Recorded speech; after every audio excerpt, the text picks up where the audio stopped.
Already some sus comments in here, right? Just me looking at the comments, and we haven't even started yet, and it's already, oof, it's already tough. And yes, we shall start this stream sitting.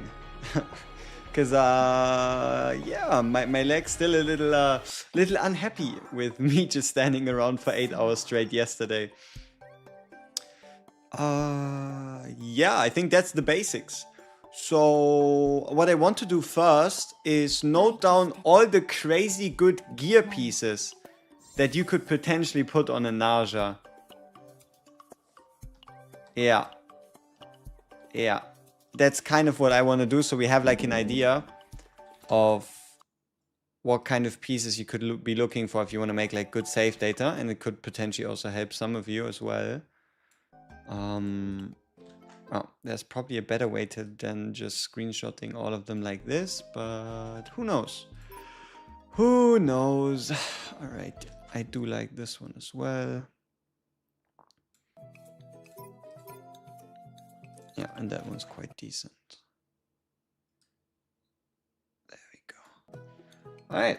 Oh yeah, sure. Let's see. But because it always takes a little bit for the YouTube multi-stream thing to like show me stuff, let's have a look at the YouTube chat itself, and let's get those greetings out of the way for those of you that want them, right? If you want to just send any message on YouTube, or I guess Twitch as well, whenever the multi-chat overlay starts working.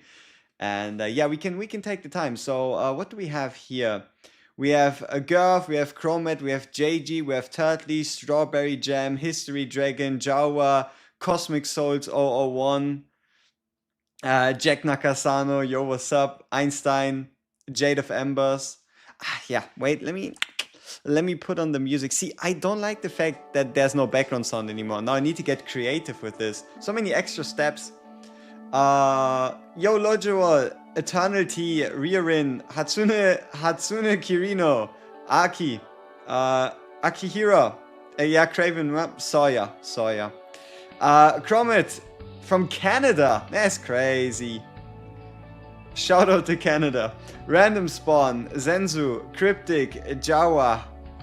Thank you for the guides and stuff. I appreciate it. It's my pleasure. And then Fino plays games. Yo, yo, yo. And we do have the stream overlay now working. Now I should, under any and all circumstances, see all messages. That's at least the idea here. Zinx7, yo, what's up? So now, where would I find an accumulation of a bunch of good gear? Obviously, on Serenia. So let's see if I can find what I'm looking for.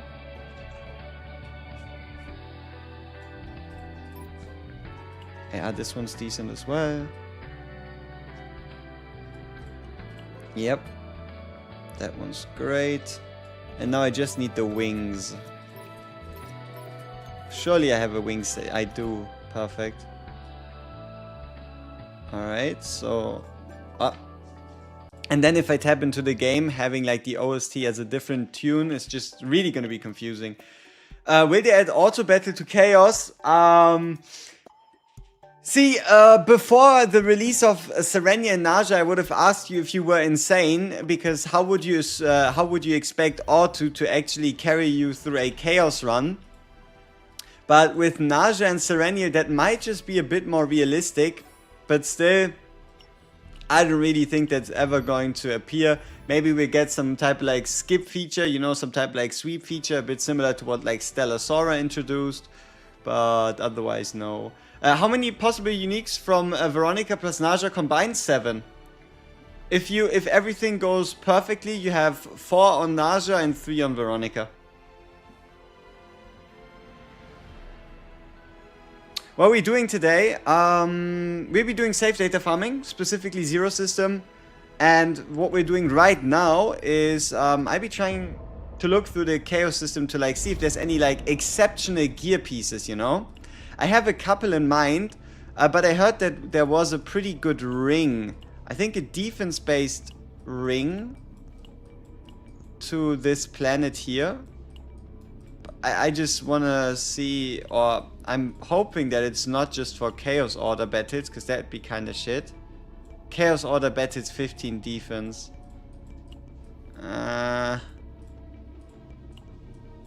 That means only if you fight passion enemies.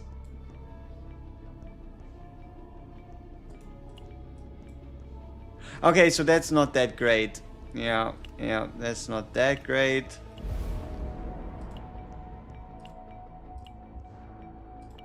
But what I think is quite great is this one. The Verdant Shackles. With the 12% attack, 12% defense.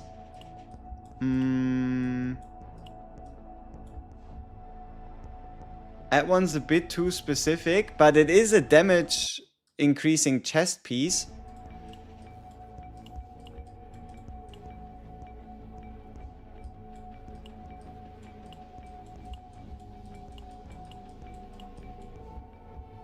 I guess on even turns attack, otherwise defense. I mean, they're okay.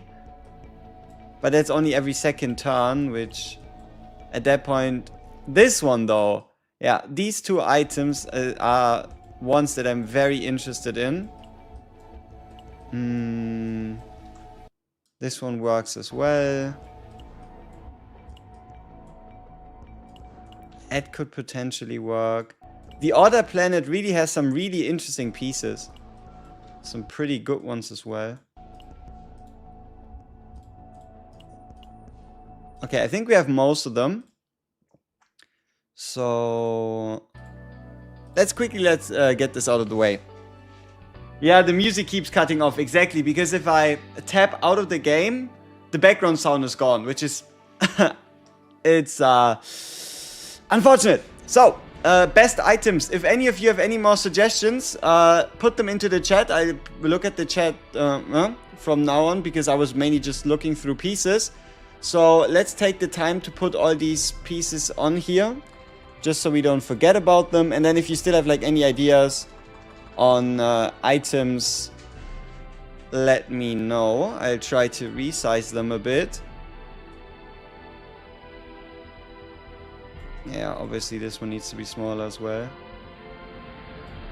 Yeah, let's see. We take this one, this one. Okay. What's the team comp? Honestly, team comps will be plenty.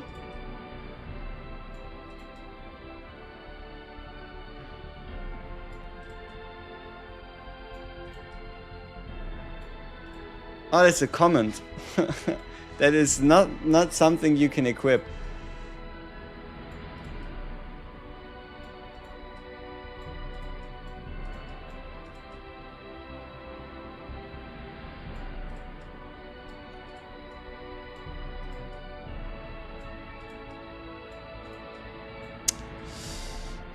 How do we solve this? Too many images, not enough space. Shit. Maybe we need to make things even more tiny.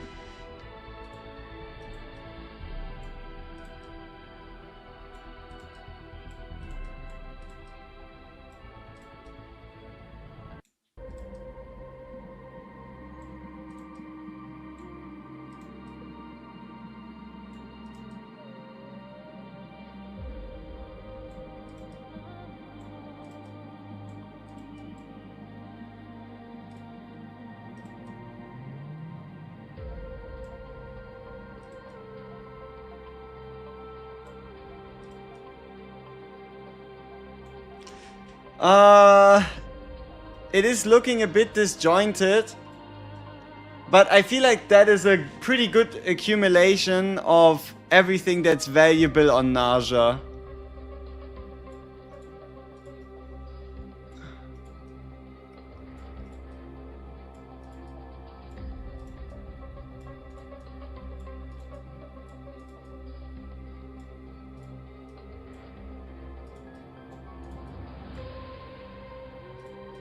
Obviously there's more, some more, hey, thank you Nightmare for the follow. Obviously there's some more Cthulhu based stuff. But yeah, let's see. The whip. Okay.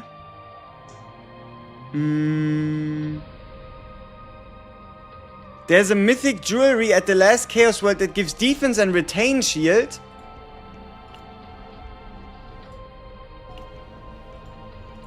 Foretold Ruin, Reward Info, Exploration,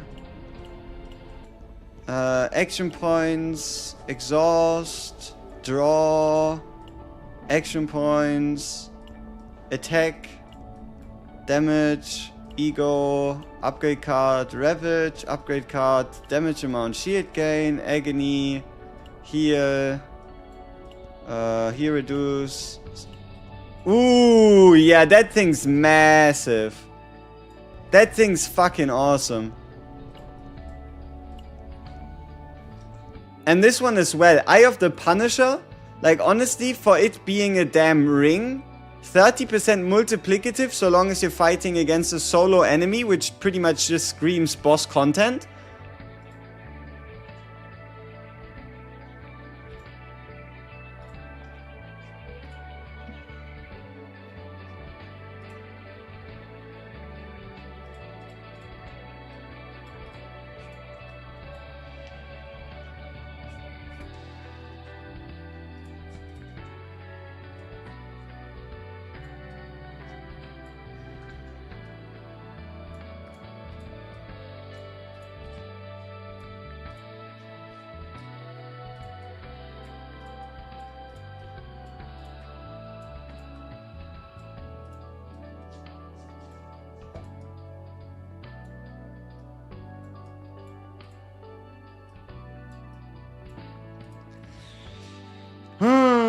Crazy good for bossing unless you have the infinite minions. True.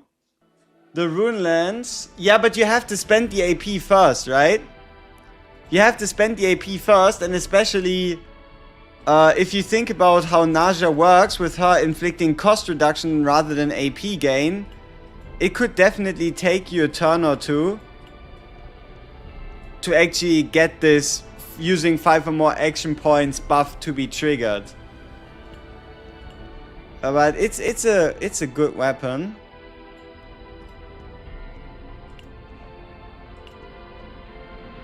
Are the season 1 cards not appearing? They're exclusive to Lab 0. If you want the forbidden equipment, if you want the forbidden cards, you need to go to Lab 0.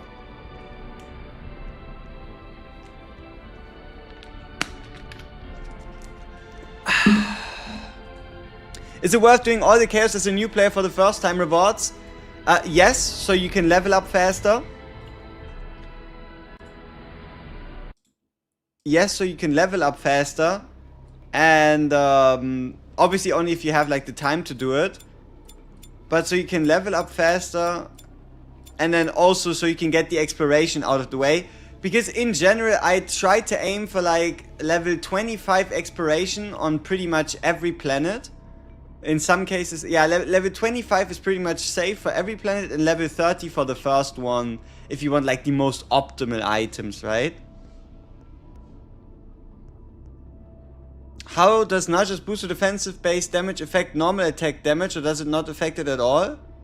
It only affects defense. Like if you're not dealing defense-based damage, the defensive stat doesn't have anything to do with damage, right? So defensive boost only boosts those. I took this preseason to 30 everything. Brother, the preseason hasn't even really started yet. It's been a day. So you took 24 hours to 30 everything, huh? That sounds more like a commitment rather than something you should be done with already, you know?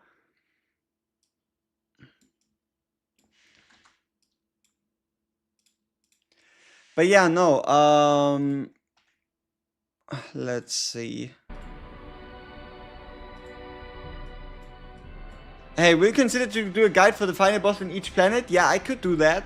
Especially Blue Pot, right? Blue Pot is definitely the most difficult out of those. Yo, Eaglehawk, what up, what up? Yo, Casual Place was good. So, when we look at the main arrangement, the pieces where you can probably get the most, the best build, most reliably, is Lab 0. Because you have the Mutant Predator, the Obsidian, that you have the Mutant Predator spike that you should be able to get pretty much every single run. and then you can just upgrade with Wings of Freedom, Rocket Adorn, Cape, or even Fragment of the Empty Void. And then you just fix it up with like an Emblem of Exception Entity or Amorphous Cube.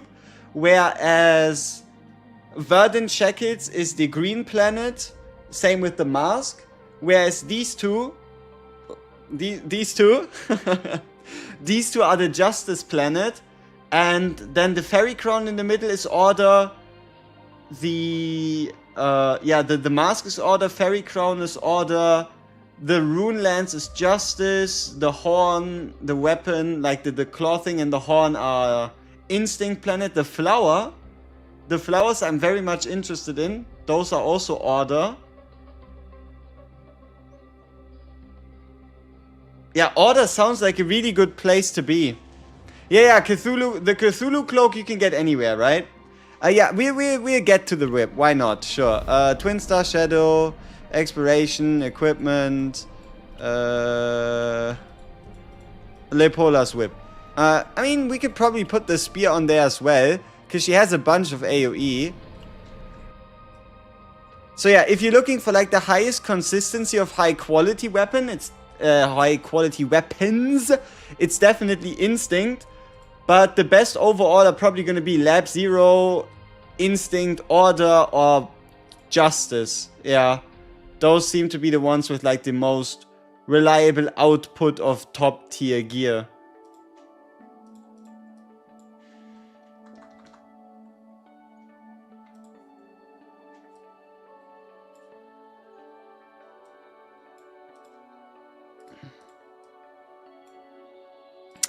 You know what? How about we sort them? How about we take the time to give you guys something valuable that you can just end up screenshotting. So we're going to take these planets and then we're just going to order them based on where you find what. It's going to take a little bit longer, but we're going to make a weapon page, chess piece page, and ring page, and then we have it out of the way and looking a lot more clean and useful, huh? And then let's see what the last thing we need is Chaos, Zero System, Codex, and Lab Zero. There we go. Alright. So, to do that, we make a new document. We started off with text, and then we call it weapons.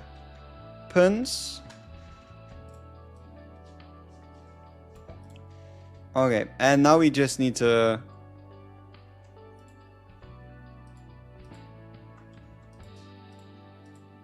try and copy every damn weapon there is.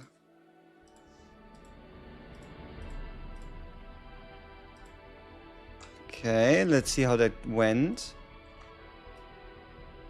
1, 2, 3, 4, 5, 6, 7, 8, 9, 10. 1, 2, 3, 4, 5, 6, 7, 8, 9, 10, 11.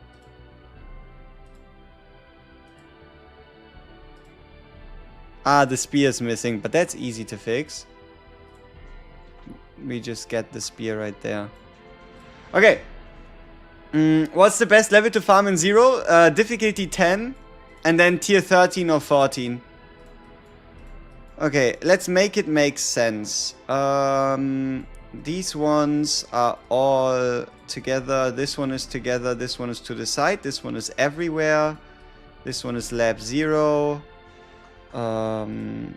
This one is together with this one. We can obviously now increase the size of some of these. Salt reflected in the lake is over here. Lepola's whip can go over there as well. And this one can head over there. Okay. Alright.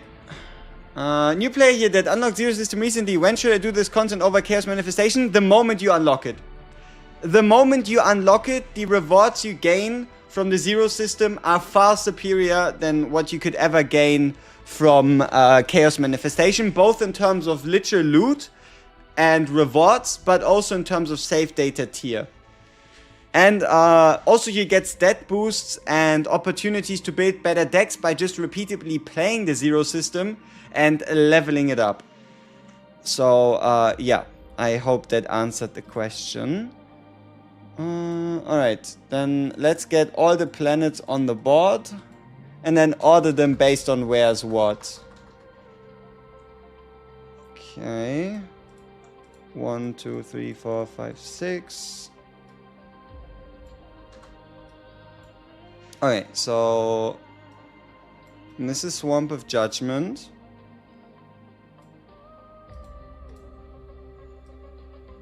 This one down here is Foretold Ruins. This one up there is Laboratory Zero. This is Twin Star Shadow.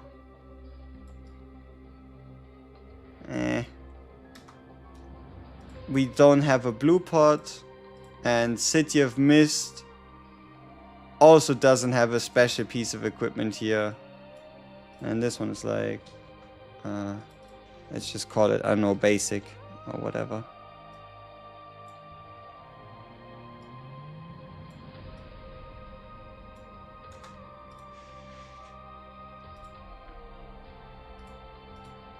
Can we still get the mutant weapon in shop when not in Lab Zero? No. Mutant Predator Spike is exclusive to Lab Zero in terms of shop and the ability to acquire it. Having a page for each planet that shows all viable gear in that planet would be the most helpful, so you don't have to try to connect the dots. True, true, true. So, we have Swamp of Judgment, Twin Star Shadow, Foretold Ruin, Laboratory Zero, and just basic, meaning everywhere.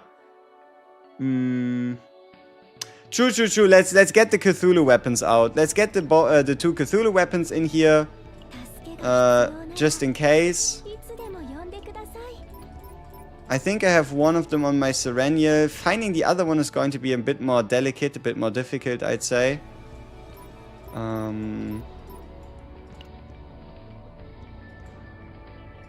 Who do I have that has a Cthulhu weapon save data? Ah, there we go. It's just chilling on Ray, which is good. Yeah, so let's get the 2 of them in.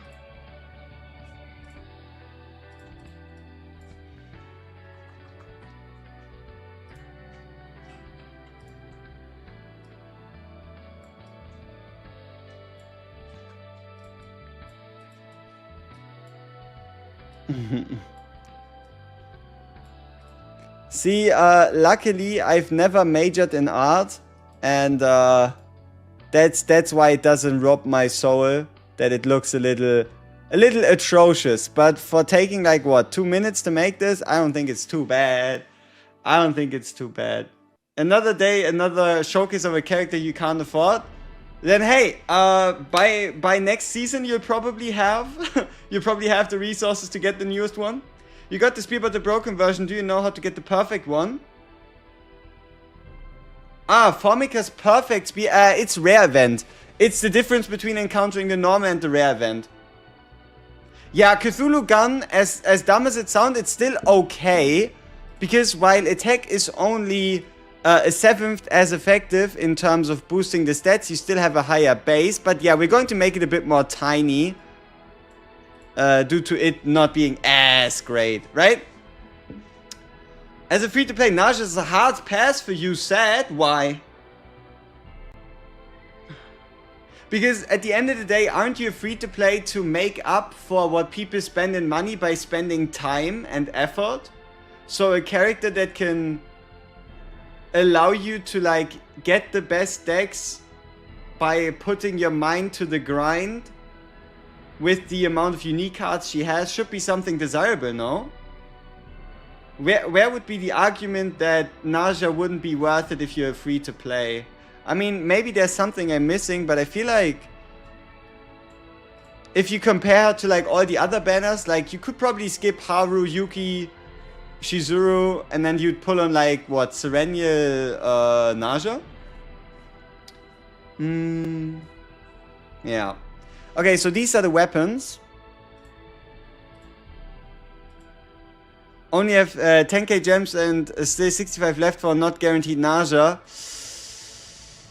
Yeah, I mean, at the end of the day, though, even if you fail the 50-50, doesn't that just mean, like, I know this might sound arrogant or the like, but if you do your summons now, right, you either get her or you fail the 50-50. Regardless of the outcome, if you get her, you get her. If you fail the 50-50, you probably would have failed the 50-50 for the next character as well anyway. Meaning, even if you fail the 50-50 here, you're still guaranteed for the next character, and then you could potentially save that guarantee if you want to do that. What be the best chaos for Malin, Naja, Veronica farming? Blue pot. Blue pot, because you just have the most amount of save data freedom if you want to go for like the most cracked out decks. But otherwise, just in terms of like ease of use, probably, yeah, you probably best be playing off Blue pot, or I guess Justice Planet, due to them being like mainly single target focused, or you could just play Lab Zero as well.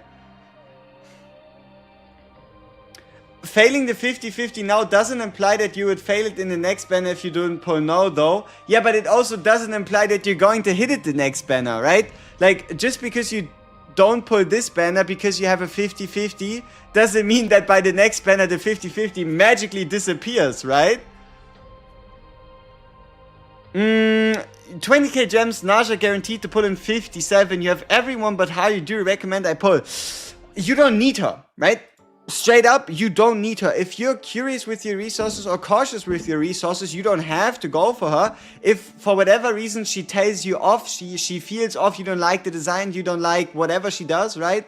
You don't have to go for her. But if you have Veronica and Naja, these are the two characters you want to have if you want the best chances at deck building, right?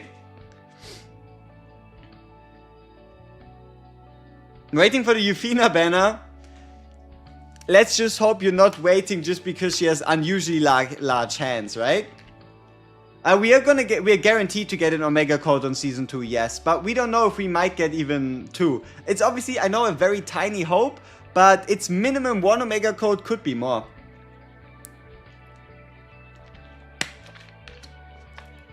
Lost the 50, got Veronica, then got Naja in the next 10. Congrats.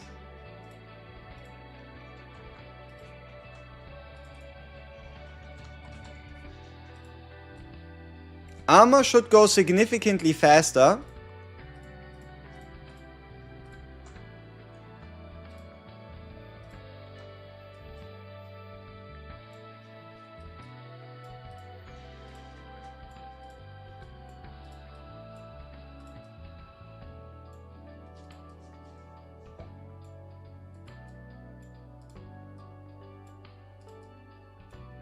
Okay, and because we have so much space, we can definitely make these a lot bigger.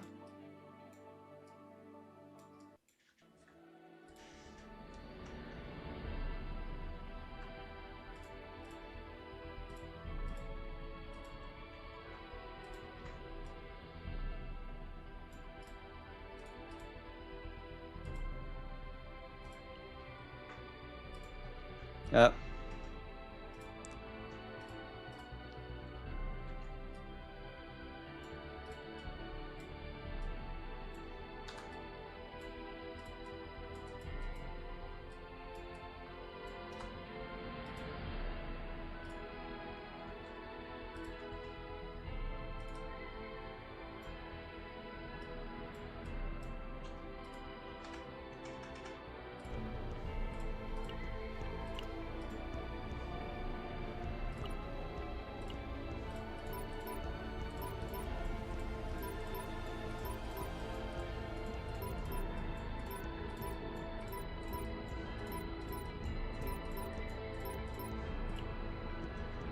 Wait, Cthulhu has 2 different chess pieces, right?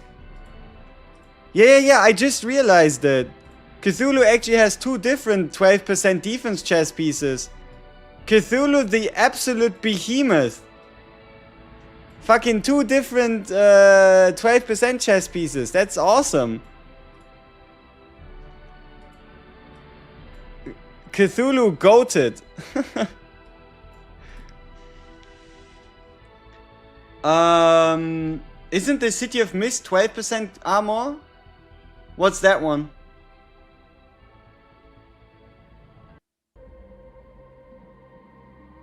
What's the City of Mist 12% armor? Hi WG, exam ended, finally can watch your stream. Hey, hope it went well. Hope it went well. Contaminated helmet, okay, let's check it out. Simulation, no. Chaos. Chaos manifestation, City of Mist, exploration, equipment. Ooh! Holy shit! I mean, isn't that like super easy to get from if you encounter a normal rare event?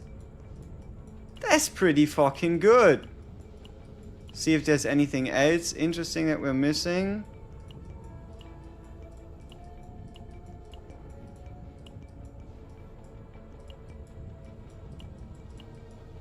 No, not really.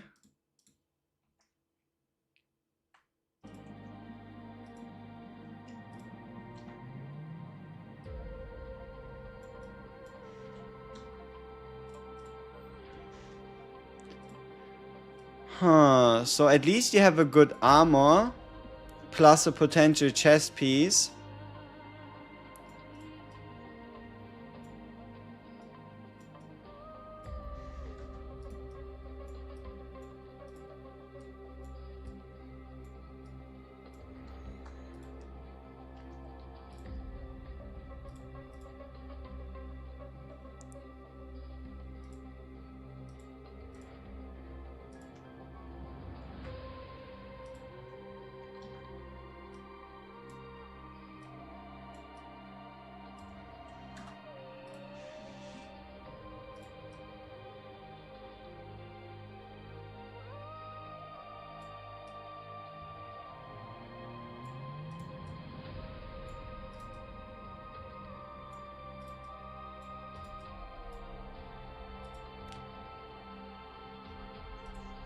We could definitely design this a lot better.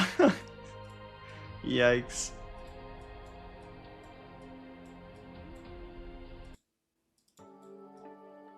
But I think it at least gets the point across. Exactly. A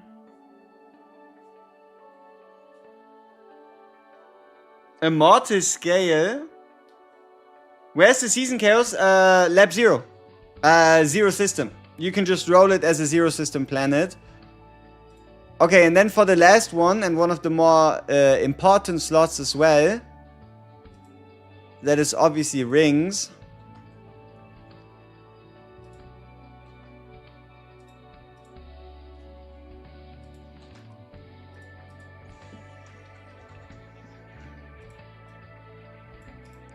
Whoops. Alright, there we go. Okay. Rings we have 1, 2, 3, 4, 5 that are like decent. But they're very relatively easy to sort.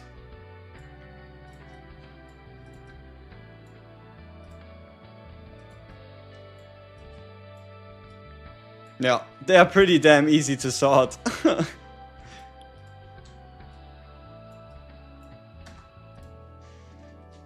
But the good or bad part about these is obviously that you can't quite couple them with the Cthulhu item itself, unfortunately. Alright, so let's make this bigger. Let's get this a bit bigger, and then we need a lab 0. For the amulet, we need the basic text. Whoops. Yeah, the basic text for the cube. The Swamp of Judgment for the Verdant Shackles. And the Foretold Ruins.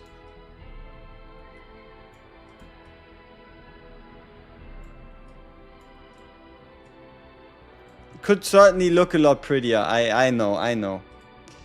Foretold ruins for these two. There we go. What's the best team right now? Shizu, Naja, Serenia, Veronica probably. In terms of like just playing a deck to build, playing a team to build a deck. There's one trinket from the Order Planet, the violent one. The violet one. Let me have a look. Order, Inspiration.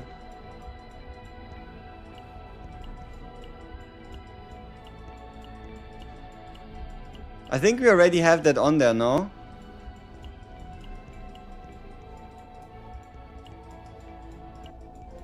Yeah. I appreciate the follow, thank you very much. Okay.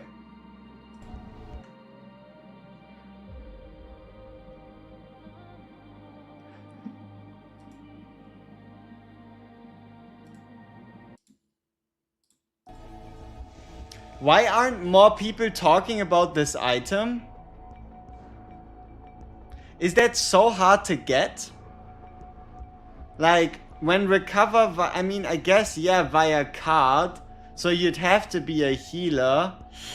But I feel like putting this one on a Mika should be pretty good, no? Obviously doesn't quite... Or, the question is, does that trigger, right?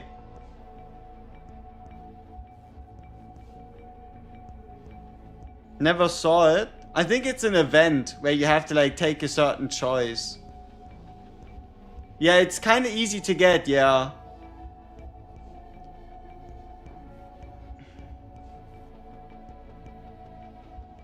So this item probably doesn't work for her, right?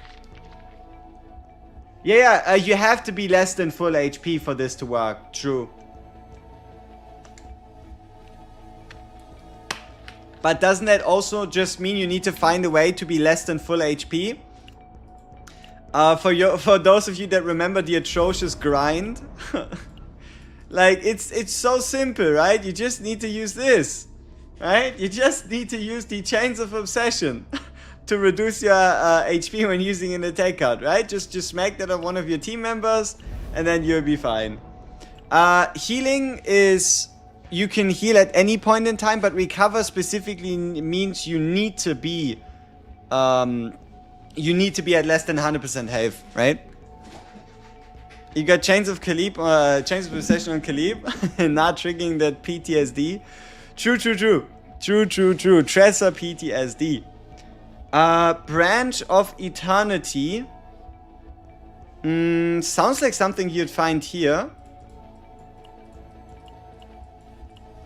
A Mortis Scale, Bonfire, Branch of the Sacred Tree.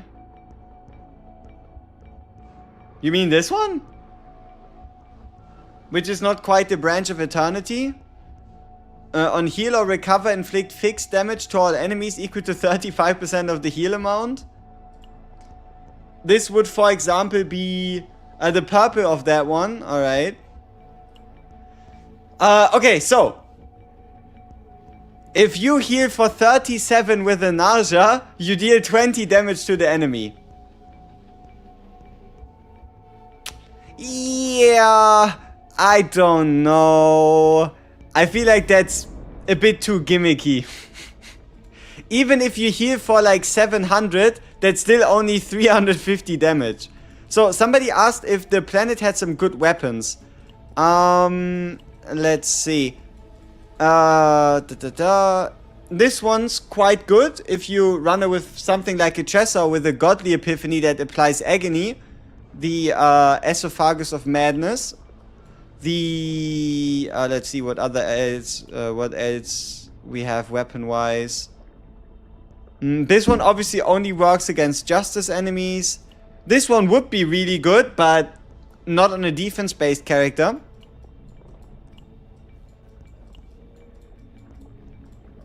Yeah, the best weapon you could hope for might just be Rune Lance. After spending 5 AP, you gain a 25% increase to damage, shield, and healing for the whole duration of the fight. Yeah, so Runelands would be your best bet.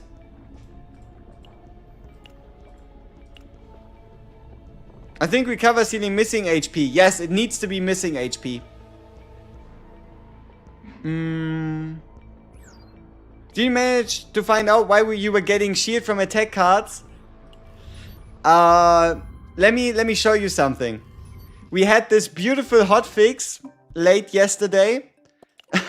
And surely the devs went out of their way to make sure that this isn't the case anymore, right?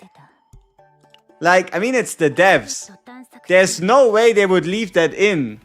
Right? So, let me present to you.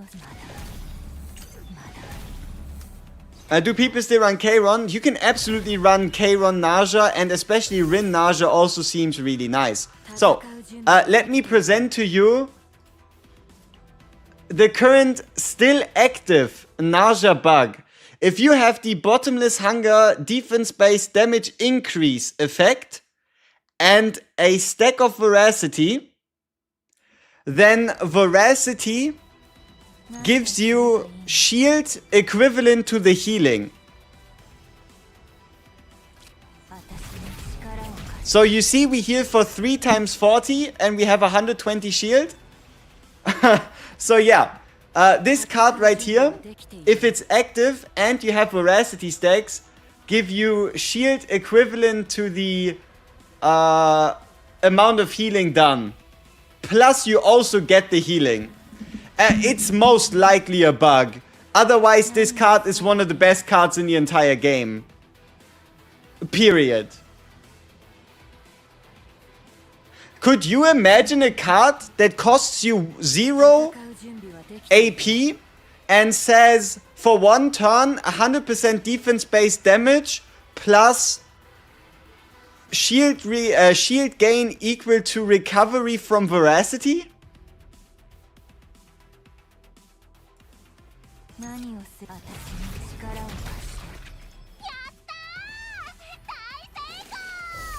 For everybody. For everybody, so long as a singular stack of Veracity is consumed, you get a shield equivalent to the amount of healing you gain from that. So yeah, this is basically a unlimited shield generator so long as you have enough Veracity, right?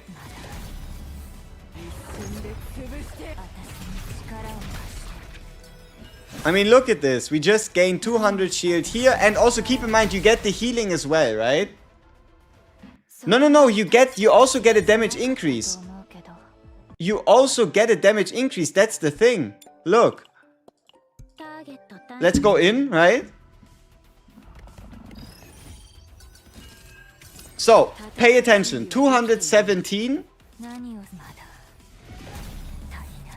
342. So yeah, it's both a damage increase as well as shield generation.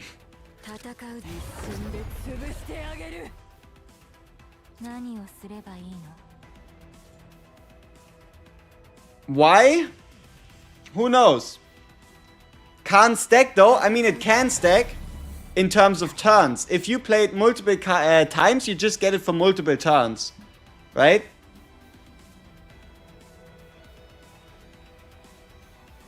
The amount of shield, it's too good. You cannot get both healing and a shield equivalent to the healing. That'd be crazy. Especially because it only requires a single card and Veracity stacks. But then again, it's still in the game. It's still in the game. Oh yeah, also, save data customization revolution. This is what y'all should be doing. You should get your characters to do roly-polies. You just take a character's chibi, you clone him a couple times, You add, you change some angles and boom. Perfect save data customization.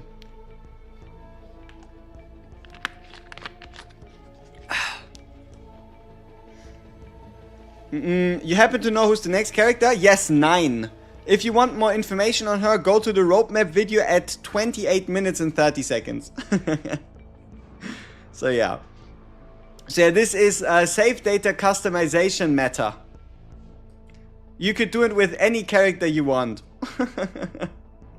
But yeah, no. Somebody wanted to see my... this is my current Naja deck. Let me zoom in a bit for you, so you can see the cards a bit more clearly. There you go. Naja is bait for... Naja is bait, save for 9 trust. 9 doesn't look like a support, she looks like a DPS. 9 is the next combatant. Attributes and class are still unknown. Yes. I'd assume she'd be passion. I'd say passion, or if you go by design, she's order. We'll have to see. But yeah, no. What this deck has is a neutral Morale Divine twice. A neutral Morale Epiphany twice. A neutral Morale Epiphany plus draw twice. And once without anything. We generate 6 AP through these 3 bottomless hungers. This one is, yeah, just for when a card is getting moved and some generation. We have the increased ravage plus veracity. And we also have ourselves a forbidden disposable ego, as well as a shell.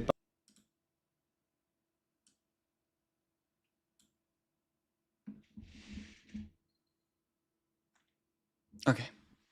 You heard Typhara is limited? Yeah, people when day is long. When day is long, people like to talk much.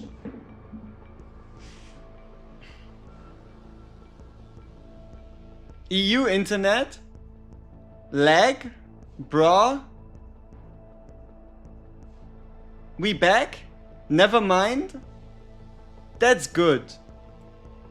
That's fantastic. You know what? My table is actually not high enough. Somehow. Feels a little unwieldy. YouTube man, I can't stand you anymore. So thought was here. Who the fuck is Typhara? Typhara is the unit that people like to talk about when the day is long. But if you wanna see something, how about we jump to Typhara real quick, right? Because why not? Not everybody. Not everybody lives in Typhara land. So, bing, bap, boom, bap. Here we go. There you go. Typhara. Typhara, you beautiful people. That's our, that's the second combatant of Season 2. Right? Second combatant of Season 2. First, here, Naja. This is first combatant of Season 2. And obviously, the thing that gets everybody going is what they're about to show you in a couple seconds, right? Yeah. That's pretty much, this is the reason why this is one of the most replayed parts. If you look at the timeline. Look at the timeline and you see why this is one of the most replayed parts of the entire stream. So, yeah. Right? That's why everybody is saving for her. And yes, Typhara is a combatant, right? It says it right here, new combatant Typhara. So, yeah. Ooga booga booga booba. Most replayed, hell yeah. Cannot be a coincidence at this point, can it? Oof. 18 plus stream incoming? Nah, we are fine. Saving in case Typhara is a support? Sure. Whatever floats your boat, right?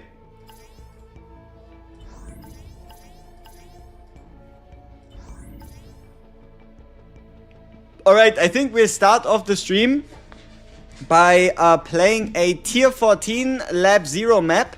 We have 8 elites, 50% reduced HP, and cannot rest in safe zones.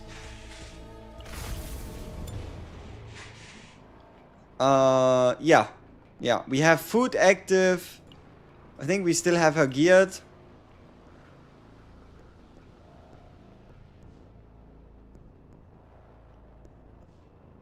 Okay, I'm gonna make a poll. You people on YouTube, you can decide my fate. Do you want to see Serenial or a Rin run? Because I'm a little tempted to dust off Rin, because Naja should open up some very sweet possibilities. So, Serenial or Rin? Who's gonna be main DPS? Rin for sure. Rin, you turned me into a Rin main. Have you tried any defense-based units with Naja yet? Yes, I've played around extensively with Khalib, and it just feels good. We've seen far too much of Serenial. Luke, I don't know about Luke. Luke's gonna be gonna be very tough to use with 81%. Holy shit! Holy shit! Does this mean it's time we do this instead? Have we all found our way back from Goonland? Are we back for some good old traditional home-cooked bad food waifu?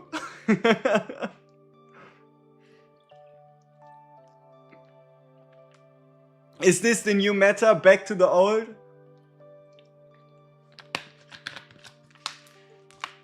You know what? May the real Rin mains please stand up. Alright. Might as well.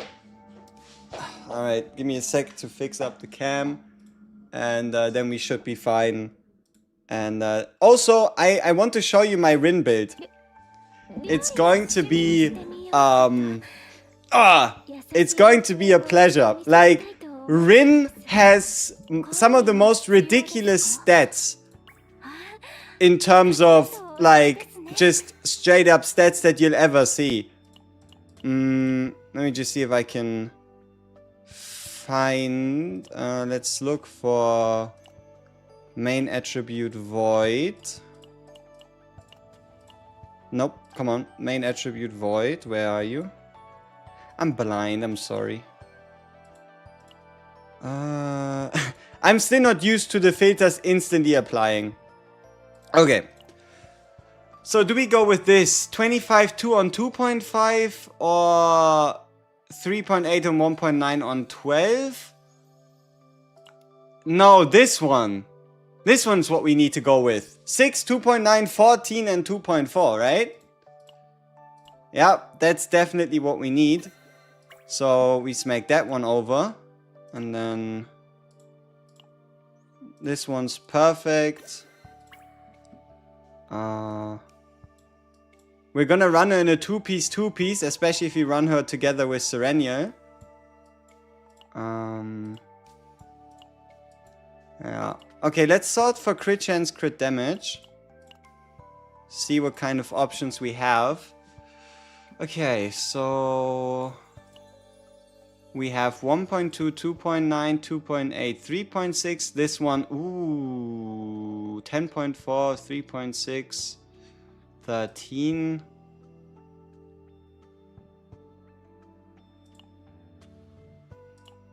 Yeah. Probably this one.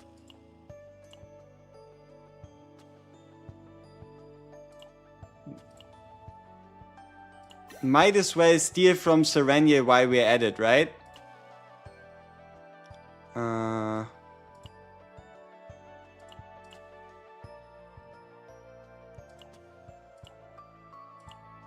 Yep.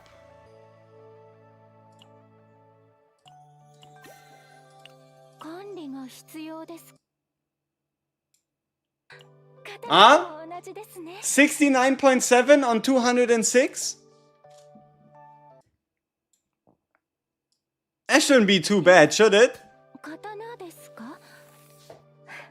Let's see, 69.7 on 206.6. We could probably push it a bit higher by swapping out some other pieces. Why is there a red dot? Why is there a red dot? Hello? Huh. I guess game doesn't really want to tell us. But no, let's see. So we get 24.2 out of, I think the maximum would be 28. So we're missing 3.8% crit chance. Did I fuck something up? So we have attack with attack flat. Attack, attack. Attack, I guess more crit damage. Some attack. Attack. I guess he has no attack, but at least we have the flat one. Nah, I think this should be fine. It's alright. Shut up. Shut up. I don't want to hear it. Let me see once again. 15%, but we would need to get 1,000 attack. The reason why we don't have that much crit chance is we're obviously missing some attack here as well. Maybe I can find better substats somewhere. I'm not sure. Crit chance, crit damage, attack flat. How about that? 9.3, 2.8 on 7, 21.1.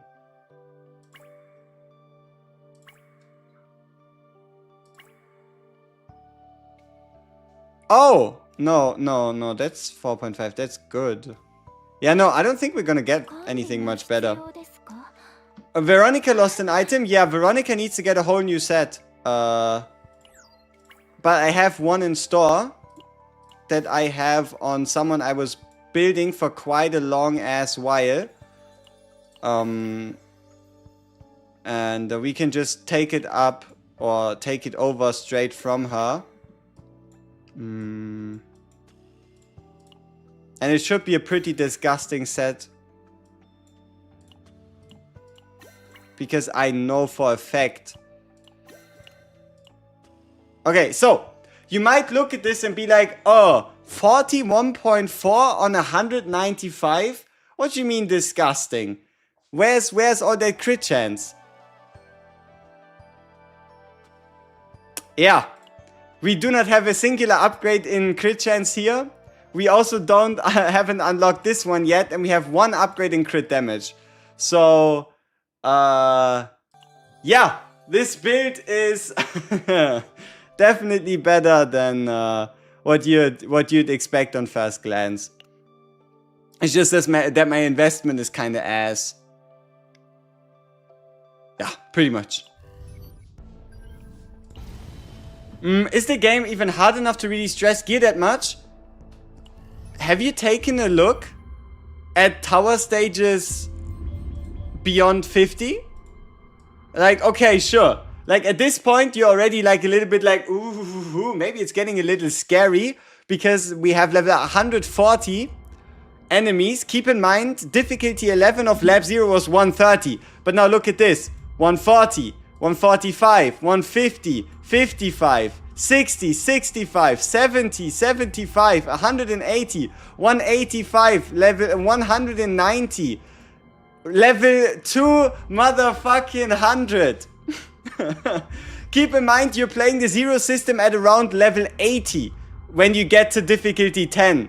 So before we know how difficult that is, level 200 is a lot.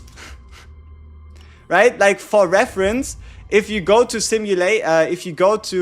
Chaos, the recommendation for the recommendation for difficulty 6 is level 60. So what would that be? Difficulty 20? But yeah. We'll have to see exactly how difficult that ends up being. Season 3, level 70 max cap? Nah, I doubt it. Did you try the Shackle of Hunger 5 if it procs Divine multiple times? I heard from some that it doesn't. It unfortunately doesn't. Look at the rewards, there's the max level. Did I miss something obvious? Spy Tower screens, go in, reward info. Huh. I want this background. I want it now. Those are the breakdown backgrounds. But yeah, no. Max level you can face here is level 200 whenever they unlock it. But at least for until season 2 starts, level 50 will be the max one. So level 135. Okay. Then let's go. Lab 0. Veronica Narja. Whoops. Veronica Naja Rin. Oh, I know why our stats were so cooked. Ha! It's because I forgot to give her true partner. Boom! Now we're talking, huh? 888 attack, 70.7% crit chance, 200.6% crit damage, E4. The true Rin is about to awaken. And before you're like, oh, but why and how and what? We failed our pity. We failed our 50-50 on Rin. So 888 attack, 70% crit, 200% crit damage with the ability to enter this dance with any foreign card. May you see Scarlet? People, if you are weak and easily swayed to purchase something that you regret,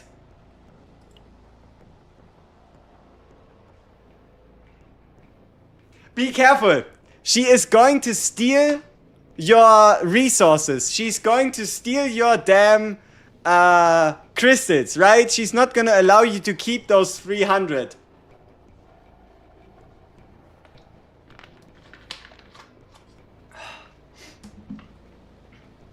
So yeah, Scarlet is a force of nature for sure.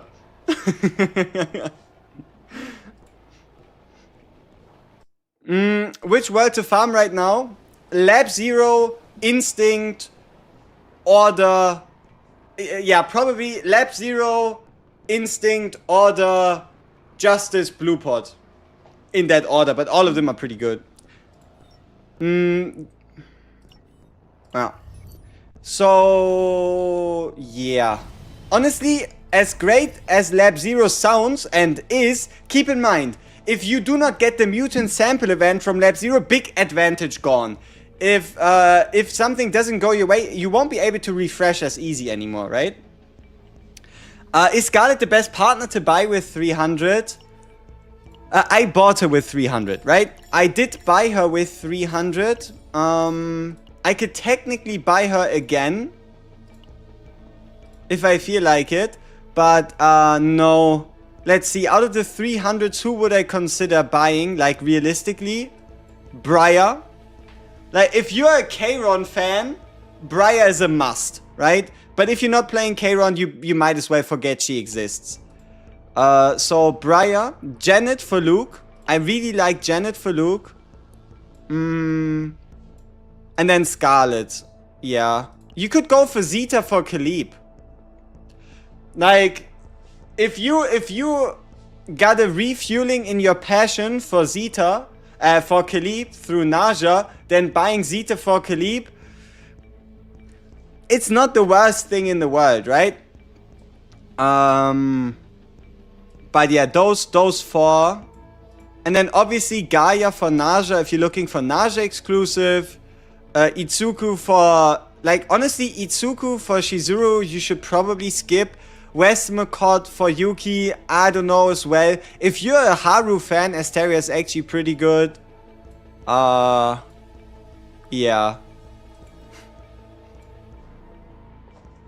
Zeta's design is sweet, yeah.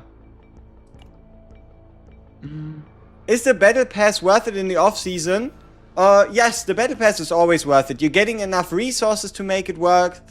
You're getting enough additional stuff, and you can also just get yourself an additional Nyx, or you can start collecting Antea, Serathea, Aishin, and Priscilla to, like, flesh out that collection, right? House Noel for Olea, I wouldn't really do it. Like, honestly, you're probably never going to be able to use that partner on anybody else but Orlea. And the benefit it gives, I don't think it's worth it. But then again, you can keep it in mind. And in April, when Orlea gets her rework, we might see a change to both Orlea, or not the rework, the like Ascension Corruption update, right? We might even see a rework to Noelle, or she just becomes more viable because Orlea becomes better, right? Can you set Access Lab 0 to farm decks? You don't know where? Okay, let me show you. So, you go in right here, you spend 36,000, and there you go. Lab 0. That's how you do it. You just go in, and then you get it. But the important part here is, if you beat a planet, you are guaranteed to get that planet again, right? So if you beat a planet, you're guaranteed to get a planet again, so you only have to find it once, and then you better not fail.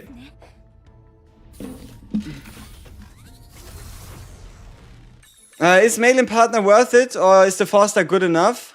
Yeah, I wouldn't. If you wanna buy someone for mail-in, I'd honestly recommend you going for Scarlet as well. Like, yeah, just go for Scarlet. Because you can use her on more units and she might even be superior. Or you just stick with Lillian, yeah.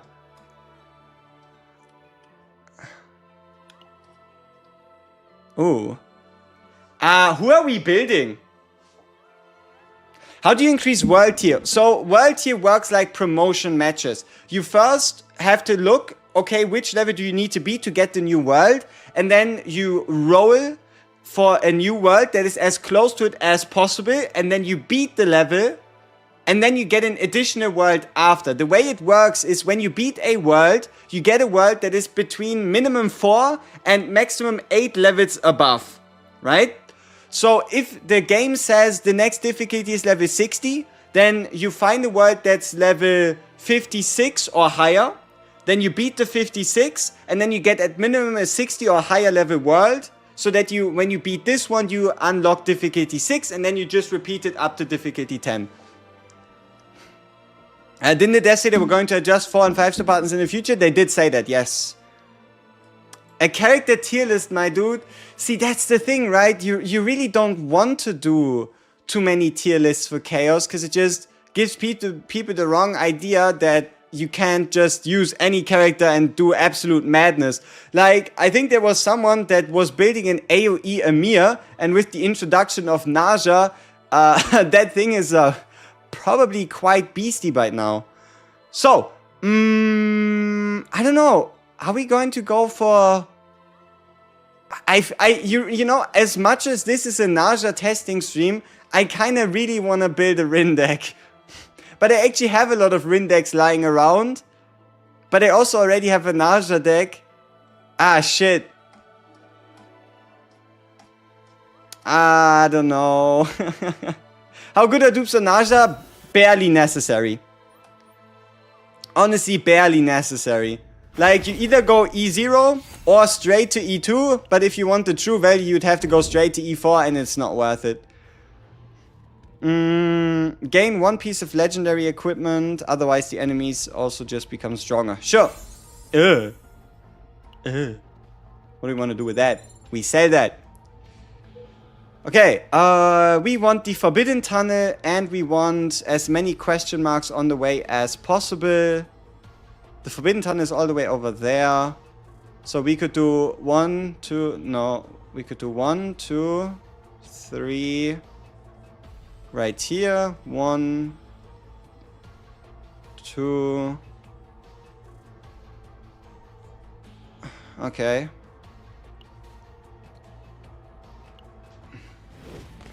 This game is fun either way, haha, besides the agony of doing so many runs for the deck. See, that's why you want to build as many ooh. Can we take a moment to appreciate... See, I was so busy yesterday just playing runs, building Naja, thinking about, like, making decks, guides, checking out everything, but damn. That's a bit too big. Yeah, I can't see the most important part. Obviously, but no. I really like the animation on the hand. I really like this, like, gravitational force pull. I don't know how to describe it, but I think it looks pretty awesome. Well, it looks pretty good.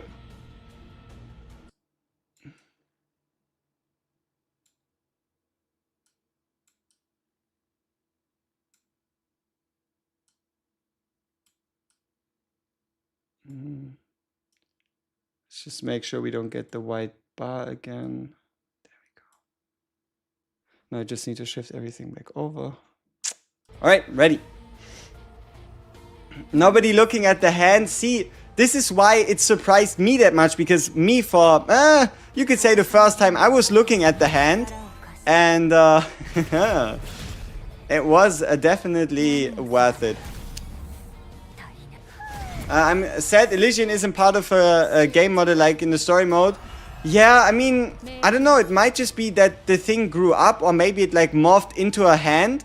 Because if you look at her hand, isn't it like the same face plus like mouth as her pet has as well? But yeah, if this one would be running around with her, that'd be pretty awesome, I agree.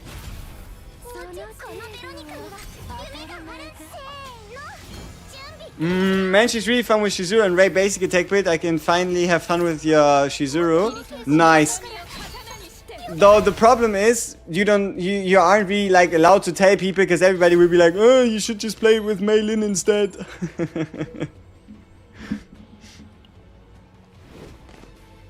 Yeah, became a hand. Yeah, so there's actually like lore to it, yeah.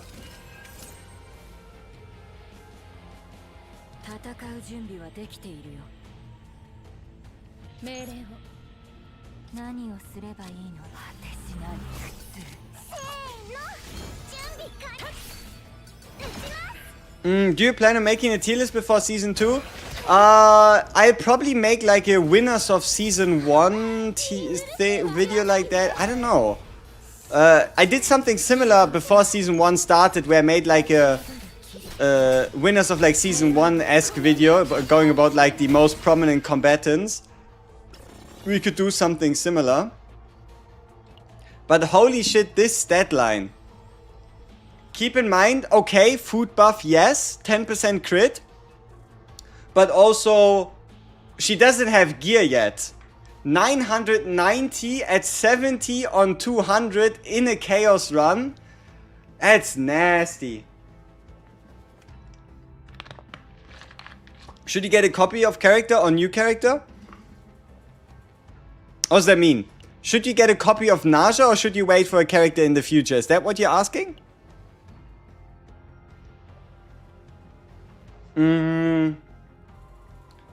We should check if the animated details on mealtime before Elysium goes chomp.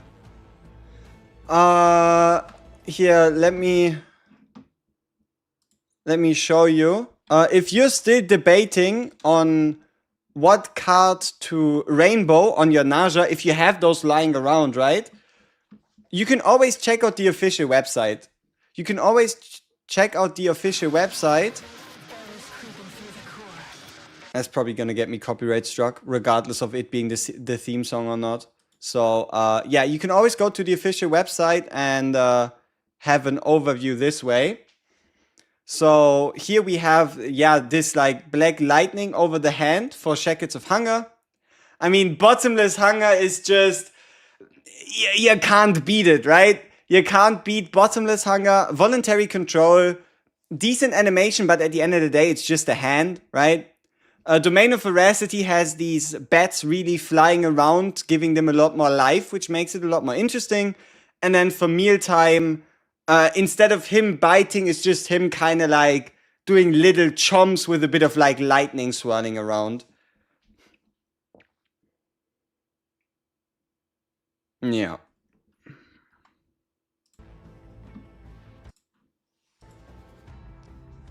Could I do a Mei Lin Naja team? I mean, Mei Lin Naja Ray. Boom, there you go. Or obviously, if you want card draw, then you just do Naja Veronica Mei Lin, right? Naja Veronica Mei Lin, Naja Ray Mei Lin. The two of them should be Yeah, quite unstoppable.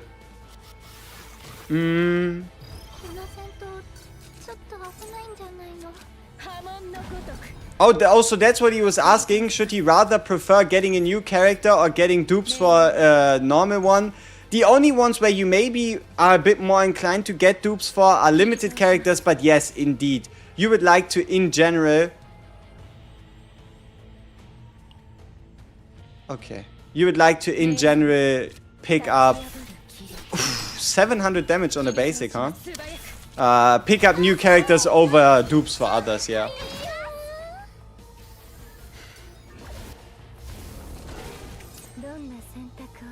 I missed the copy event on the inside planet and got the throb card, what the fuck? Man, maybe you were only playing with one hand and there were too many things throbbing and that's why the game got a little silly with you. Hypothetically. You want a Naja bit that makes sure that she has a steady supply of veracity. I love her passive healing. I need her to have little gaps as possible here. Yeah, I mean, for the hand, you definitely want the 9 veracity on use. For the bottomless hunger card, you want the 3 veracity plus then cost reduction after. For the triple hitter, you definitely want the attunement 6. Is the Yuki... No, the Yuki rework is Season 2. Beginning is Season 2. Like, all these big major changes are just 3 weeks away. See, this is kind of what I meant, right? If you make your way to Lab 0 and you just hit this event and you get the coins instead of the mutant sample, already, boom, big advantage for Lab 0 down the drain. And now what? You're dealing with an uncertain copy event without having any real save data basis. Or save data benefit. Huh?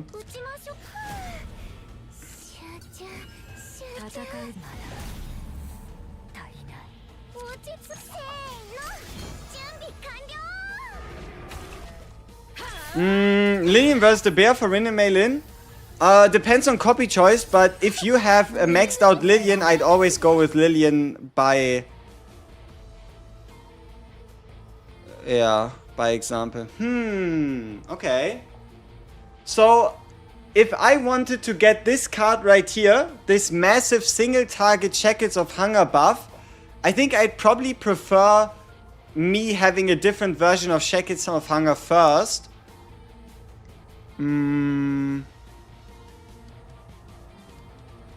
We could try the DPS version.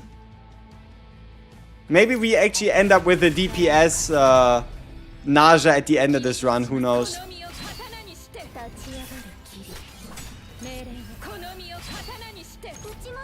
Kotomio Katana Nishite. It's been so long. It's been so long. Alright. Get rid of this and let's continue. If you clear tier 13 chaos, does the next chaos will be higher tier random? I think it's a higher likelihood of it being a high tier, but you're not guaranteed to get a higher one the same way you're not guaranteed to get a tier 14 after beating a 14. Alright, give me the select and remove. And let's just get started on, I guess, removing a heal if we're building a DPS, right?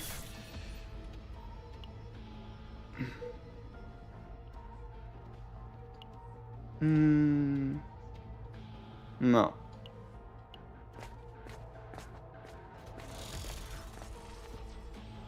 The shielding is redundant with her. It depends, right? If you're looking, oh, also, has anybody tried the middle epiphany together with an Emir? Does it trigger multiple metallization stacks would be my question.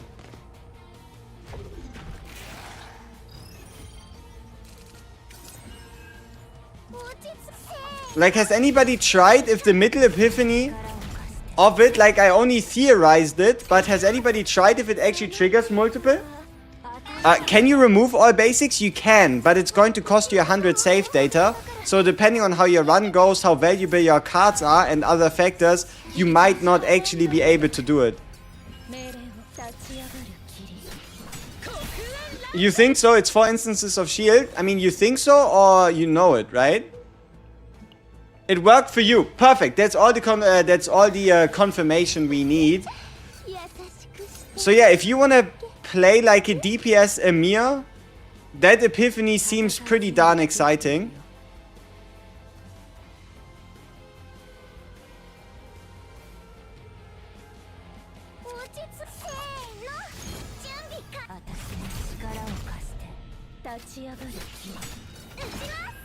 Is she a strong enough solo healer? Absolutely.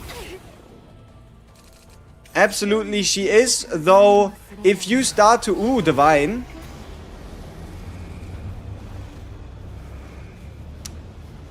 I mean... 3 veracity the next 2 times and 1 AP? What more could you ask for, right? But yeah, no, you really do need a bit more steady supply of veracity if you want to, if you want to have her be a super reliable healer. But look at this. Every stack of veracity as of this moment for us is worth 42 healing. So 3 stacks is 120, and that's without even considering, for example, the mealtime card, which is really big healing on its own as well. She is indeed out healing Mika, but you can butcher her healing if you pick the wrong epiphanies, right? It's not like it's impossible to fuck up, right? But so long as you, for example, with voluntary control here, we now have 42 times 6 healing available. So that's an additional 240 just from playing a singular card. Her healing amount can come out to be absolutely crazy. Well, I think that fits. That fits. No, the healing does not work with the treasure upgrade card because of the fact that it's not triggered through a skill card. If you want the treasure here, you need to trigger it with a skill card. Ooh, cost reduction. Not bad. 42 with how much defense? Currently 485. Okay, before you're wondering, okay bro, but how the fuck are you on 485? We have food, right? We have the food buff from the Starlight Dinner. But our base defense going in, I think, was only like 365. And we have 28 from the gear. But even with like way less than this, you still heal anywhere from like 35 to like 40 base. Like, so long as you get over 300 defense, you should see around 34 to whatever else in terms of, yeah, in terms of stats, right? You're new here, boss. You look sexy. Appreciate it. Alright, so hidden boss is still active as I expected. And so far the run is going quite decent, I'd say. We still have a potential to play something like a DPS Naja. We could also still build a Rin deck. The possibilities are truly endless.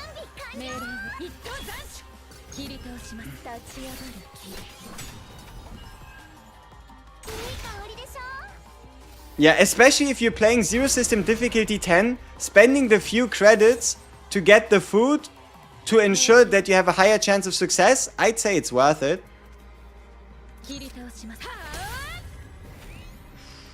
1447, no buffs, no nothing, just Rin. With some good stats, but just Rin. What's the hidden boss? The hidden boss is the boss you'll be able to fight at the end of the Chaos Run. So if you click that third option in the Forbidden Tunnel, and then you beat the second boss, there will be a extra area where you have a shop for 1 more removal and to put in new neutral cards, and another boss that you can beat to potentially get more mythic rarity equipment. What's a good third for Kayron Naja? Ray. Kayron Naja Ray. Or Kayron Naja Veronica or Kayron Naja Beryl. Probably characters with like inherent card draw. Should be pretty sweet. Yeah.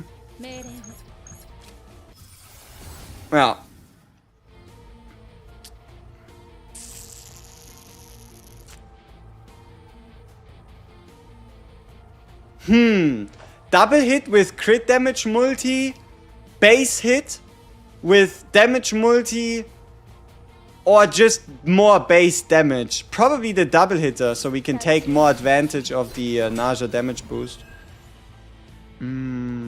Oh. Also, why? Oh, the Curse of Freedom is increasing our cost. You know, I wanted to blame somebody else. Turns out, it's my own choice that's upping all our costs.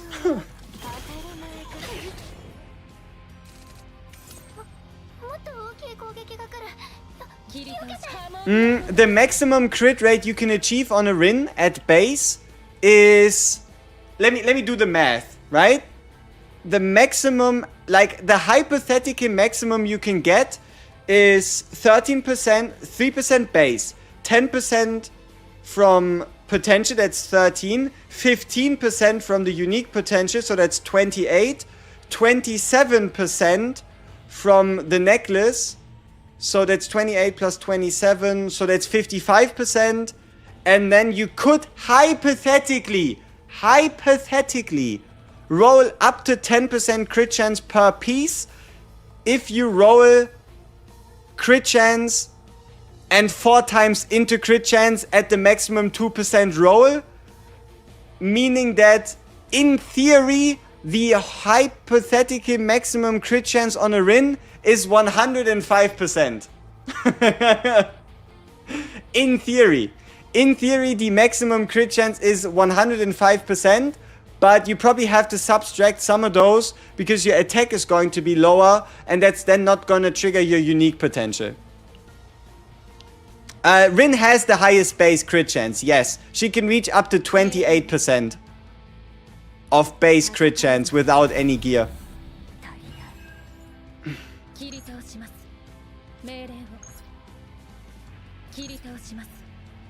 Kirito shimasu.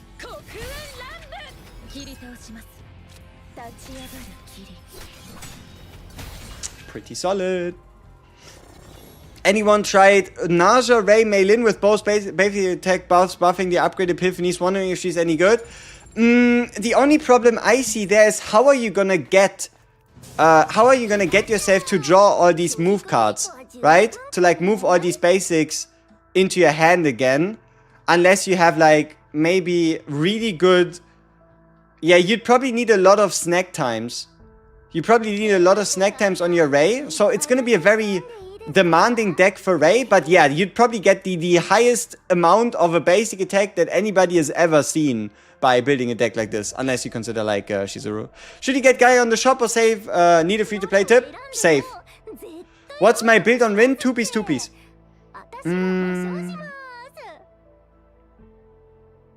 You used my Omega code to upgrade Serenity E4. Was it worth it? It definitely wasn't a mistake, but it also wasn't necessary. No. I mean, it's a decision, right? It's a decision you made. You shouldn't have to regret it, but it also isn't anything that's going to turn her from like tier 0 into like god tier, right? It's a good damage boost. It's sweet overall, but it's not like it's absolutely necessary to do.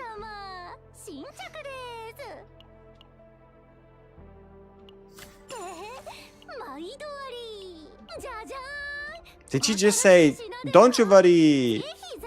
I'm not quite sure what she said, but she definitely said something. I used my Omega code to upgrade Serenity to E4. No, wait, that's just what I just read. It's the same question. We're getting old.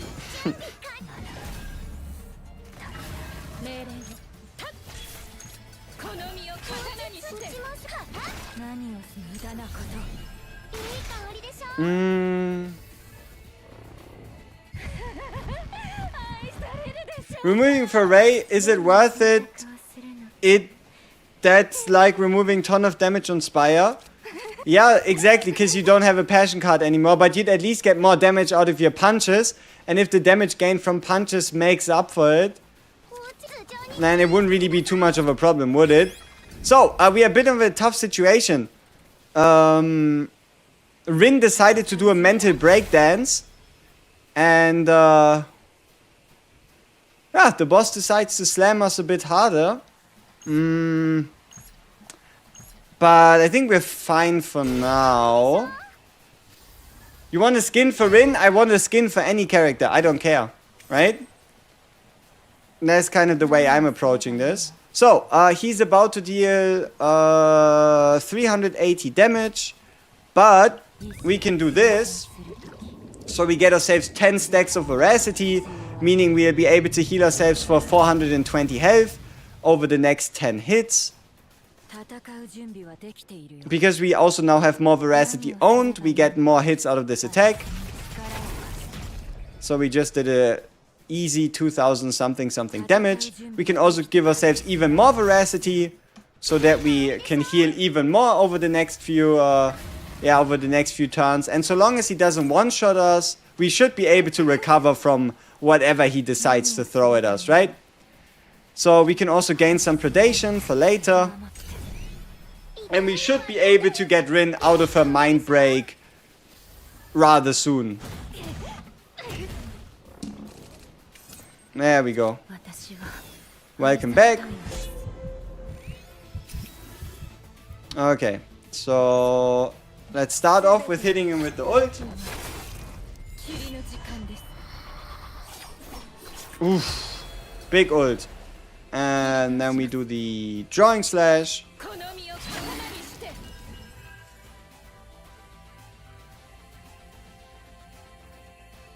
Damn! Okay. And then... Yeah! Bye-bye!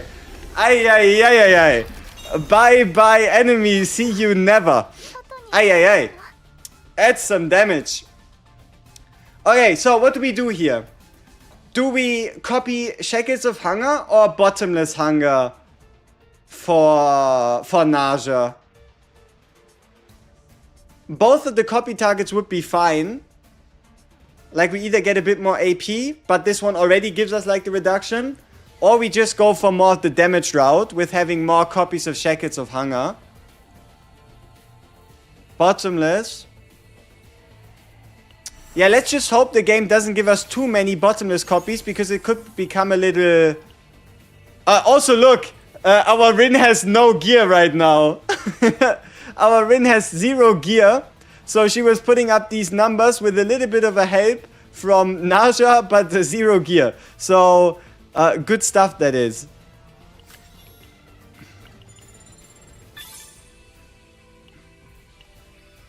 Oh yeah, and also... what you should always keep in mind is what... Ooh, I don't even know. Do we want to put that in here? We do have 150... we have 170 space. If we remove 2 basics, that's 50, meaning we have 120 open. Yeah, it should be worth it. Surely. Do we need to remove the 2 basic heals on Naja? You know, I'd actually remove the attack and then a heal for general play. Unless you're looking to build like a DPS, then you should remove the 2 heals, yeah. Is this the best team for Rin for now? I'd probably remove Veronica and put in Ray. That's probably the best team. But when it comes to farming decks, then this should be the best team if you want to play Rin in Chaos, yeah. Okay, where do we get the most amount of well, we have a ton of cash. So we can definitely make use of the shop to increase our copy. Or so many shops. It's a bit of a risky route, but if we can find both the copy event and go to all these shops and do the reductions, do the removals, then yeah, that's going to be quite huge.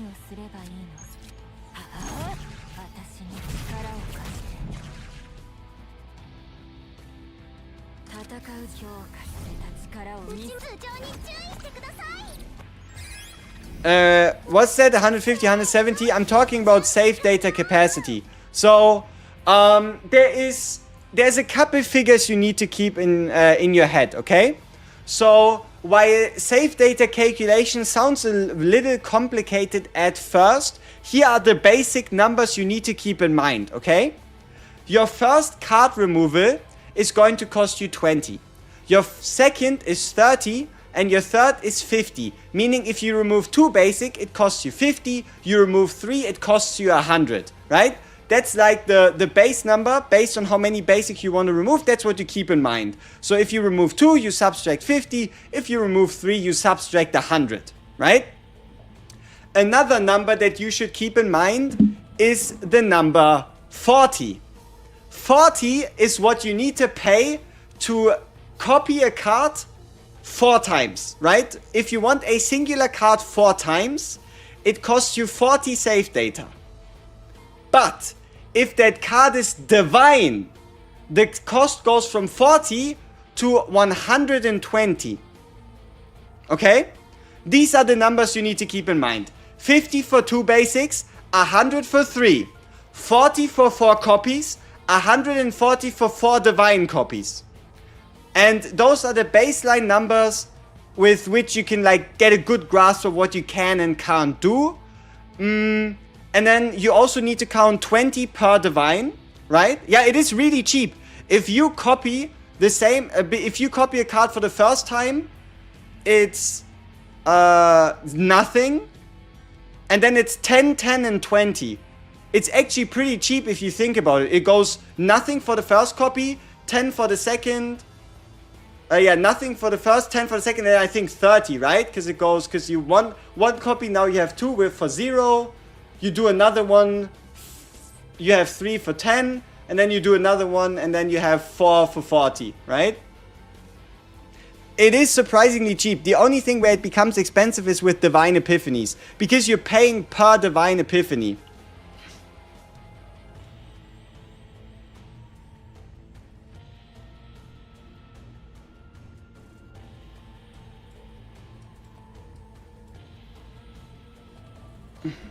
Yeah, I thought about making a save data simplified guide. We'll do it like an advanced farming guide in like 2 or 3 days, because now we know how we can farm until season 2.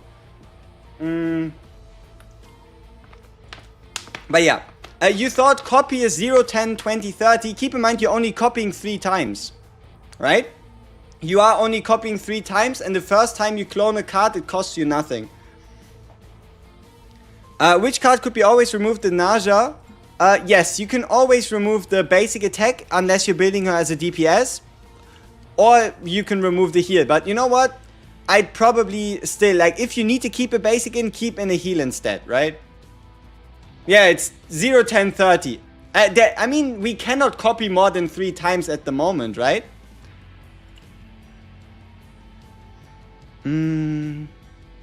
If you mutant sample one of my basics, do I save 50? Yes. You do save yourself 50. But if you mutant sample one of your unique cards, you save yourself 70.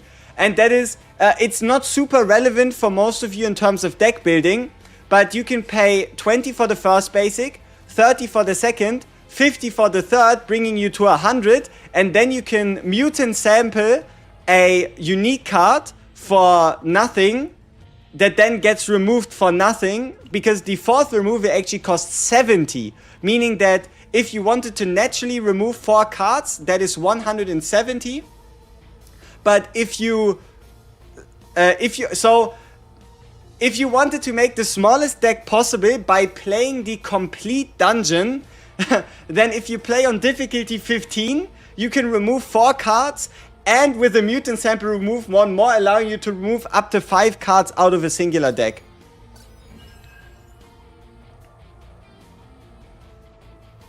No, I'd usually remove 2. If you're wondering what is like the baseline, I always remove on cards of a character, I'd always remove 2 basics. Keeping that 1 basic in is the difference between 50 save data have and have not, but I'd always go out of my way to remove around 2. Unless it's something super specific. And or obviously you're talking about Mei Lin, right? Whoever removes basic attacks on Mei Lin either just started the game or is playing with text turned off, right?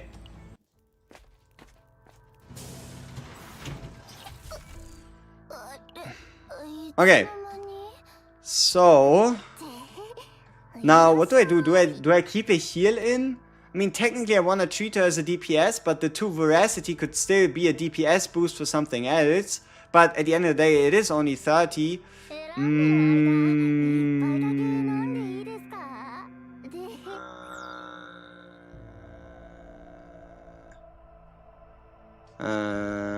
Whatever, let's just remove some non-standard cards, because we have 4 shops in front of us. Otoroshi shishi no sho no sho desu. Or whatever the hell she says. Veracity is heal, not predation. Yeah, predation doesn't heal, but Veracity both heals and damage boosts. Nihilium! Hit me, bro. Okay, what's this? It's kinda ass. So give me the... Yeah, give me the higher base damage plus double hits. Ooh.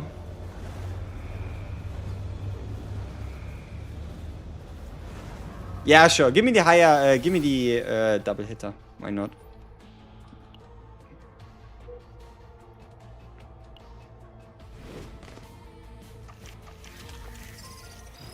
What's the computation? For example, a shield converted to a card and deleted via shop. Thanks.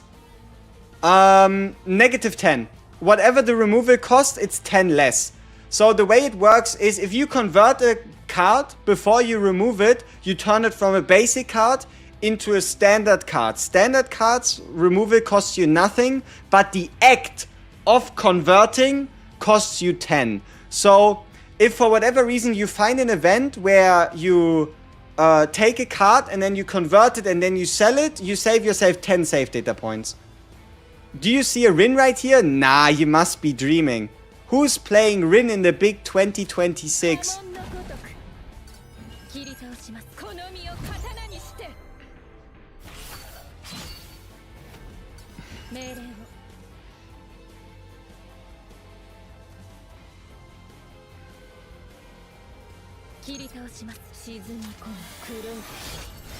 Oh, in Chaos Run when? Whenever I decide I need to build him, that time is not now.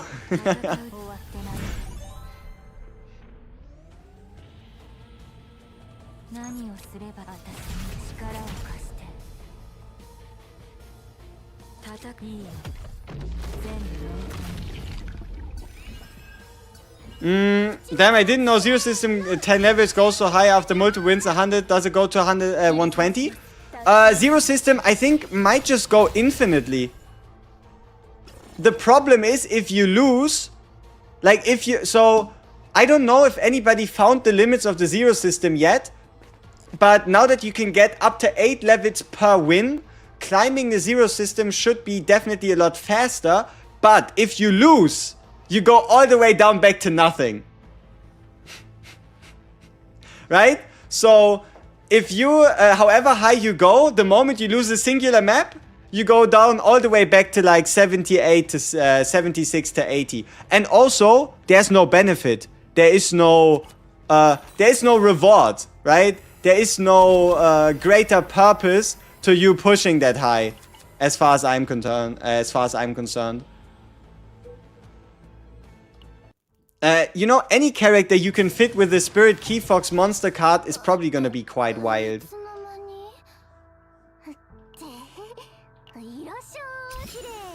×3 is so quick. Yeah, I'm barely able to think my thoughts before we are already through with whatever is happening on screen.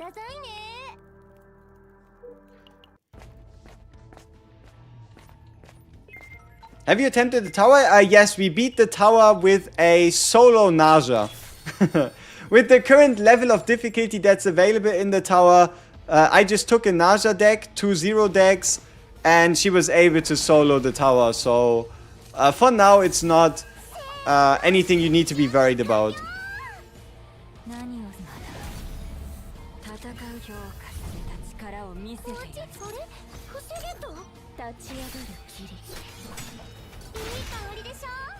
Should we merge div 9 or div 10? Div 10.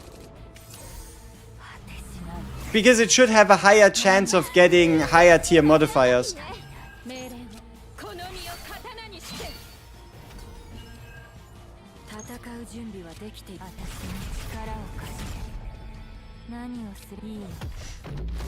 You lost the 50-50 to Hugo. Couldn't be me. I don't even have a Hugo. By how the difficulty is scaling from level 1 to level 25, I'm assuming the higher levels will be very difficult. I mean, the higher levels go up to level 200, so they'll probably be. What tower? Simulation. There's a new tower mode. If you go into the simulation, you now have simulation, hyperspace basin, and spiral tower of screams. Just curious, will I be playing Arknight's Enfield? I thought about it, but if I end up playing a game, I do go all in, and I don't know if I want to do that, especially with like everybody playing it, right? I don't know. Like I thought about it, but I'm probably more like 30-70 than 70-30. Maybe it's actually lower than that as well. Might just be 20-80. Open world, it would take my life. Yep. You lost my last 4 50-50s to Olea. What are the chances? The chances are Olea likes you more than you think she did. Or than you thought she did?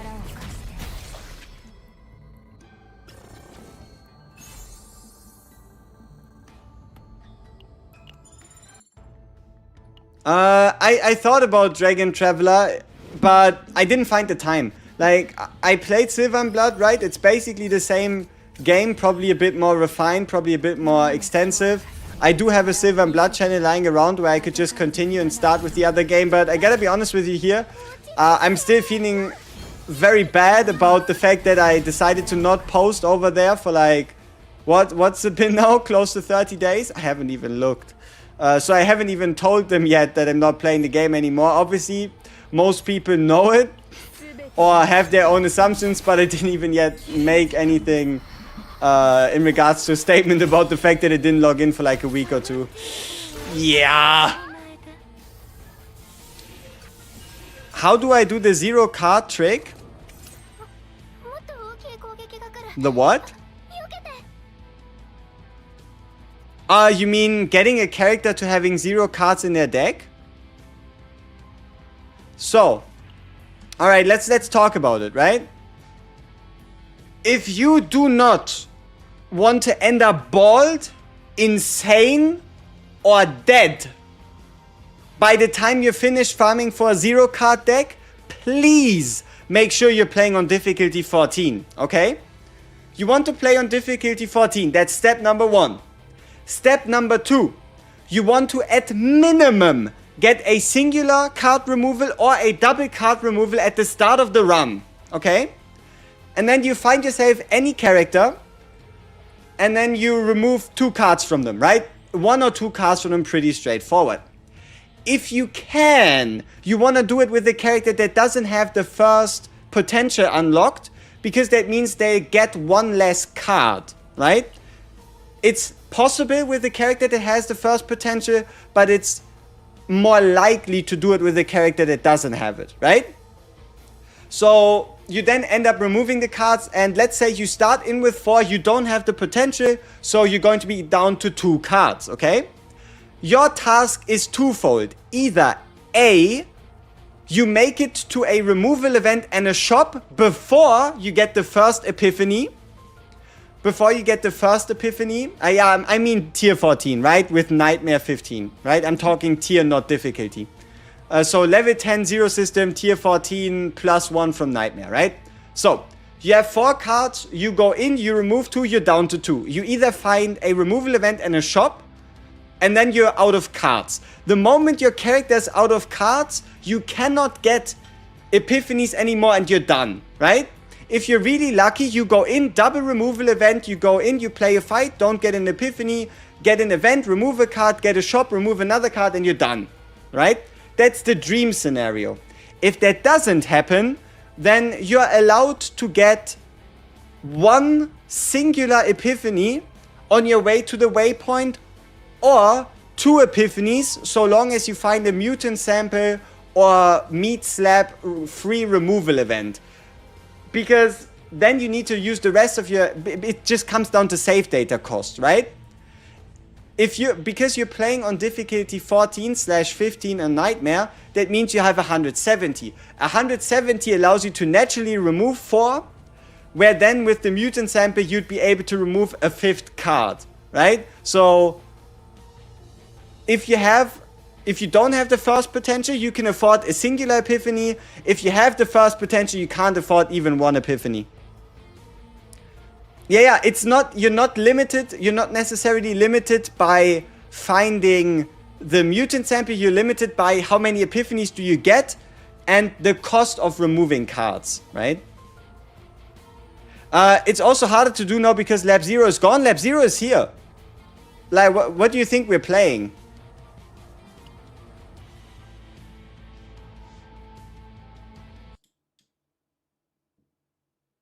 Laboratory 0. But yes, it is indeed slightly harder, because if you don't go in with like a start that gives you like a remove event, obviously the run is cooked, right? But you should never set out with the idea of making a 0 card deck, because otherwise it costs a fortune. You should just do it on the side, and if it happens, it happens. If it doesn't, it doesn't.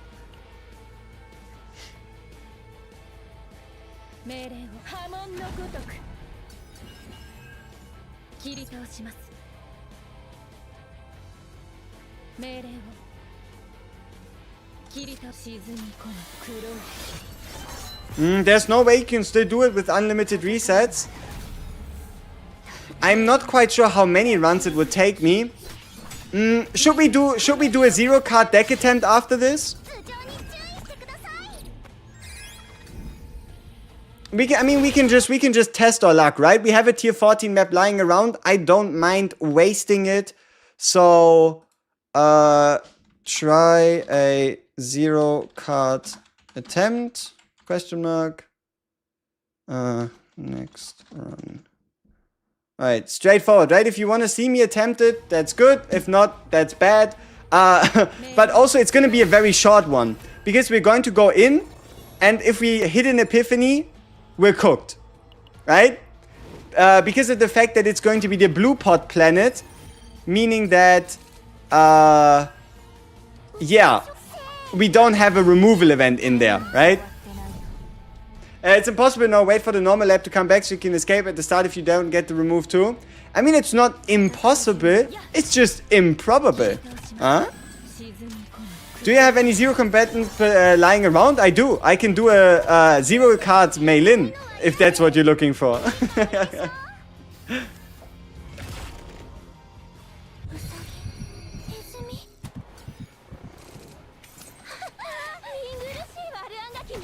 Ouch! She shot me.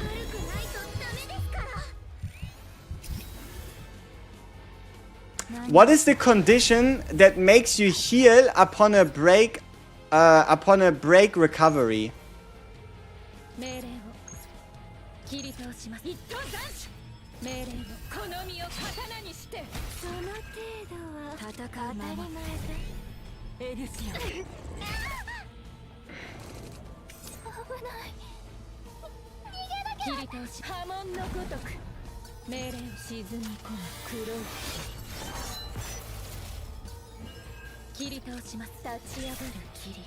You do not have unlimited. I said a singular attempt.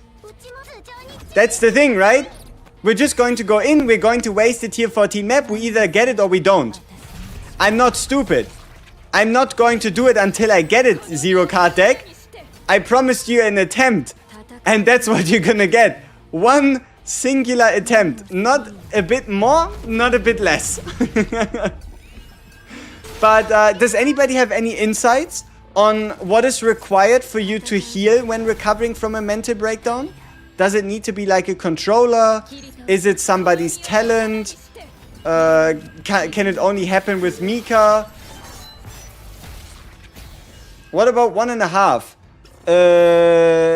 I don't know. I think it seems quite difficult to manage, don't you think?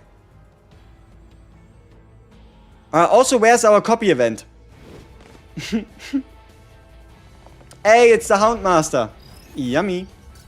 Will you do a defense build team? I'd like to see if you copy the retain 100 plus defense damage. I would, if I make a defense-based damage team, I'd probably get the card minimum once, then get the increased 100% defense damage taken card, and then if it ends up like that, sure, I would copy it, but I'd probably prefer copying other cards due to you only be able to stack it for 1 turn, or being able to stack it in terms of, come on brain, think.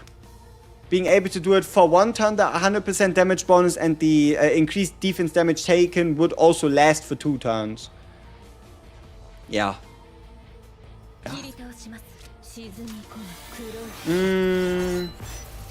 Hope you get YouTube rich. I wish. But I appreciate it. Thank you very much. And it's nice to hear that you're enjoying the guides.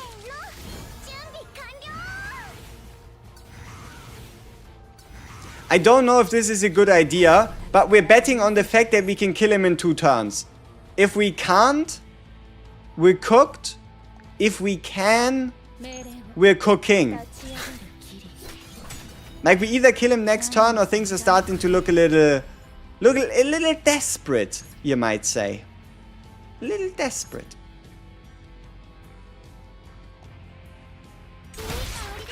Oh! I think Veronica had other plans. She just decided that it was time to utterly annihilate 2 of the 3 wolves with a singular ballista. So, yeah, I don't think we can lose this. Unless I do something stupid.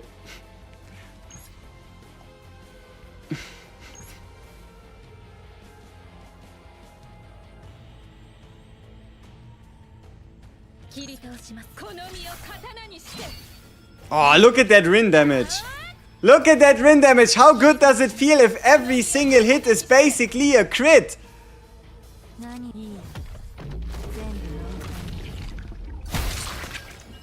I don't need to. I don't need to use Veronica.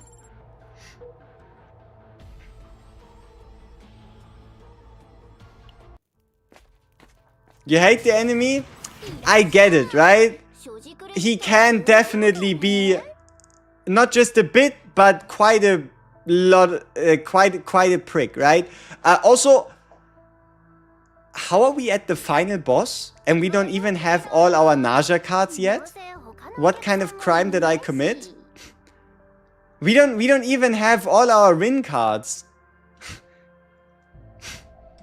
Divine levels of scam, I tell you.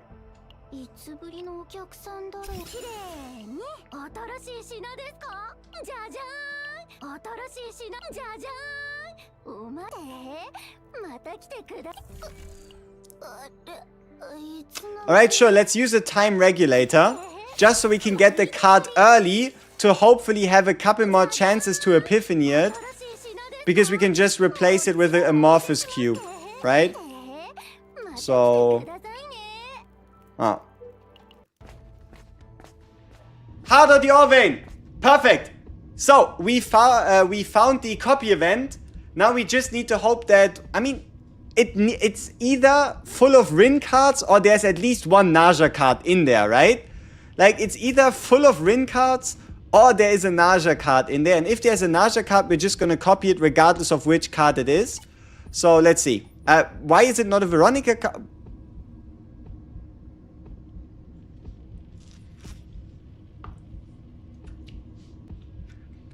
Yeah.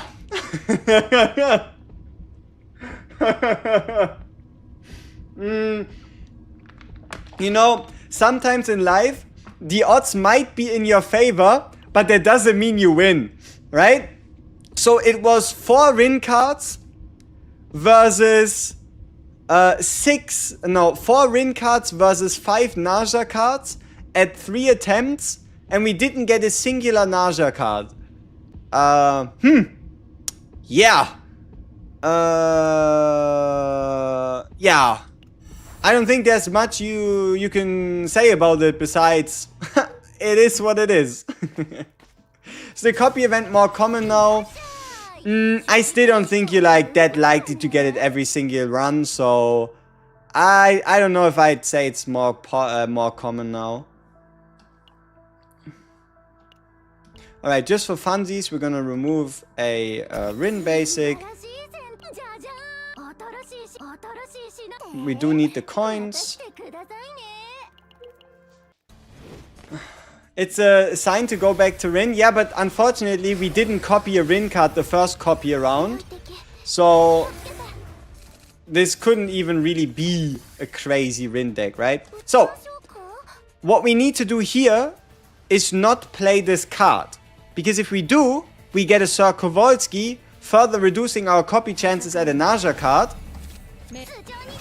Which means, we're obviously not going to do that.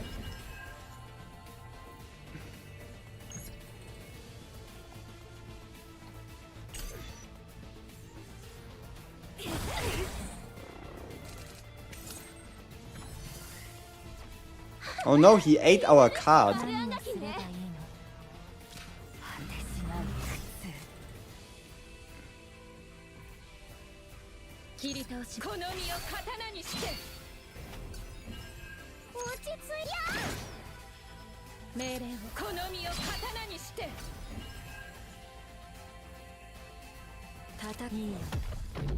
Does the latent epiphany come before the copy? You can skip it. You don't have to pick up the card. You don't have to go in order. You can just click on the copy event first. You can't skip it, but you can have it happen after you do the copy event.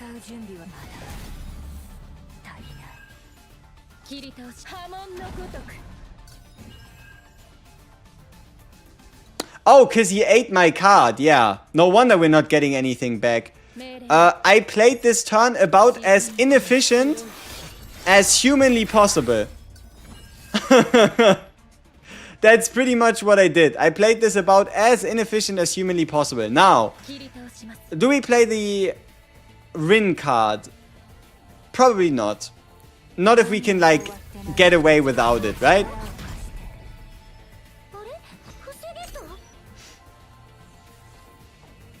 Any idea where the server's at? The notice board. Or upon first logging into the game. Okay, Domain of Veracity Epiphany. That's why we got it before the boss fight.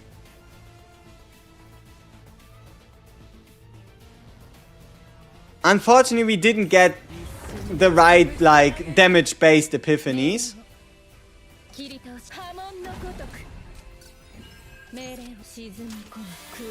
Why play Rin? Rin plus Naja is nasty. Yes, that's why. Question, my Naja's on the Ravaging crit damage set at 357 defense, 51 crit chance, 187.4% crit damage. Is it good enough or should you go for more death? Yes, that is good enough. I can show you my defense after this run if you're curious. We should be in a pretty similar ballpark.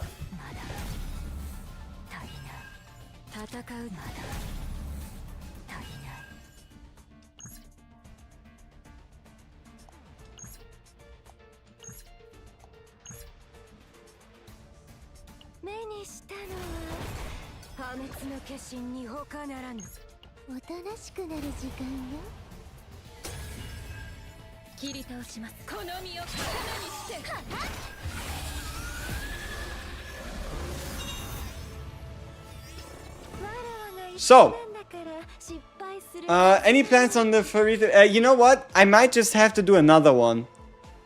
It took me too long, and I might just have to do another one, and then nobody complained that the account is getting carried by Serenia. So we might just have to do another one and just start. Or we might just, I don't know, I have to see. Are Rin dupes worth it? Not really. She doesn't need any dupes. But the most worth dupe, I'd say, is the E1. Rin's E1 is definitely her most worthy one.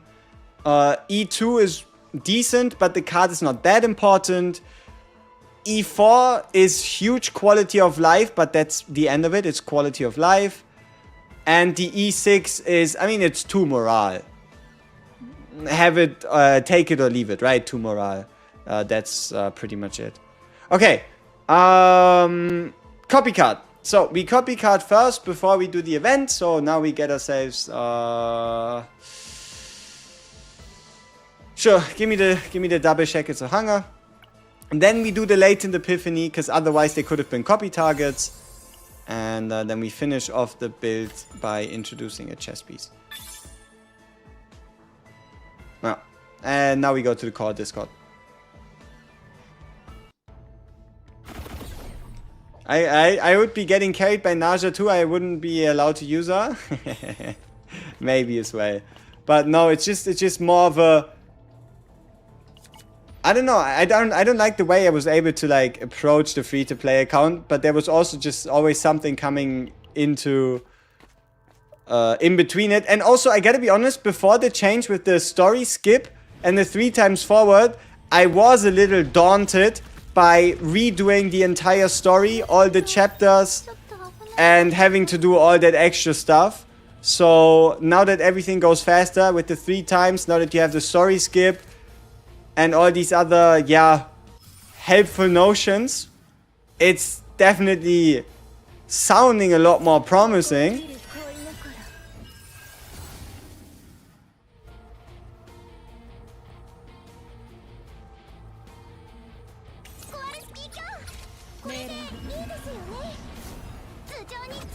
Naja's story is pretty good and sad. I like it, not gonna lie. Luke's trauma code should be in that category as well, I'd say. But I didn't yet have the time to go through it. But I'm definitely looking forward to it.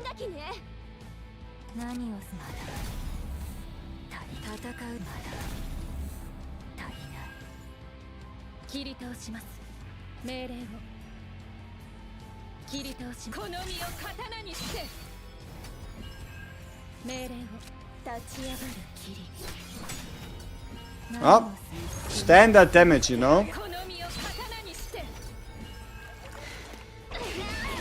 You skip everything. That's entirely your right. You don't have to read the story. If you want to skip everything, hey, have at it. Nobody's gonna stop you.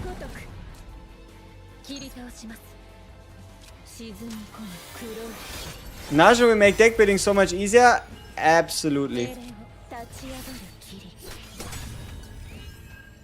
What DPS have you enjoyed the most playing with Naja? I mean, it's obviously gonna be, it has to be Serenia, due to just general power level and, yeah, just general power level and also access to unique cards, right? So Serenia has to be number 1. I mean, if you want to count Veronica as a DPS in terms of deck building, she's just a no-brainer. But I gotta be honest with you, the ones I'm looking forward to the most are Rin and Kayron. The ones I'm looking forward to the most to get that like extra push from our lovely lady, Rin and Kayron. Hey, we can even remove the last basic. Nice. So it ended up being a half decent deck in the end. Not quite anything I was looking for, but also not too bad either. What you build on Magna? Self-scarab plus shields plus Tetris authority, defense and health. For Magna, crit damage, defense, and yeah, crit damage, defense, health, or crit damage, defense, basics probably, or crit damage, health and attack. Crit damage, defense, attack. If you truly want the most damage possible out of her.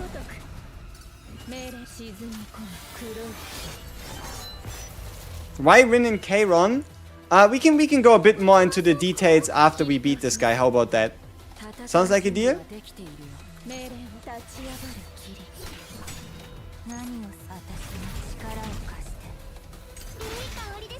Can Naja turn Magna into carry DPS? If you have the right amount of team defense increase slash enemy increased defense damage taken, I don't see why not. You can get some ridiculous numbers from Magna. Oh, and also we haven't even checked if counters are getting boosted by Naja, right? Because that should be possible.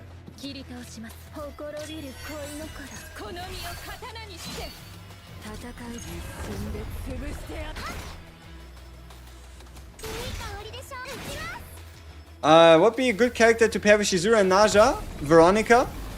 Veronica would be good. Ray would be good. Beryl would go well. Anything that inherently has a lot of draw would go nice.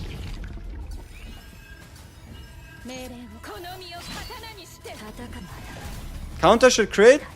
Yep, counter should crit, but I guess it doesn't.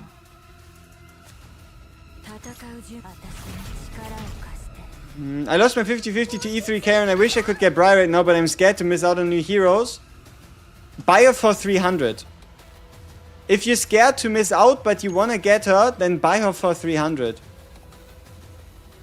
Right? Like, out of all the partners that are currently available in the shop, for 300 premium currency, Briar is definitely the top of the list. But then again, keep in mind you can also hold on to them until the next limited character, and then buy dupes or whatever else you can come up with, right? 1222, fuck. I don't think we could have drawn any worse.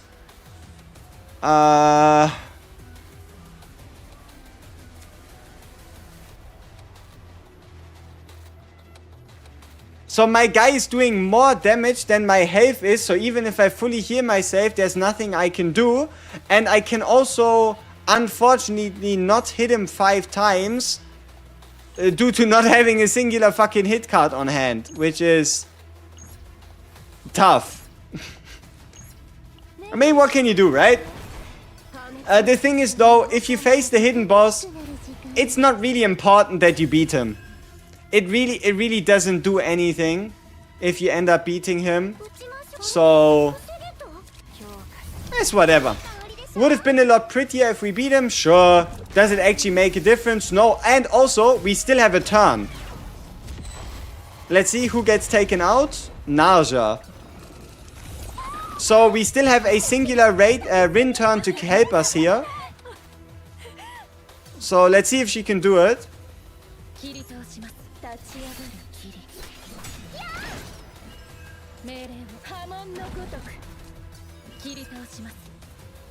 Not quite. You do get extra gear. You get an extra attempt at mythic gear, yes. Nah, I don't think the ballista is gonna do 1,500 damage. We were close. I should have used the Rin ego skill. I sold. Like full transparency. If I used the Rin ego skill and wasn't so scared, like I forgot that we had link crash, right? I forgot that we had link crash due to that not existing in the Great Rift. So if I did the Rin ego skill, then went into the turn, we would have won. We wonder if there ever was a way to recover from Last Stand. Yeah, beat whatever final boss there is, right? I do believe you recover from Link Crash if you beat the second or first boss. And obviously Link Crash doesn't make a difference if you use it to beat the final hidden core boss, right? You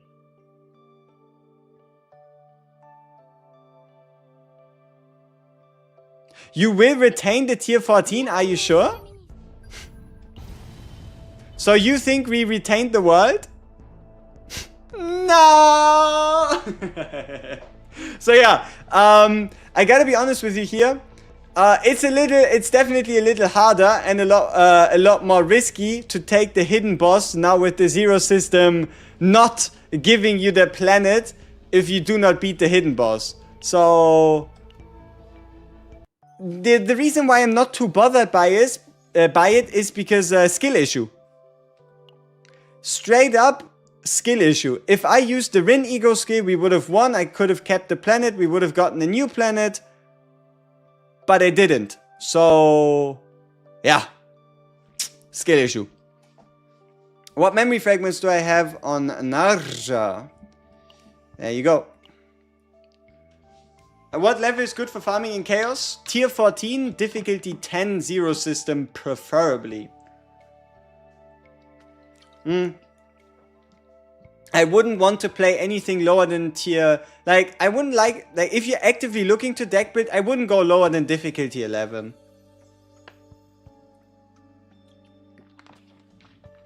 It doesn't feel worth to take the hidden boss. It only gives you an extra shop. And the extra shop is quite valuable. Wanna know why? Because you can, for example, make it to the final boss, still have 2 basic cards in your character's deck. Or, yeah, like, let's say you have 2 basic cards in the deck you want to build. You can still go and remove a card that is non-unique, that could be a copy target. Do your final copy, and then remove the basic after. And also, after you get your copy, with the shop in the hidden boss, you can still buy neutral cards to fill out your deck. Like, having a shop after the final copy event is a lot more significant than you would think initially. Yeah. So somebody asked how high is my defense. Our defense is at 371 total, but keep in mind, this is maxed out, right? So the defense potential is maxed out. So I think our actual like base is like, I don't know, 340 or so? I'm not so sure. Should skip and save for next limited? I mean, if you want to save for the next 9 weeks, have at it. If that's what you want to do, I'm not going to stop you. But also, I would say Naja's worth the summons if you do decide to go for her.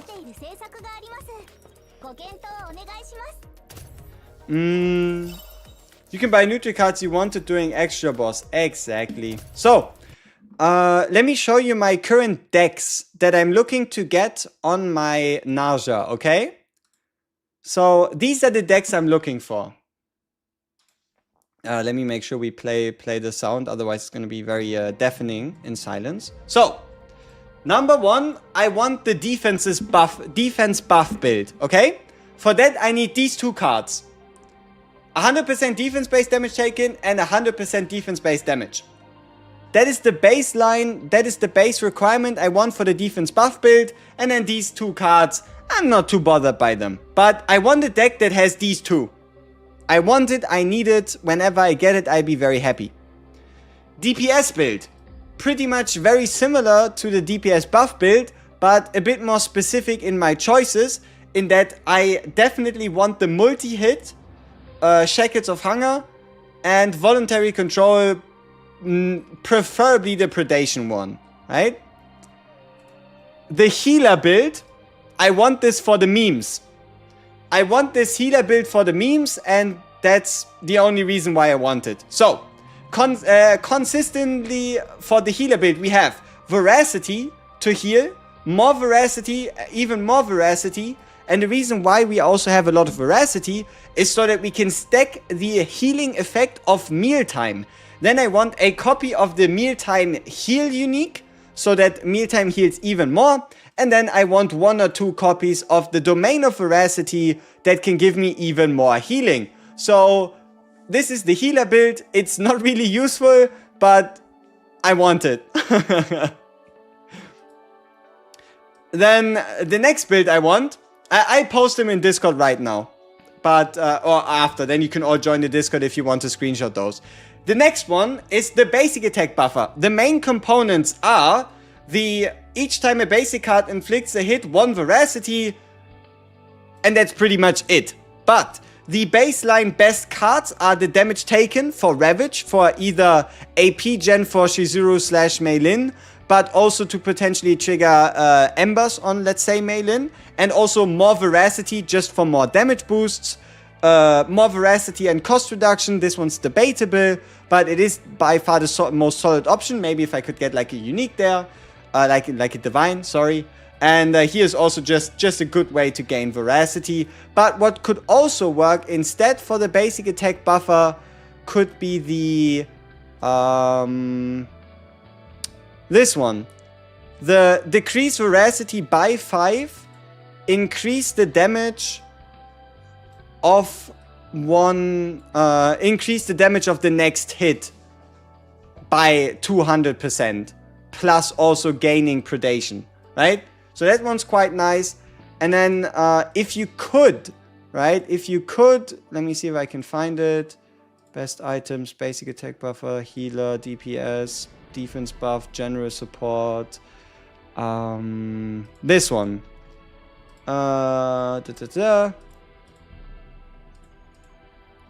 If I could, I'd like to get a copy and get the voluntary control for Meilin, because if you apply this to Meilin's basic and you move it to your hand a lot, you generate a lot of this predation and you don't have to worry about veracity, because you can never consume veracity with a basic, right?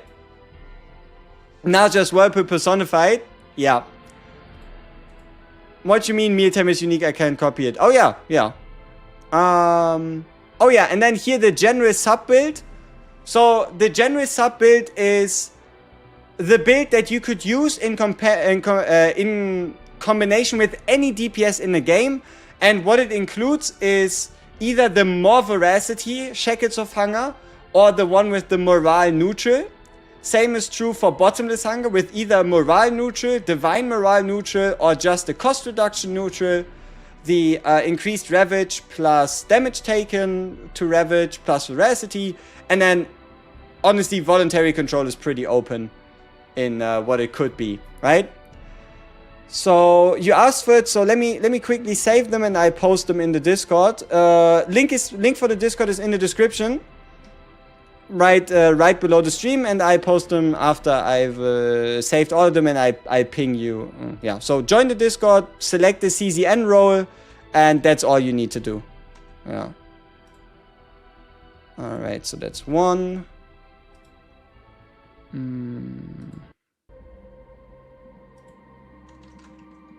That's two.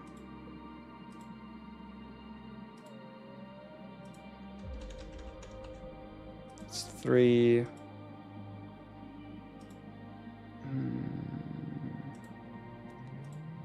That's four.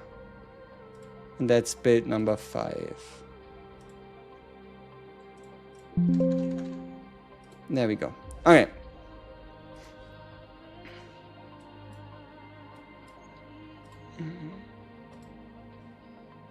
Okay.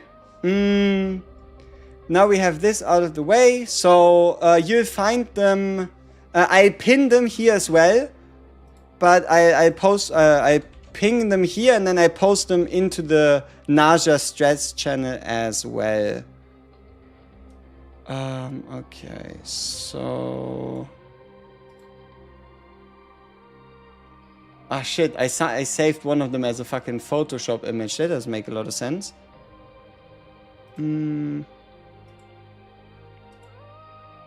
So file export as. Don't worry about my naming scheme. It's a little out there, okay? Alright, 1, 2, 3, 4, 5.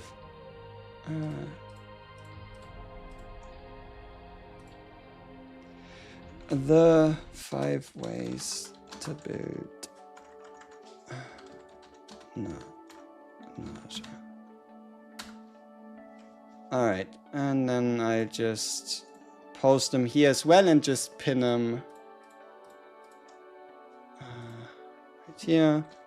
5 builds. Let's jump to the newest one. Pin message. And then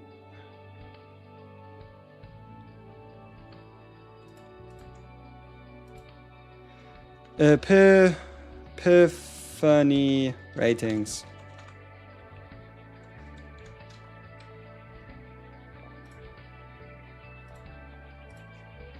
Alright, there we go.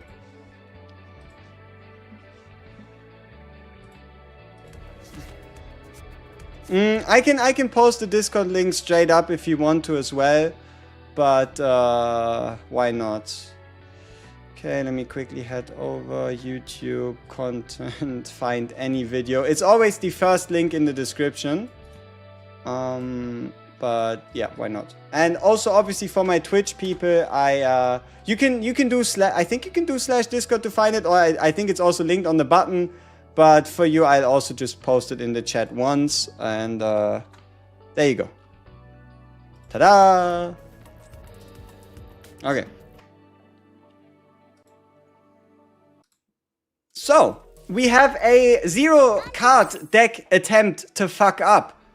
Because who needs to play tier 14 seriously if you can also just do some funky stuff?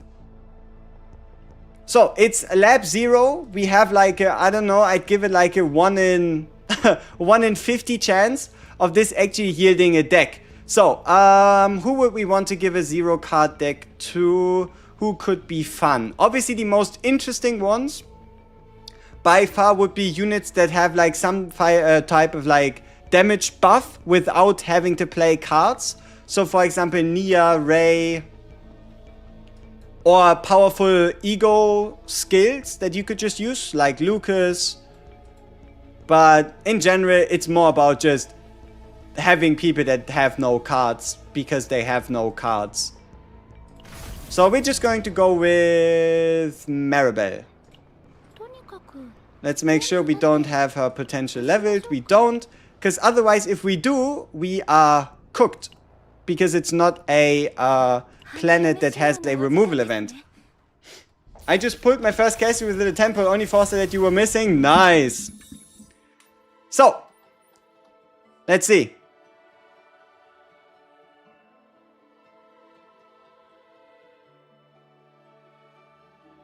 Perfect. So, we go and see if we can either A, hit 4 card removals before we get an epiphany, or B, get an epiphany and leave the map. That is exactly what we're doing right now. So, let's see what happens first. Do we get 4 card removals or do we hit an epiphany? I wonder where the odds are highest.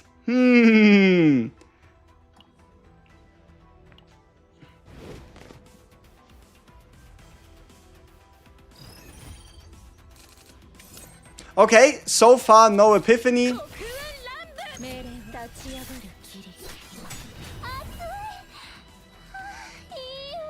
What was that voice line?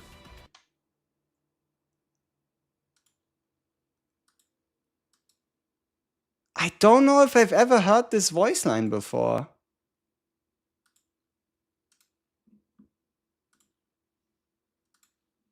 What was that voice line?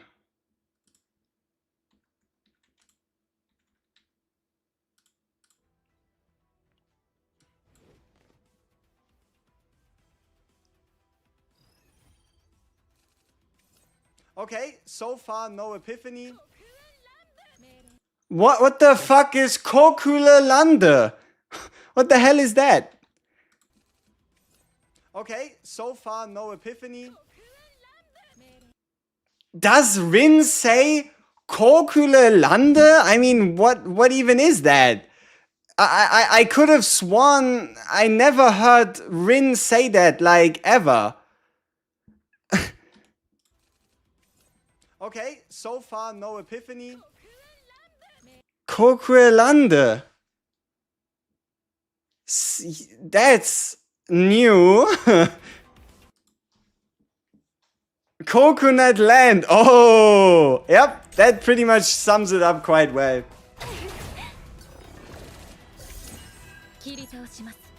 Kirito shimasu.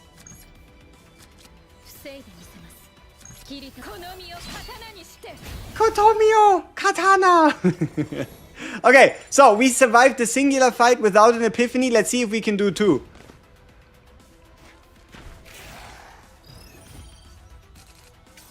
Nope. This is the end of the run. Ta-da!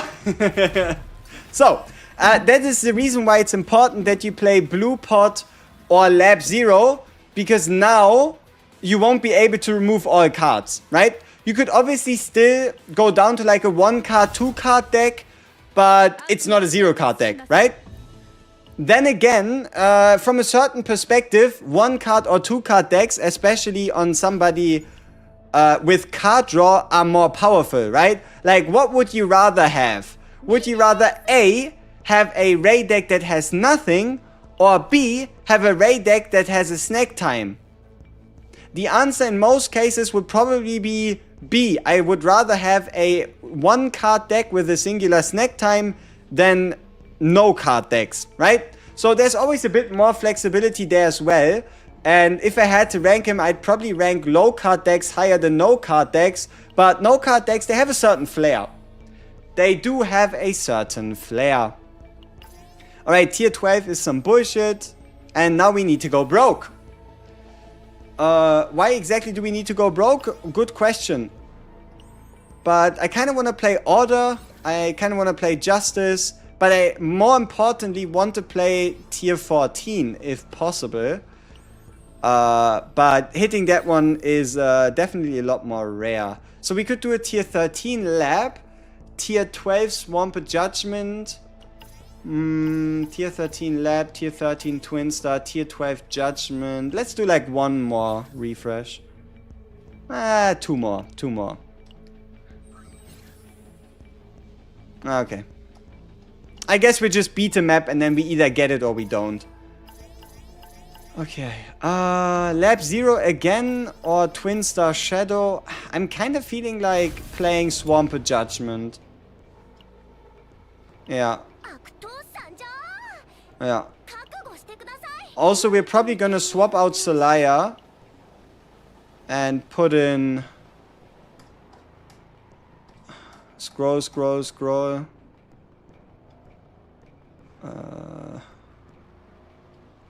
I'm blind. Okay, then let me sort by Ranger. There we go. Put in Rosaria instead.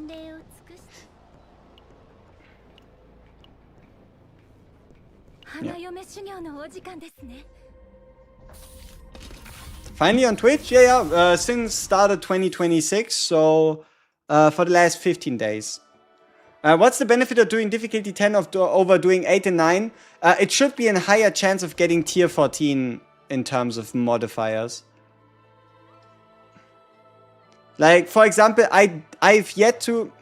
obviously it's mostly assuming it, but I also haven't yet seen anybody doing difficulty 8 or difficulty 9 and having a tier 14 map to begin with, right? No, so let us remove... Let's remove 2 basics. Let's stay relaxed. You hope the kid in the forest will bless our run? That'd be awesome. But you know what I'd like to see more? Cthulhu chess piece. How about that? Do you think they should add defense damage to Orlea since you go attack with Swifty build? It would definitely make a lot more sense if she was a defense-based damage dealer. But unfortunately, we're not talking a lot of sense with these devs. So... yeah. It would definitely make her a lot more flexible in terms of builds. Why not run Serenia? It should make it more easy to finish the game. We don't need to. Surely it makes it a lot more easy, but it also, we've played a lot of Serenia, and I asked the chat, do you want to see another Serenia run? Want to know the outcome? 80% of people said no. We do not want to see Serenia play Rin instead. So, you know, democracy and all. So that's what we're doing.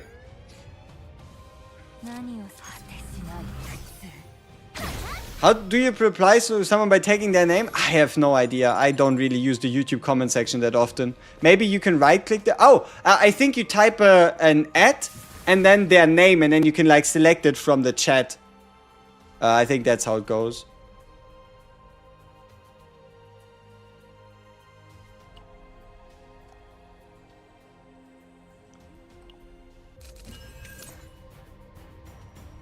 I kind of wanna fight the egg. I kind of wanna fight the egg.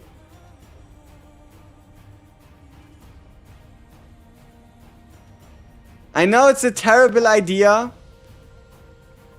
but I kind of want to fight it.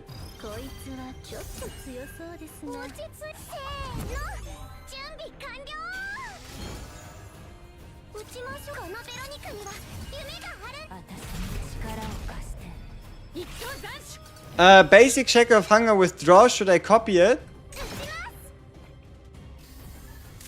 You could. Ooh, Epiphany early. 0 cost. Plus more. Nice.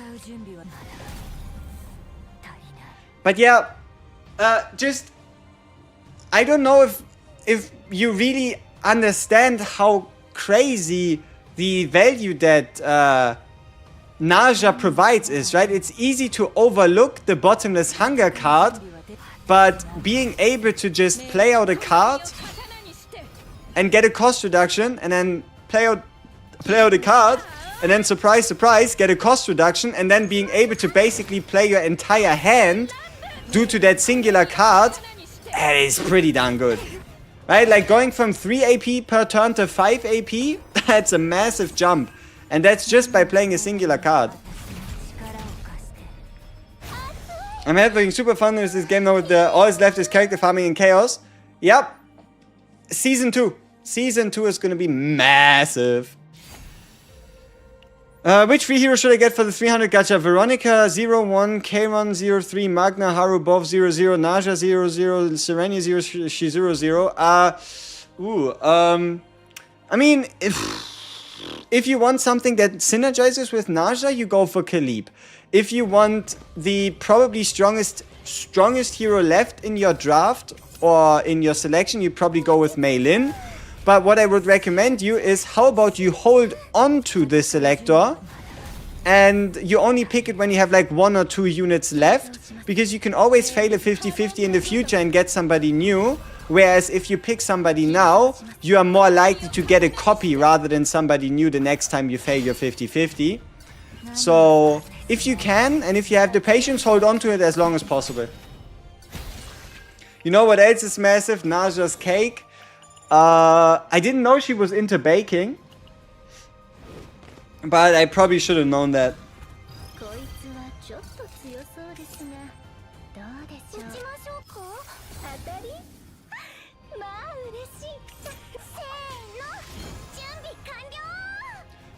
Okay, this is super unlikely, but do you think we can get a Spirit Key Fox? What do you think about the odds of us getting a Spirit Key Fox here, huh?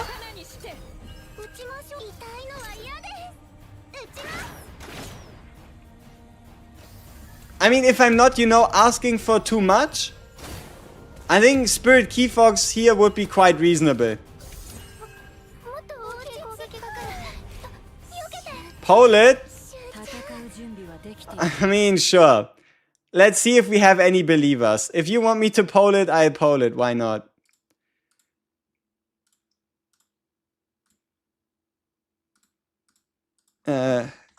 Key Fox this run, question mark. Oh yeah, did you know something interesting about the Spirit Key Fox? You can only get it in the exterior, meaning that you actually know quite early if you did or didn't fail at getting it. Okay, what do we have here?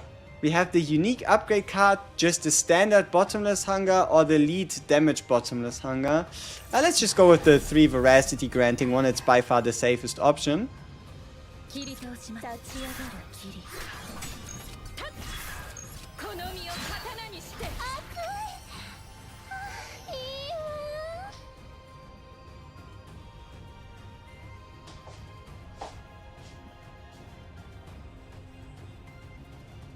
There you go! There you go! It goes just like this!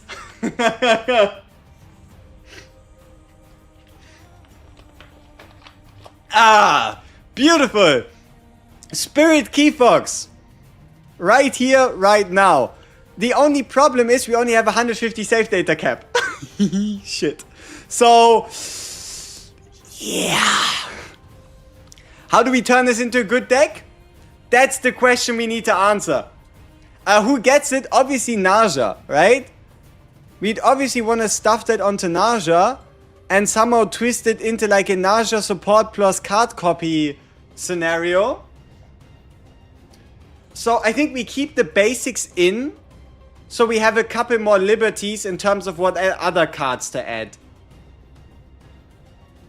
Or obviously we remove another basic, but then we can only get one divine.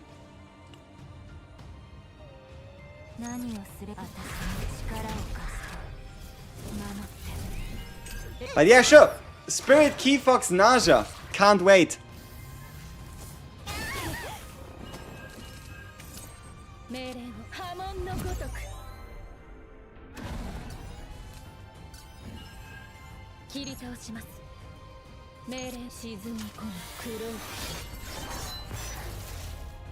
Other people that missed out on Serenia, I don't know what the people are, but there's definitely people that missed out on Serenia, but by no means would I think it's the end of the world. What does the Key Fox do? I'm about to show you the strongest card in the entire game and the entire reason why monster cards cost 80. Did you ever wonder why did the devs make monster cards so expensive, right? This card you're about to see, it alone is the reason why. It alone is the entire reason why monster cards are so expensive. So, the strongest monster card in the entire game. I present the ability to get an additional copy of any card of your choice. Period. You pay 1 AP to get an additional copy of any card of your choice in your deck. Obviously doesn't work on uniques, but just imagine a Mei Lin with an additional unity of a deck in defense. Imagine a Serenia with an additional homing laser. Imagine a like any character who you stack copies of. How about you stack one more? Right? The true forbidden card. Exactly. It alone is the honored one. But yeah, I truly do believe the only reason why monster cards are so expensive is because this card exists. And you know what the best part is? You draw the card plus you duplicate the card. Meaning that if you wanted to do like a turn 1, not only is it a 1 draw of the card you want, but it also copies it. When Key Fox copy Yuki card inspiration doesn't work, then just put it back into the deck and draw it back out. How about that? The only place to get it is Order Planet. Only the Order Planet and only from the Elite encounter that you just saw. No, not... Yeah, I think... Yeah, it's only the Elite encounter. I think there's maybe an event where you can fight them as well. But I don't know if I actually saw the Key Fox ever drop there, right? Is 9 limited? No, I don't think we're... like...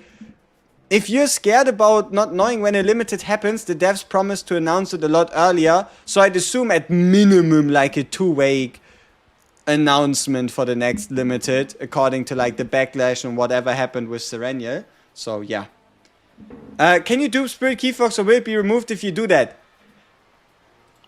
At the moment, a duped Spirit Key Fox deck is only possible if you play on difficulty 13, 14 on Nightmare and you do not make a single change to your deck and you also do not get it epiphanied. But once we get the guaranteed Divine Intervention Mutant Sample event at the beginning of the run, which we were meant to get this update but has been postponed to Season 2, you will be able to make some pretty good double Key Fox decks, yes.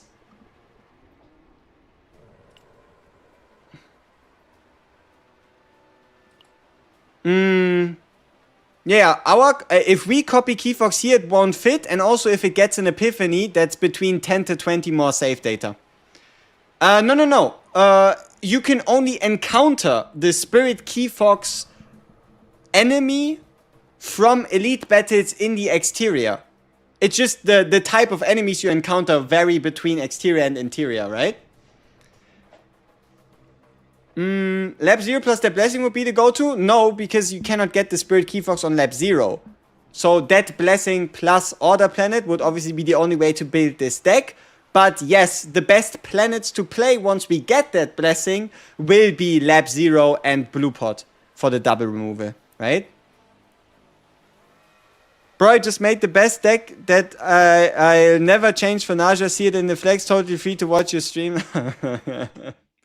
Okay, bro, you're very confident. Let's see. He said it's the best deck that you could ever make on a Serennial.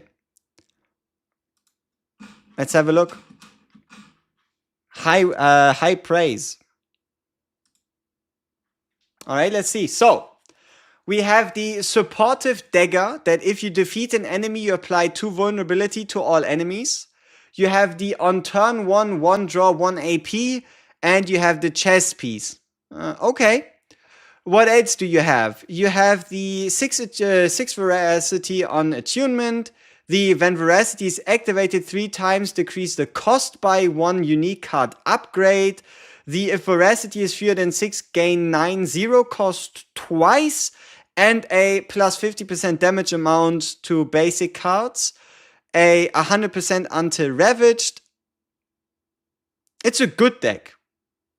It's a good deck, but it is definitely not the peak of what's possible. But regardless of that, it's a good deck. And if you play this with somebody like a Meilin or Shizuru, you're going to get a ton of value out of it. No doubt about it. And you could probably even find yourself in turns where Forbidden Engraved Malice actually provides a lot of value.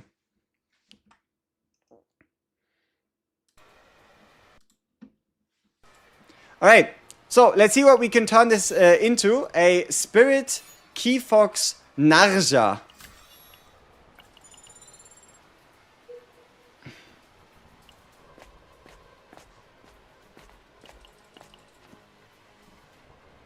Ah, he gives us the Abyssalization, huh?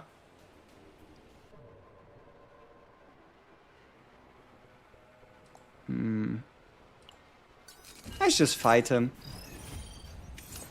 Whoop. Whoop.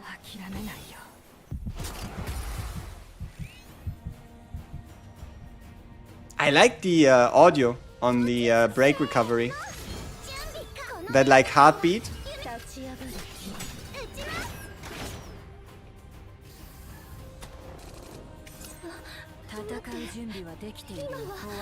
Okay, so we didn't yet get the Spirit Key Fox Epiphany, but it's honestly, at the end of the day, it's only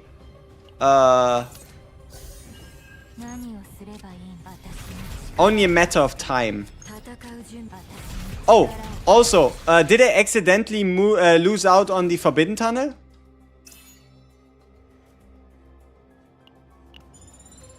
Or can we still reach it?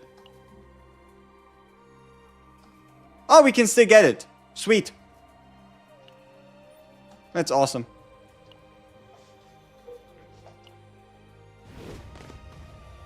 I want to go back to using Rim, but Shizuru just seems better in most ways. Why not use both? Why not use the 2 of them? But no, if you prefer Shizuru, that's totally fine.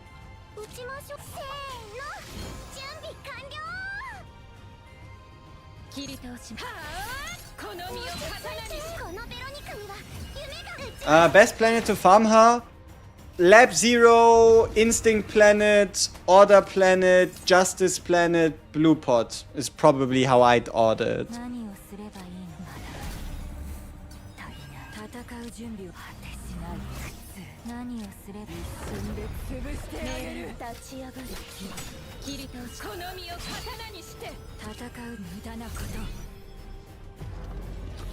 If you get a Spirit Key Fox, should you put it on DPS or support? Support. You'll never be able to make a good DPS deck, not with a card cost that basically robs you of everything you own, right? Like, you just won't be able to make a good deck when you're paying that much for a card.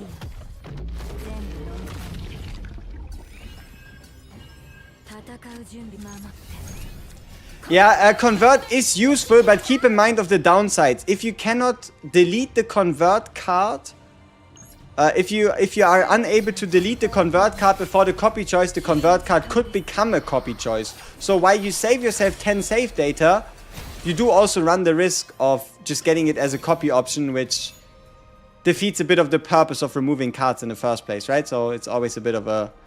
you'll have to see. Except Mei Lin. I guess Mei Lin. Yeah, okay, seeing as how for Mei Lin you only want to remove one basic, you could probably build a pretty disgusting Mei Lin deck, but you wouldn't be able to do like a divine unity of attack and defense, right? But yeah, sure. Out of all the units, Mei Lin probably has the highest chance, just due to her only needing to remove one basic, pretty much making her save data for the most part free. Huh? Okay, so let's see if the guy is destined to survive. If Veronica shoots him, then there's nothing I can do. I didn't do it. I didn't do it. I am innocent. All the blame is to be laid upon Veronica because she killed this innocent being in cold blood. It was out of my hands, and I am in no way, shape, or form liable for any, yeah, any damages caused to innocent wildlife.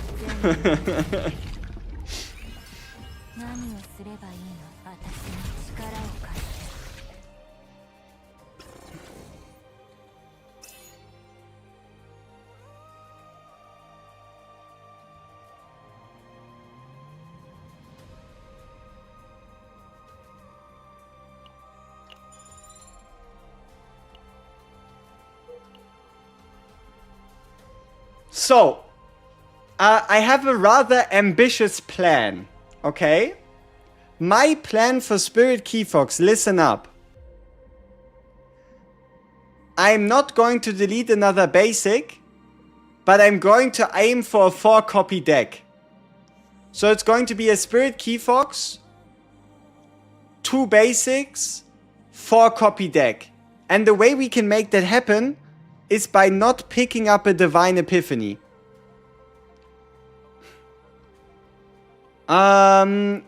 YoWG, correct me if I'm wrong. The first remove costs nothing, / normal epiphanies cost nothing. Normal epiphanies cost nothing. The first removal does cost nothing, but if you remove a basic card, you get a tax of 20. Meaning that while the cost might be 0, 10, 0, 10, 20, in reality it's 20, 30, 0, 10, 30, in reality it's 20, 30, 50, right?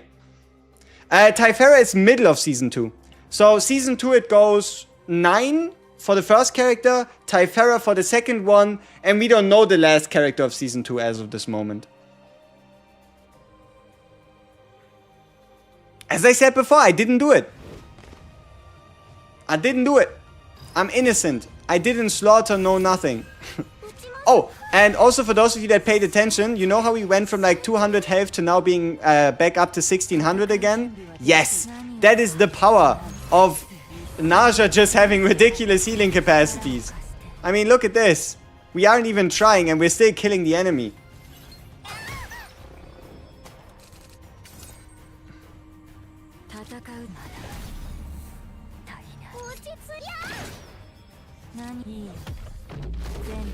Yes, we already beat the tower that's currently available, but there will be an update to the tower on Sunday reset, giving us the higher stages.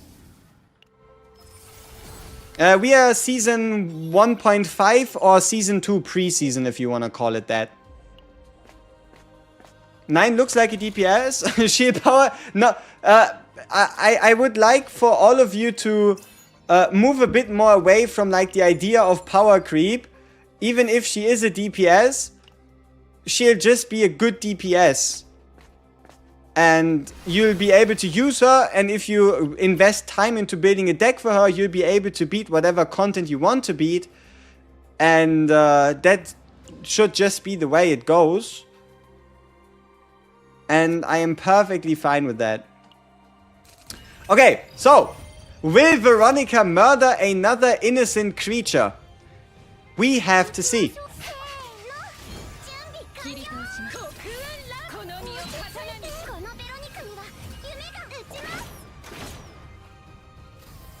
Oh, see, you know what the great part is? Or the interesting part is? We don't even know if forbidden cards will be a thing, right? They definitely give us more neutral cards, more other cards, more different equipment.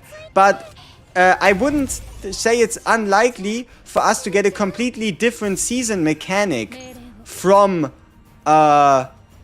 forbidden cards, right?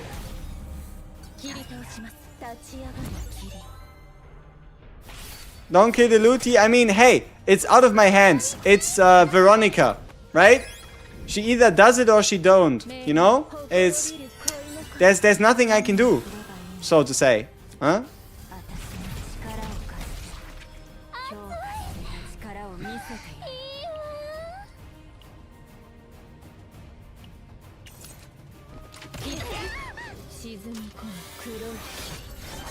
What type of tie was the Keyfox found on again, Chief? Needs to be an elite. And I mean, I can show you the image. See, you can actually tell, or at least a bit. You can do a bit of telling of if it's a Keyfox or not by the tile. So if we make our way to before the event, couple seconds forward. So, what you need to look for is, you see, I can't, YouTube changed it. I can't make it bigger, and otherwise I'd go to the stream. But, yeah, so, that's annoying. That's annoying as fuck. But, you see that there's like this little fox on there, right? If it's anything that looks mechanical, that means that you're going to be fighting Justice enemies. If you fight Justice enemies, there's a 0% chance. Impossible for it to be the Spirit Keyfox. So, if you have the choice between two tiles, just make sure that you don't, if it looks robotic, don't pick it, right?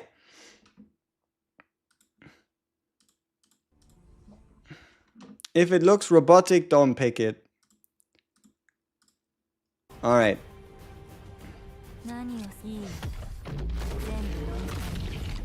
Is Naja a power creep for support? Depends on how you define power creep.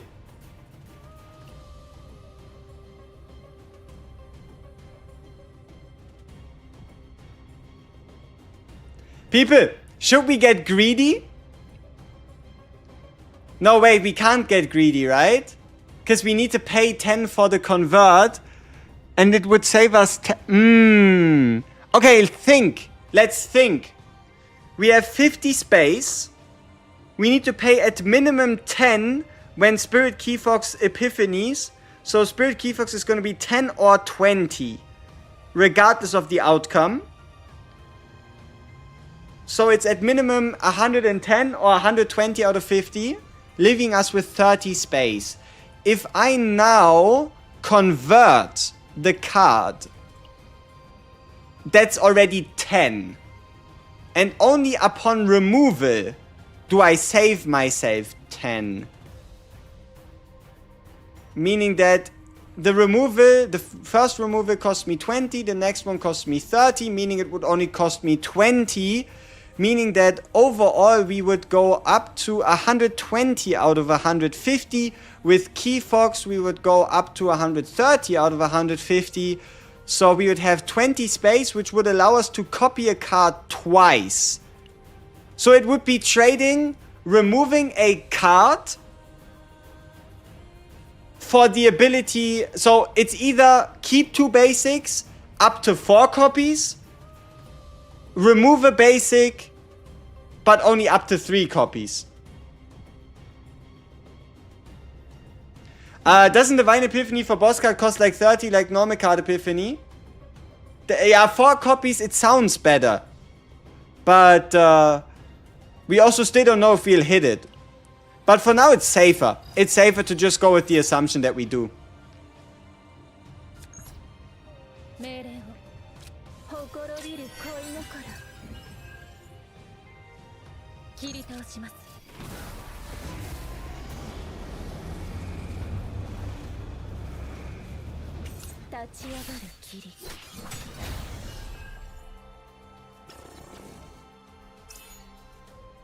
I feel a little bad for killing the little guy.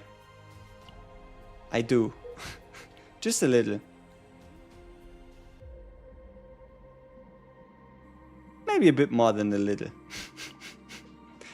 Okay, now we have a choice to make. Do we go into the Forbidden Tunnel? If we do, we have a very high chance of encountering a divine event. What that means is that one of our choices for Naja is always going to be divine. If one of the choices is divine and the other choices are crap, then we're kinda cooked. So we might just be better off avoiding it so that we get less divines. So yeah, we might just be better off avoiding it so that we get less divines. That'd be my thought process here.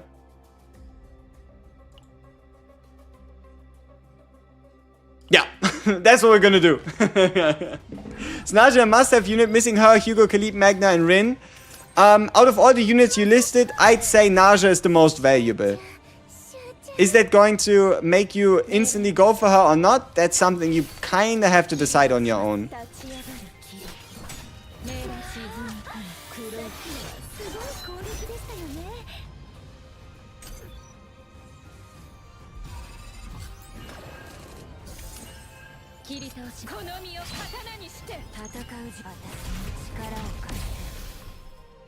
Alright.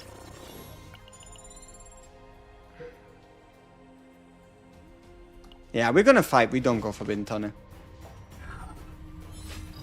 Oh, though technically I could have just went there and not taken it, so that I still get the benefit of double removal from shop. It wouldn't have been too bad as well.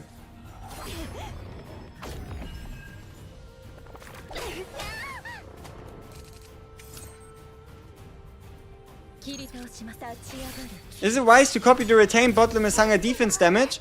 The slower you are in cycling your deck, right? So, okay, basically, if it takes you longer than one turn to play your entire deck, then copying it will be a massive step up in consistency.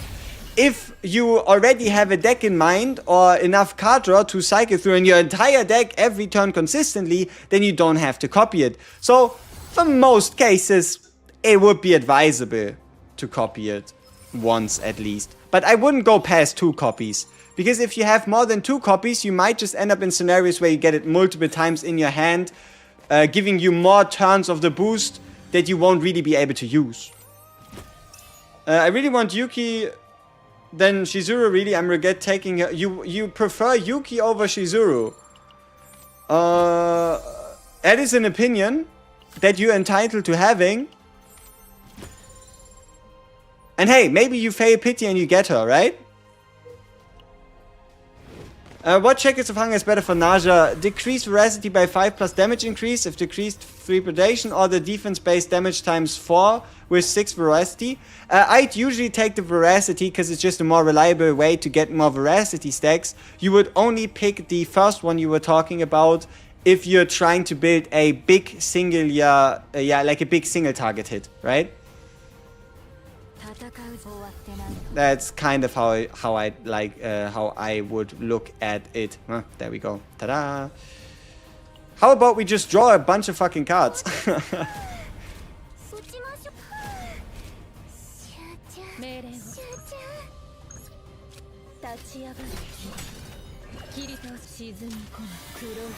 Sorry, this isn't a correct topic, but it spikes your mind. Does it make more sense after Naja reaches Ego 4 to obtain multiple copies of Gaia? Would it be better to push Naja to Ego 6 instead? From a Naja and Naja as a DPS perspective, you'd obviously want to go to E6, and I'd always recommend, even if you're like degenerate with your money or whatever, I'd always recommend going for partner character dupes rather than partner dupes. But if you're trying to get the absolute most out of her in terms of a buffer, then obviously having more Gaia copies could help you out more, because the while the E6 only boosts Naja's damage slightly based on predation consumption, getting copies of Gaia is going to increase the boost that you apply to your entire team upon playing Mealtime for the first time. Hope that makes sense. What's the meaning of the Rin drawing slash epiphany that says Dark Mist stance can't be used? If not in stance, you cannot use the card. If you go over the Fate memory, is there a way to reduce that? No, you're cooked. Yeah, congratulations, you cooked yourself. And there's nothing you can do.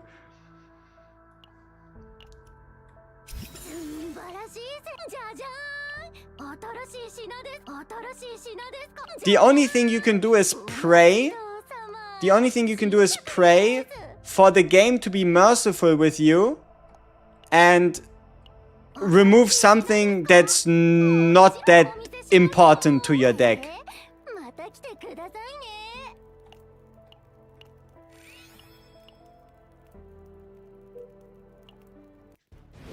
Does the rare weapon command 40% attack card damage boost apply throughout the battle? No.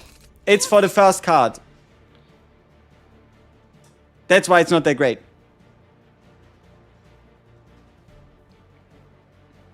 You got 4 repulse with 0 draw, 2 divine and 1 draw. That's a lot of draw. It's a lot of draw.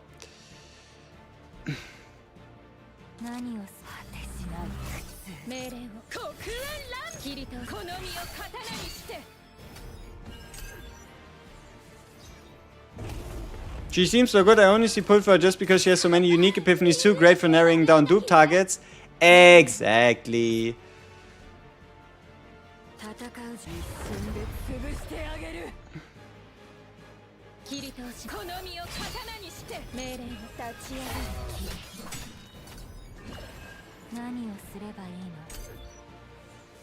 Wanna see your Mika Whirlpool bit? Show me! Ping me! Ping me on Discord and let me know when you did. I don't mind seeing a Mika Whirlpool deck. I'm looking forward to it. Would be my pleasure to witness greatness.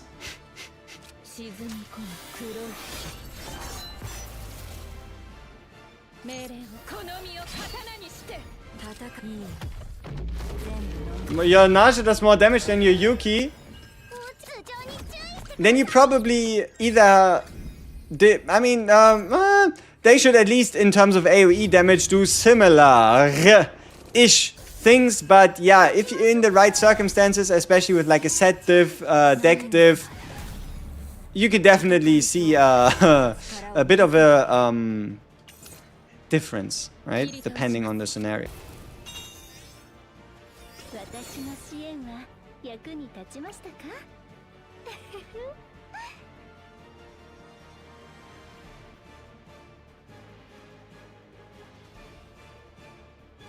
Yeah, we should have taken the convert, because unfortunately now we won't be able to get 4 copies no matter how hard we try. The best we can get is 3.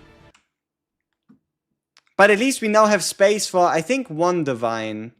If I'm not entirely wrong, we should have space for 1 divine epiphany if we press it. Huh? Now. Naja OP, in terms of being a support, yes. Yes, she is. Do I have Haru built?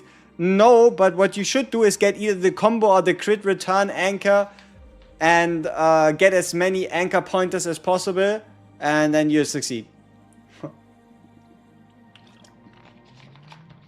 Told you that was greedy? Yes, I should have done the triple shop.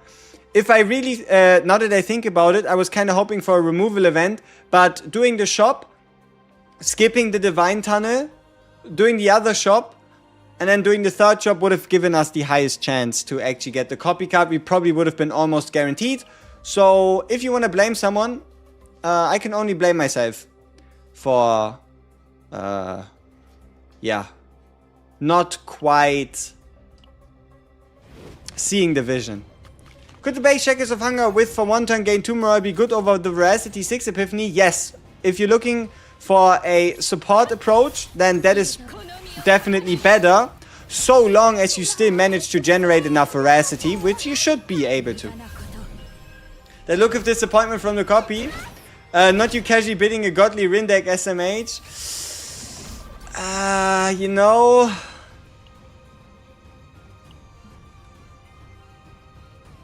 I might not be completely incorrect here, but there's definitely some more steps we could have taken. Wanna know why?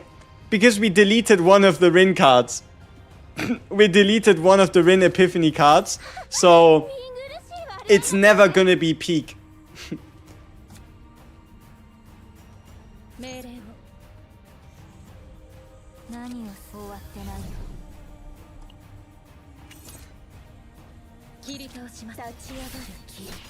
But yeah, Rin is also one of these candidates who could really benefit from having a Spirit Keyfox as a support due to the ability to just get an additional Darkness Secret Art Destruction.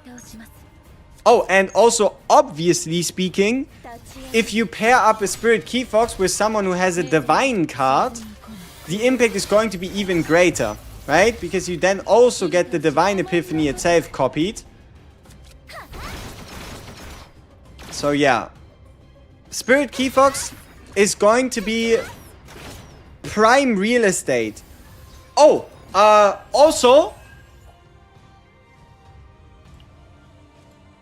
there is a very, very, very high chance the next season is going to have one of the most broken decks come out of it, because I am going to make a prediction. The monster for Spirit Keyfox is going to be able to be found on the new planet. That is my prediction right here, right now. I'm going to say Order is going to be a faction of the new planet. And Spirit Keyfox is going to be found on the new planet. That's going to be my prediction. Yeah, I'm going to predict that the new seasonal planet will have a Spirit Keyfox enemy on the planet.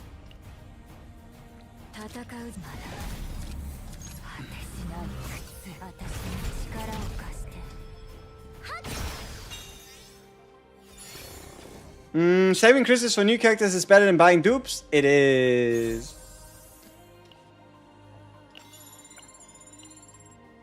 Man, I want Rin now. I want to lose my 50-50. Rin is sweet as hell. Still, in my opinion, the best sound design out of all the current available characters. And just in terms of style, she's just, she's her, you know?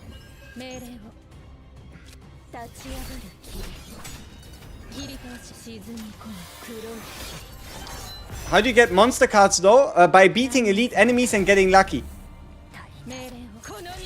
Every elite enemy has a connected monster card, and they have a however high chance of dropping it, but there's also a fate that guarantees a monster card drop upon defeating an elite enemy, and that would be your main way of guaranteeing yourself a Spirit Keyfox. So what you would do is you get that fate and you avoid every monster battle in the exterior until you get yourself the Spirit Keyfox fight, and then basically you're guaranteed to get it.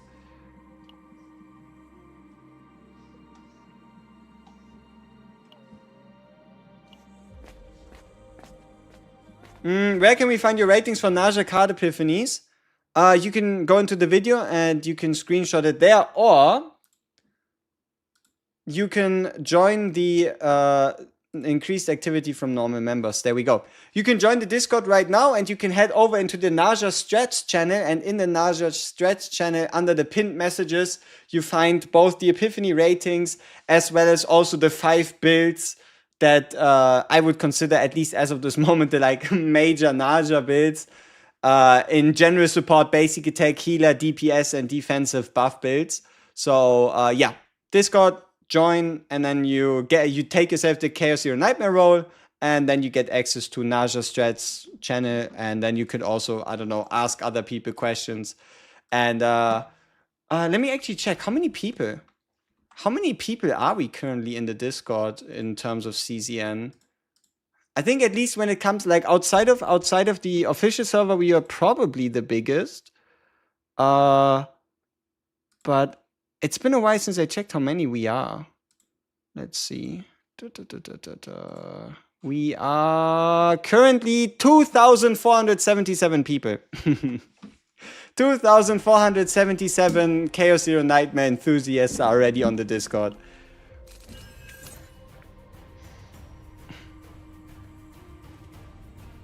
So, do I want to fight or do I want to take this? Oh!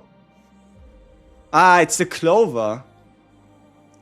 When recovery via card ally attack.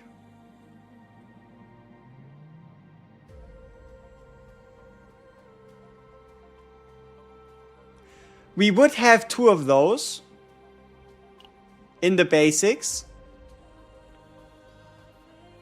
But it's probably not worth it sacrificing our ring slot for. What's this?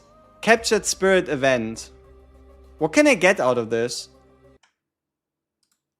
I'm not too sure, so let's check. Let's check what we can get out of the event. So we head over to Swamper Judgment. The Struggle.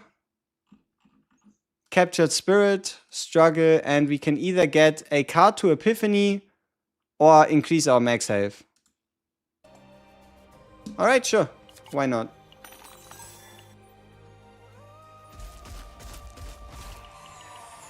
Loo.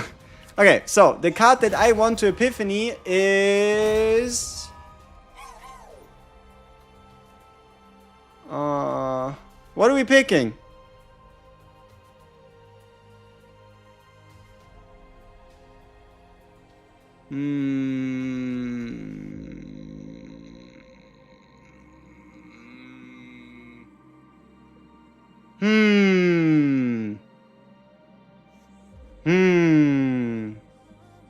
Let's do Domain.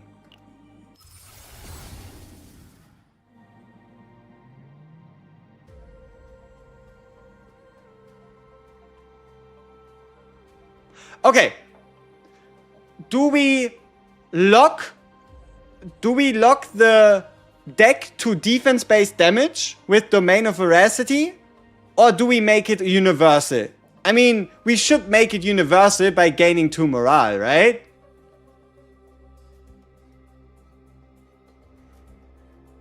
Yeah. And then we just hope for another morale-related epiphany. On the Veracity gain card, yeah.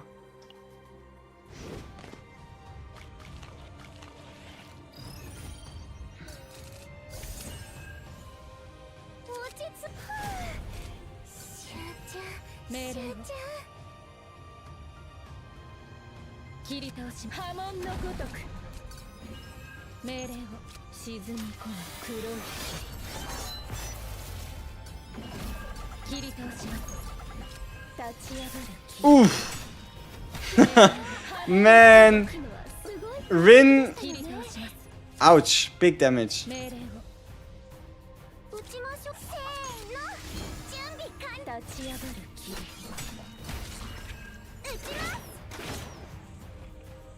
Order has the best monster design. I'd also say the best area design when you like pick the area where to go. And I'd probably argue even the best background design.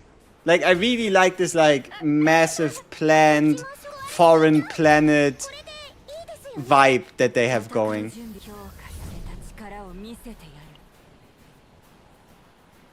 Can you copy a mental breakdown charm card? Oh, you can't. Damn. Okay, the more you know, right? The more you know.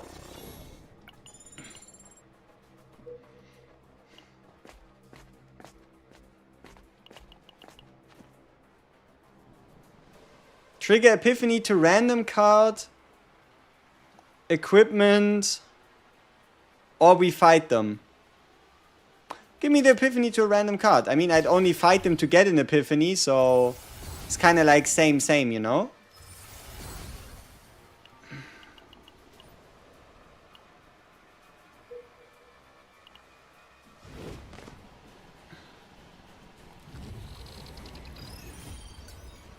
The breakdown is just to cover a regular card anyway. Yeah, but then I would be able to copy it if it was a regular card.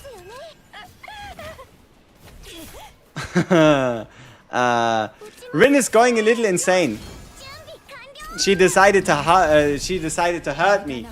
The audacity required. Does Swamp have a remove tech convert? Nope. The only planet outside of Lab 0 to have one is Blue Pot. Or Passion Planet. Which is the same thing. Right? Just for those of you that aren't too familiar with the names. Hey, welcome back.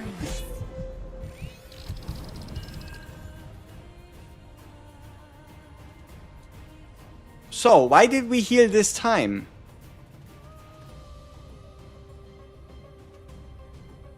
I still am not 100% sure where the difference is.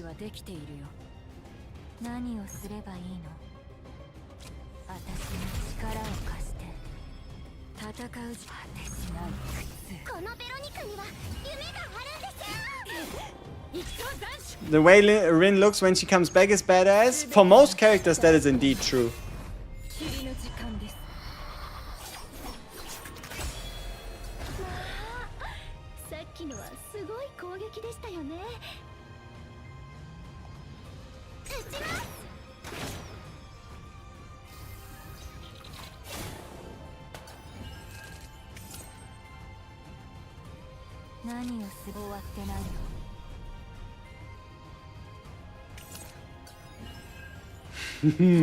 So, you can indeed select the unique with the Spirit Key Fox.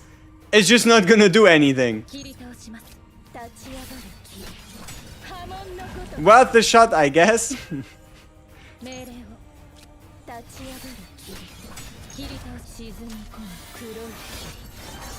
Is my Rin high affinity? Like, I think affinity 20 or so. I'd have to check. Yeah, probably in like the 20 range.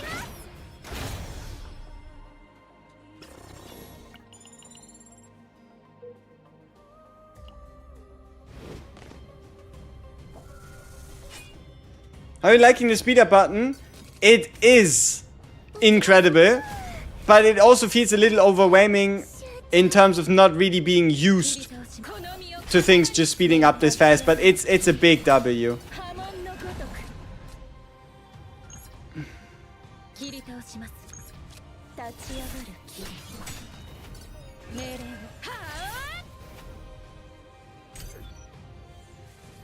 My Rin is affinity 26. Thank you for knowing that out of pocket information.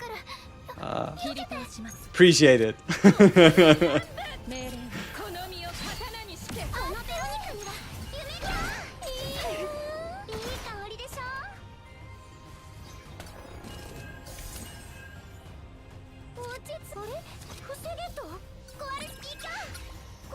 How old is Rin? I don't know. Apparently she's from outer space, so she might just be like a divine entity that's like 1,000 years old.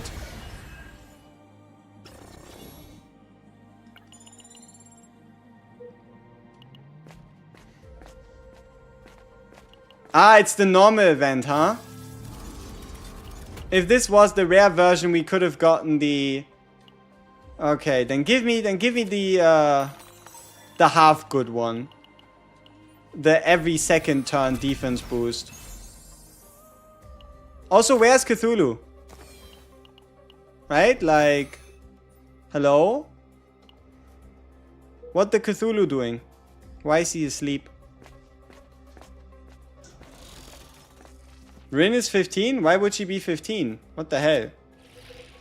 Whoever said Rin is 15, why do you make people feel bad? For no reason. Where's the proof? Stop making us all be convicted predators. That's just not nice. Alright. Give me the guaranteed epiphany. Shackles of Hunger. I want the morale base epiphany, please. Guess that's not possible, so we're going with the 6th veracity. Maybe he's making people feel good. See, now this is what I don't want to think about. We're just gonna assume it's going to make everybody feel worse, and then we all have a happier day than if we assume people prefer it that way, right? And we can all just carry on with our day and pretend this conversation never happened. How about that?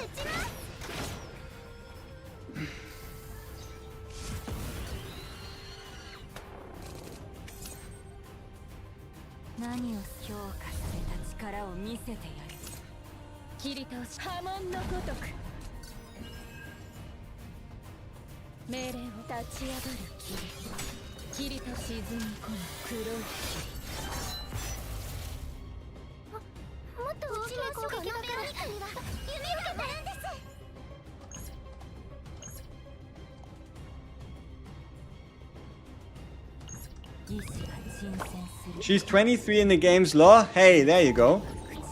Why am I taking damage? Contamination. If this dude gets touched, he puts contamination into our hand, giving us damage. Yeah. Rimmer and Karen are from outer space. Yeah, I think that's the kind of faction they're from. I think we can check it in the in-game lore section thing, and you should be able to see it as well.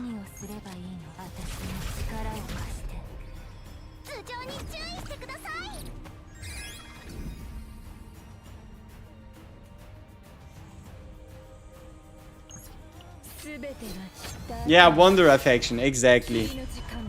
Karen is from Epic 7. Nah, I don't believe it. That no. You're spewing nonsense creatively. That's what you're doing, right?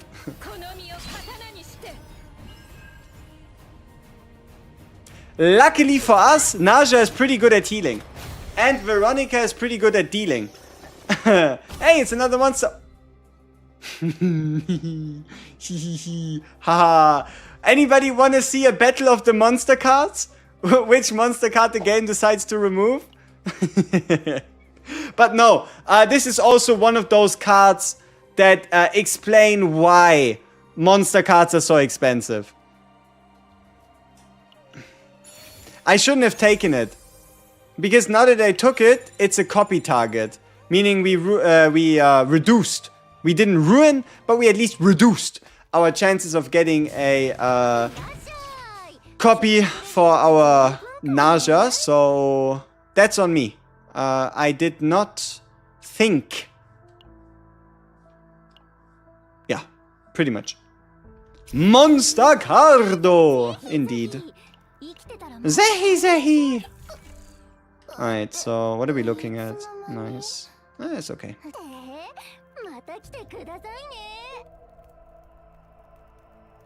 Ooh, double question. Yeah, we have to go double question mark for the copy event. There we go. So, what card do I copy?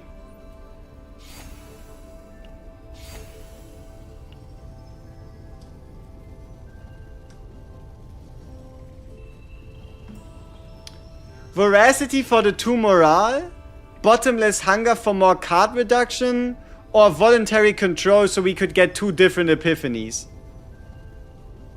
The fox, shut up. Would it be worth getting Naja to E6? Hell no, please don't do it. Just save your summons and get more characters in the future. But it's a good epiphany.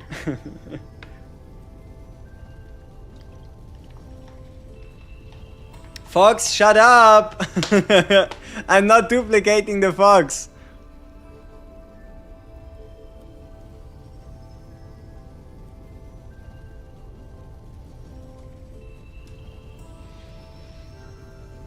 Yeah, it's between voluntary control and probably bottomless hunger.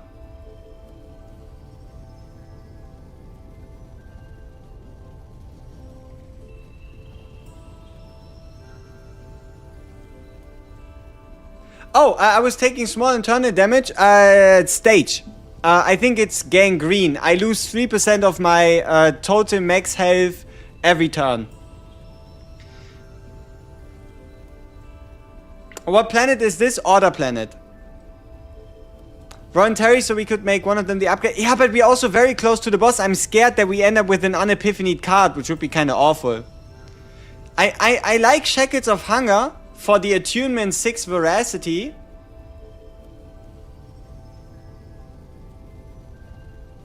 Would my Rin build from months ago still be current? It's still a good build. It's still the right idea, but I can definitely make an updated one. I also really feel like making an updated one. And I have a ton of ideas on how we can like maximize Rin's potential. Yeah. Yeah, I probably Shackles of Hunger. But I like the idea of AP reduction. You know, if you say go Hunger, 2 cards are called Hunger. Shackles of Hunger and Bottomless Hunger. So if you tell me to go Hunger, you're not really helping. Okay. Cthulhu. Give me Cthulhu after this fight. How about it, game?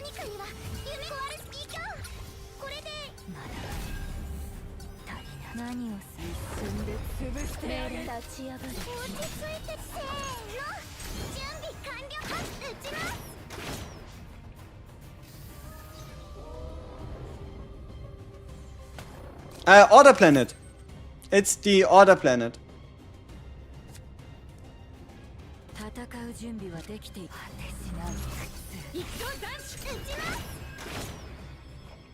Cthulhu on the off-season vacation? No. Trust me. If I cry for Cthulhu, my sadness will be heard, acknowledged, and rectified by him appearing and patting my head and telling me that I'm shit. Okay, that didn't go as planned. Also, where the hell is my epiphany for the Key Fox? Like, I gotta be honest, I do not mind not having to pay an additional 10 cost, but it's getting a little suspicious. Alright, not door, let's see. Roll the 14. Shit. Roll the 14. Shit. Roll the 14. Yay!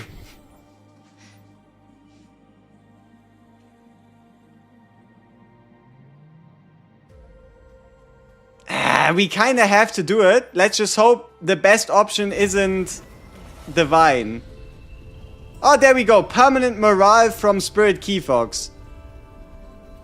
Easy. That's pretty good. So, what is our save data looking like right now? 100. Is that true?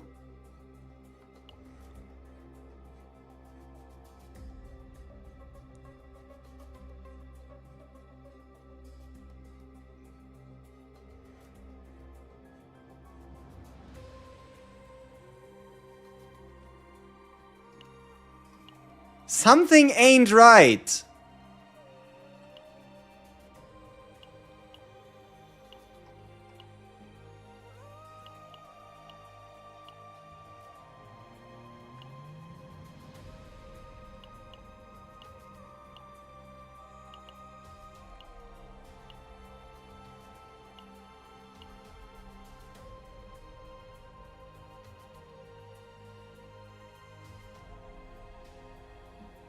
It should have been 110. Neutral cards count for 20. Monster cards count for 80. If a card experiences an epiphany, an additional 10 points is added. Move first. Sometimes it's glitchy. Okay. No, we're still on 100. Could the devs have changed it? What do you think are the odds? How is it considered permanent morale? If a morale doesn't save for 1 turn or any turn amount, that means it's permanent for the whole duration of the fight. Could that be a shadow buff to monster cards by the devs? Where Epiphanying a monster card doesn't increase the cost by 10 anymore?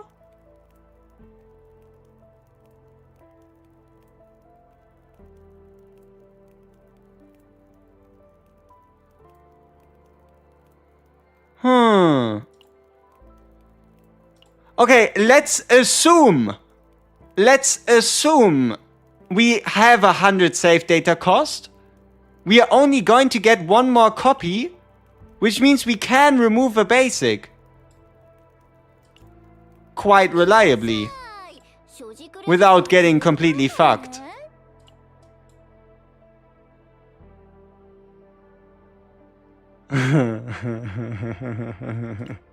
That does rest on the assumption, though, that the monster card doesn't out of nowhere start costing anything. Yes, the Spirit Keyfox Epiphany was free. Let's see.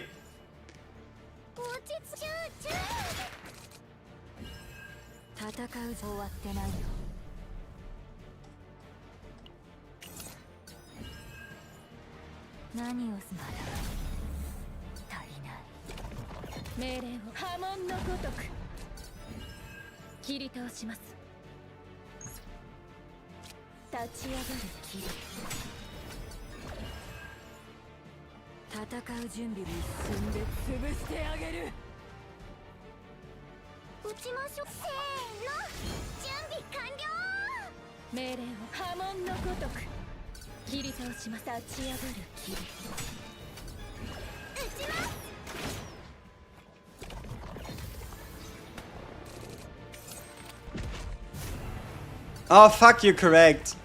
That's annoying. How did we end up without a voluntary control epiphany? Ah.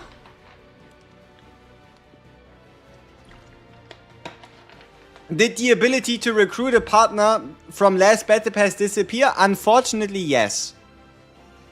I did also wait around quite a lot, and I only did it like 2 days before. But if you didn't pick a battle pass partner, then you did lose your choice. Which, all things considered, is silly. They might as well just give you a ticket that you can hold on to until forever. But they did clearly state that it was gonna run out. So it's just a case of, is it annoying? Yes. Did they tell you about it? Yes. Did you forget about it? Probably. Can you do anything about it? I don't think so. So, yeah. Tough.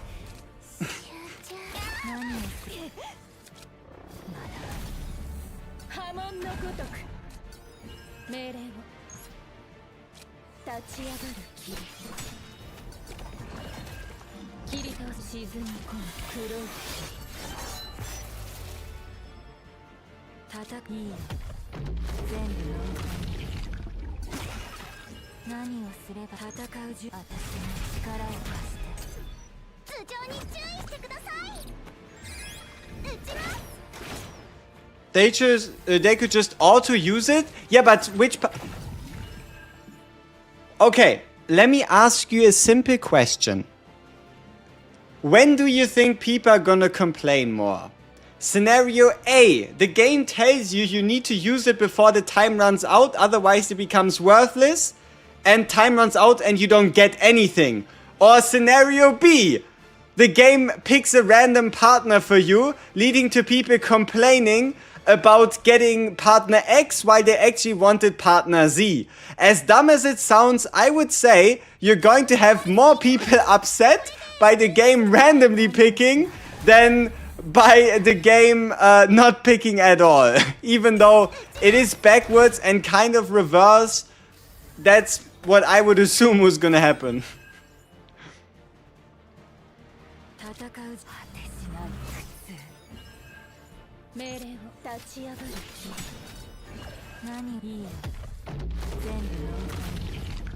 They should force players to choose one. You cannot play until you choose one. Then people would complain about not having enough time to think about who to pick. Right? Like there's always gonna be something where people are gonna be unhappy. right? Like, you would probably be annoyed. Like, you don't really feel like choosing yet, but the game forces you to choose. That would piss off a lot of people as well, regardless of it preventing them from losing them or not. Okay, can I get another Naja card, please? Huh. Okay, another Bottomless Hunger? For 3 total? Or another Domain of Veracity, which the only benefit would be getting the double morale. Probably Bottomless Hunger, meaning that's a lot of AP.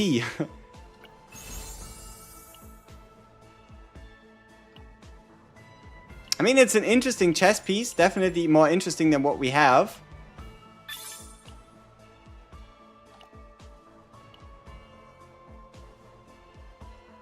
There you go.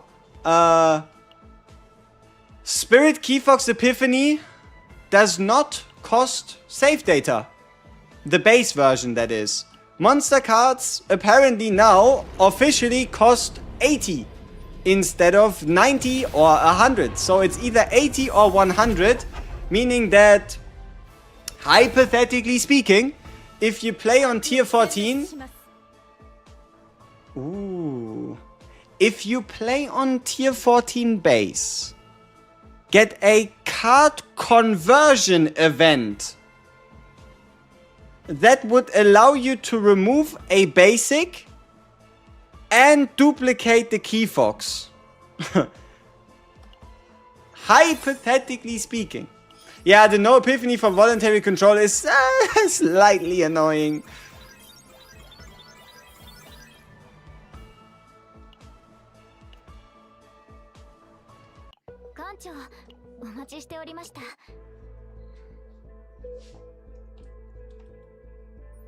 Does it apply to neutral cards too? Probably not. I would assume neutral cards still costing 30 if you epiphany them.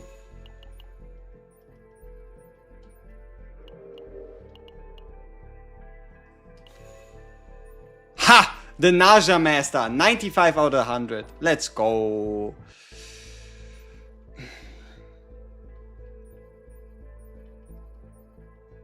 Would I do a Naja Kairon run? I don't think I have a comfortable level of investment in my Kairon at the moment. But I could do one. Oh, another tier 13 order planet. Not bad. So we have tier 13 lab, tier 13 twin star, and tier 13 order. Interesting. Let's check the save data again to be sure.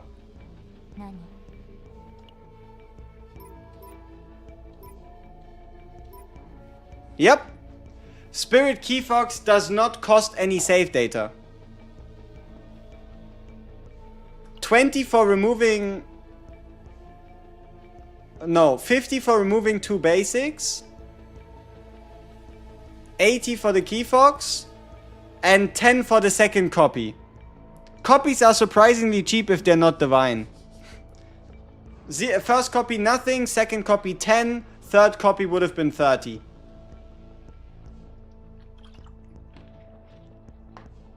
Yep.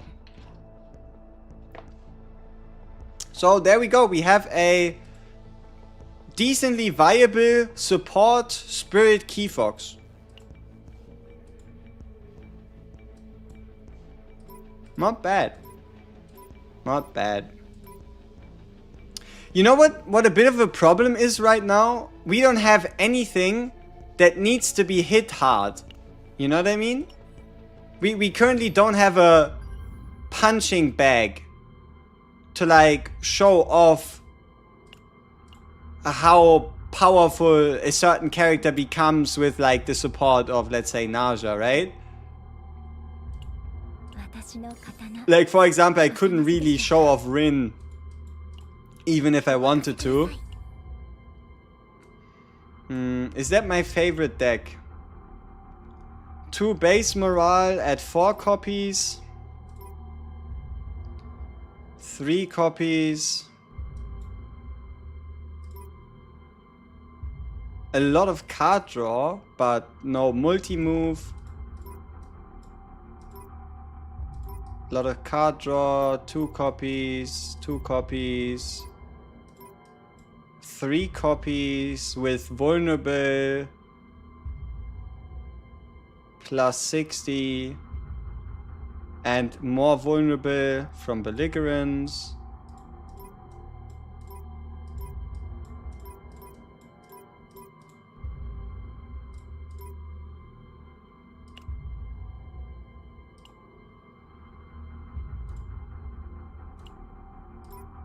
Yeah, I need to get a better Rin deck. I truly do.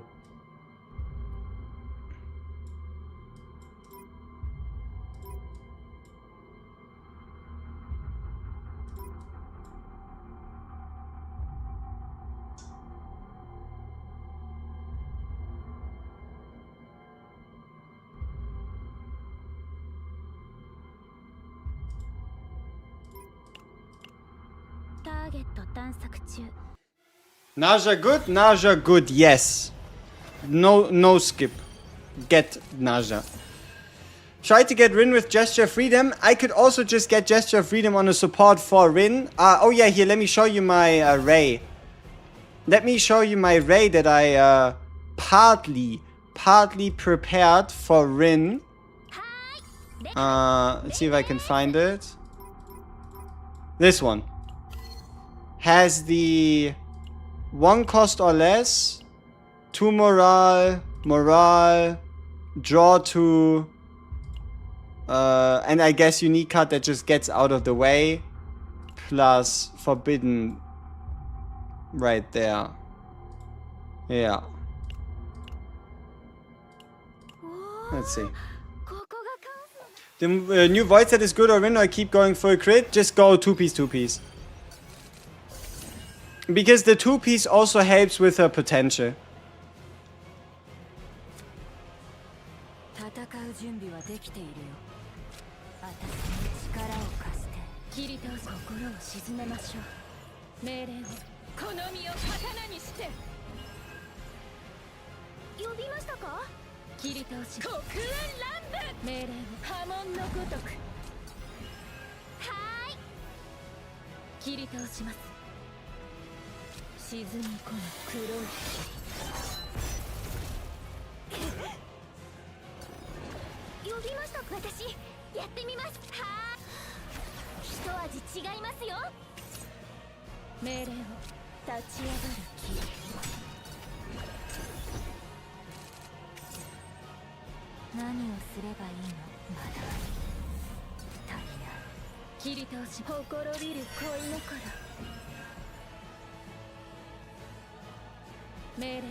I shouldn't have pushed him to 6, huh? Is that a problem? I don't really remember.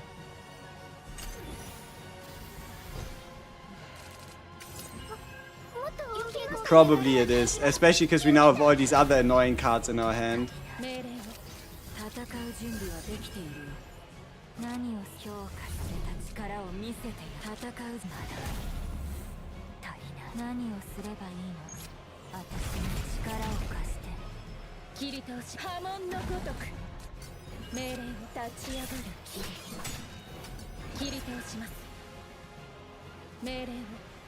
Yeah, not a lot of attack cards in hand. Aww. I've been following your CZN and help me. What do you think of Naja? I pulled her in a partner. Good decision. Good decision. She is a fantastic chaos support, and next to Veronica, probably the best when it comes to reliably building decks. So, good on you. Good stuff.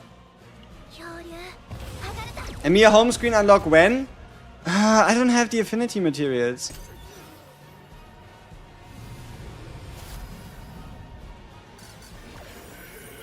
Yeah, like, I truly do not own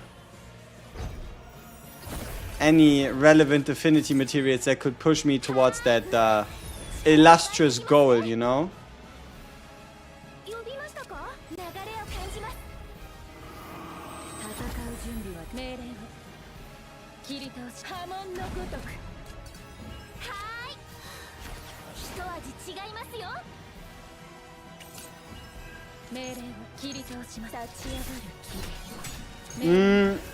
I have all my units affinity level 10 and you're free to play every single one. Yeah, but in exchange, I have a few units that are a little bit higher, you know? Just a little bit higher in terms of affinity, where things start to get a bit more expensive, right? Like, for example, my Serenius on affinity 29, which is costly. Rin is 26, Luke is, I guess, 15, Shizuru is 19, Yuki is 24. Yeah, Naja's now at 10. Wow. But yeah, I mainly focused on few characters rather than plenty. Though I do have the more important ones, like Maribel home screen for no reason, Magna home screen, sheer coincidence, and yeah. Yeah, it's mainly just a bunch of weird coincidences. Right? Like Cassius lobby, all of them are just, I don't know how they got there, you know? I do have an excuse, right? We have Luke lobby. But yeah.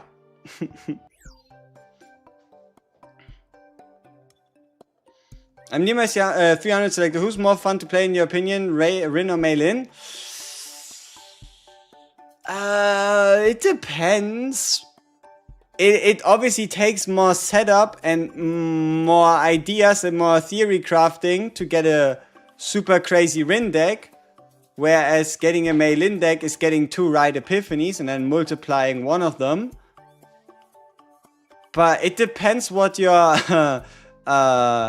concept of fun is, right? Can you have me on the home screen? I don't know. So, yeah, the Mika build on Flex, it was a Whirlpool one, right?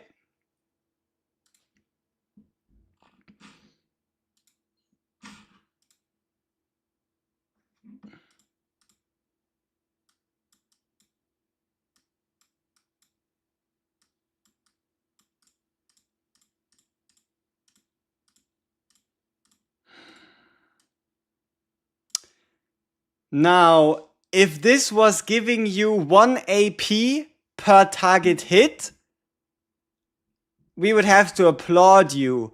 Unfortunately, you're paying 1 AP for subpar damage and subpar healing. So, it's a deck, okay? It's a deck, alright? But what I was looking for was a DPS one, you know? Like, that's what I wanted to see. Like, DPS Mika Whirlpool. Do you do deck reviews? Potentially yes, potentially no. Somewhere in between. I do them sometimes, especially towards like the end of streams. But I have yet to like make like a dedicated section / channel / video about it or whatever. But yeah. Is there any way to make Haru fun to play?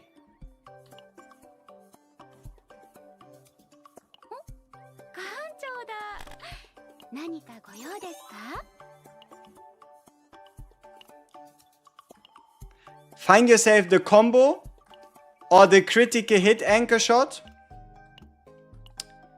Find yourself as many of these anchor pointers as you can carry in your deck. And find yourself a bunch of AP. And then turn the enemies into sashimi. How about that?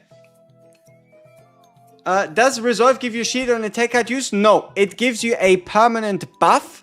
So long as it doesn't say for a turn, right? That it gives you a, like if it just says Resolve, that means any shield you gain in the future, the multiplier will be 20% higher per Resolve stack. So if a card gives you 100% shield, now it will be 120. I want to see Haru with Naja because she already have big multipliers, so she would benefit so much. I don't know if she would so much, right? because it's not a multiplicative increase that Naja provides, it's a additive one. If you wanted to make Naja boost Haru to the max, you probably want this one. Because this is gonna create one disgusting smack in terms of damage from a singular anchor shot. Naja teammates, here you go. Sorry. Nope. Ta-da! The bigger the portrait, the more inherent synergy. But there you go. Oh shit, it's the old one. This should actually say Kaonica and not Khalib. Let me fix that. There we go. Ta-da! Now it's the updated version. Yeah.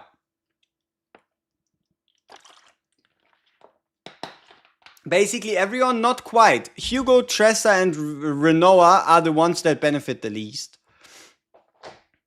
Why is Rin so small? Because there's no super straight up obvious synergy and haven't yet been able to cook up a deck to convince the people.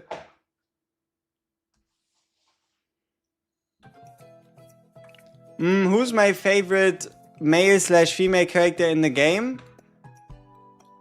As hypocritical as it might sound, I'd probably still pick Luke and Rin. Yeah, at the moment I'd probably still pick Luke and Rin. Though Serenia is definitely up there. Shizuru is awesome. Naja is fantastic, and I came to love Selena. But I'm also a bit burned out by the outrageous number of runs I did to try to get a singular deck, and it didn't happen. Like, what do you need to be upgraded in Naja potential? Top right potential, priority number 1. And then it's then you just split your focus between crit chance, defense, and unique cards. Right? So you do this one first, and then I'm gonna prioritize defense. Then I'm gonna raise up unique cards, and then I'm gonna finish off crit chance whenever I get another undetermined ego. Luke for YouTube and Rin on the Discord. Exactly. Luke profile picture on YouTube and Rin profile picture on the Discord. No, pretty much.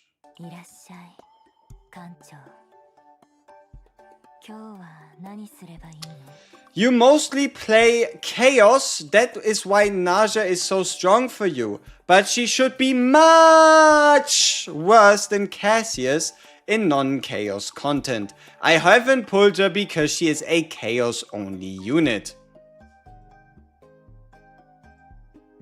Alright, so all of a sudden the ability to generate 8 AP is just worthless.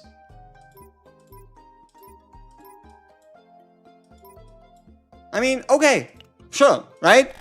If the ability to generate 8 AP isn't enough, even at baseline, to support someone, then hey, it is what it is, right? How does the Shackles of Hunger second epiphany work?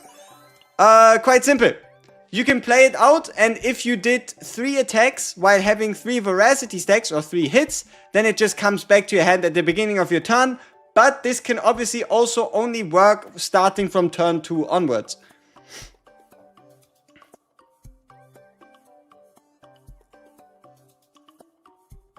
Need your thoughts. After I get to 300 standard, should I pull for standard partners or stay on standard characters?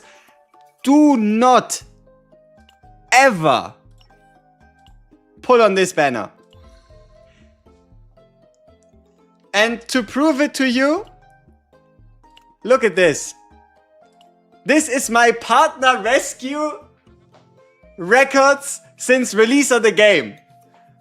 And now this should speak more than 1,000 words.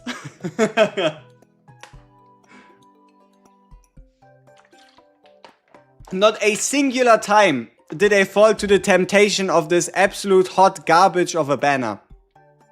Don't do it. If you want a partner, just buy him for 300. It's not worth your summons. Especially with them adding more and more partners in. the chances of you getting the partner you want? No. No. You put, I mean, you got Tina for Veronica. No, Tina for Hugo and Zeta for... You know, Zeta isn't even that bad. Zeta's actually pretty good, but I'd rather just buy her outright than put on this banner. But partners are getting above copium. Yeah, but I'd still just buy the dedicated one based on who you prefer. Because this is what I did. I bought already 2 partners from the shop. And those are Scarlet and Janet respectively. Like you saw me, obviously I don't have any summons there. But if we sort by Agent Collection partners, you see that I have a Scarlet and a Janet without summoning on the banner. I might have actually bought Itsuku from there as well. Not entirely sure. But I know that I summoned for Peko, Westmacott, and Gaia. That's what I know. Check out my Keyfox shenanigans setup on Naja in the Discord. Okay. Okay. This better be worth it.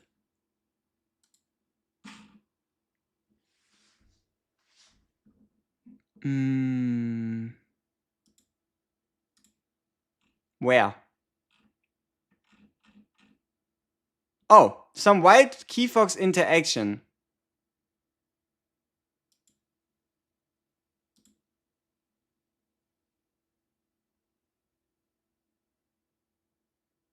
What am I looking at?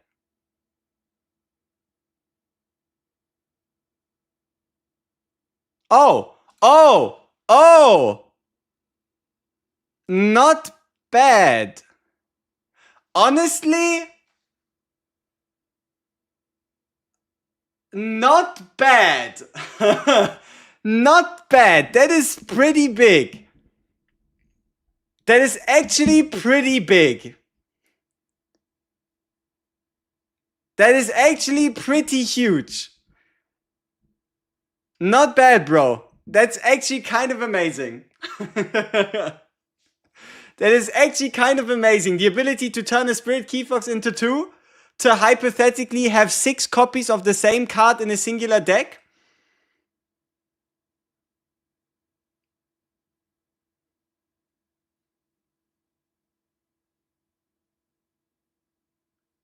That's pretty good.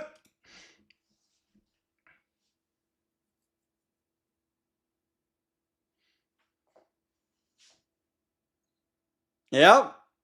Yep. That is pretty good. Yep. That is pretty nasty.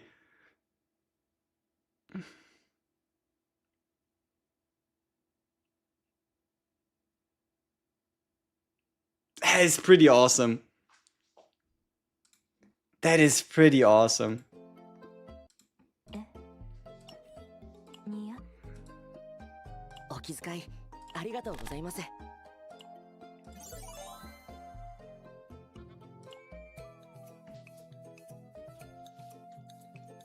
That is pretty awesome.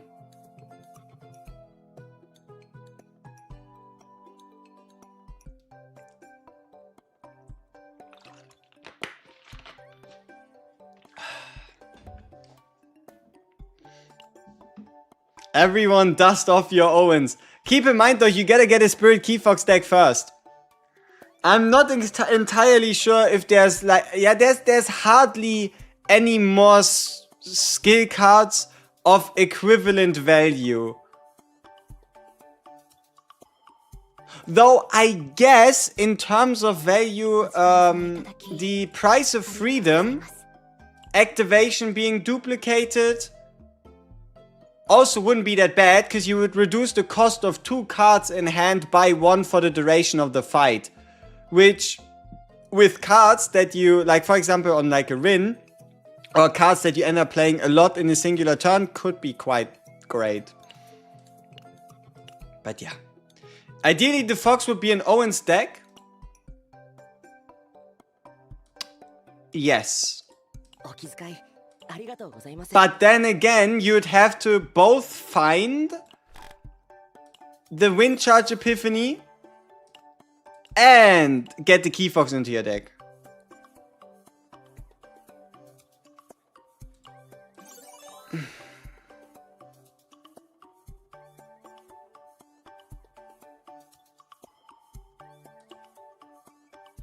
Nah!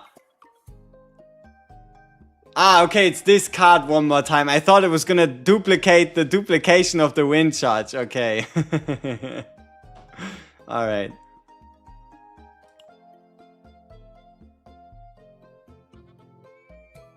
The fuck does this mean? Move 2 owned cards. Do they mean 2 own cards? Because I hope I own all my cards. It would be a little worrisome if I do not own all my cards. Yeah, that would certainly be a bit annoying.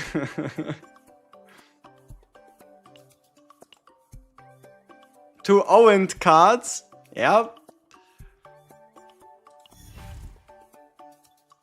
You know, just as a tribute, this is going to be my only card that I rainbow on Owen.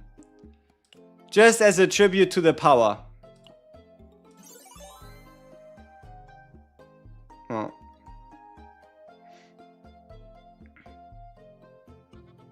This one's also pretty sweet, right? Like, it allows you to duplicate any singular hit of the next attack card used that isn't, it doesn't have to be Owen's, right?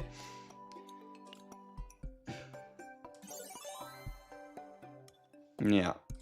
But yeah, no, that one's, that's big. You just get Haru's signature from standard banner, so is she worth building and playing now? I mean, you're definitely going to get the best Haru possible by having her partner rather than not having her, because her partner fits her like a glove. But Haru has always been worth playing, right?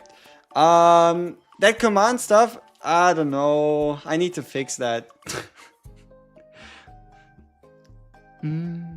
Is Gaia really worth it now after some playtesting? I feel the partner looks to be great, but I do have a Max Alyssa and the stats are fine too.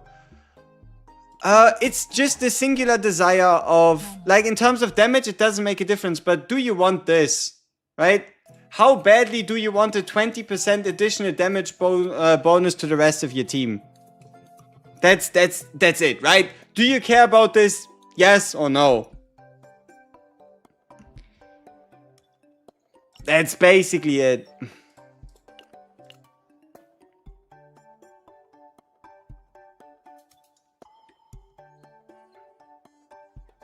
Any Godly Epiphany makes Owen's deck good, right? You wanted Gaia for the draw effect. Yeah, the draw effect is sweet as well, but usually you're not really looking for a partner to...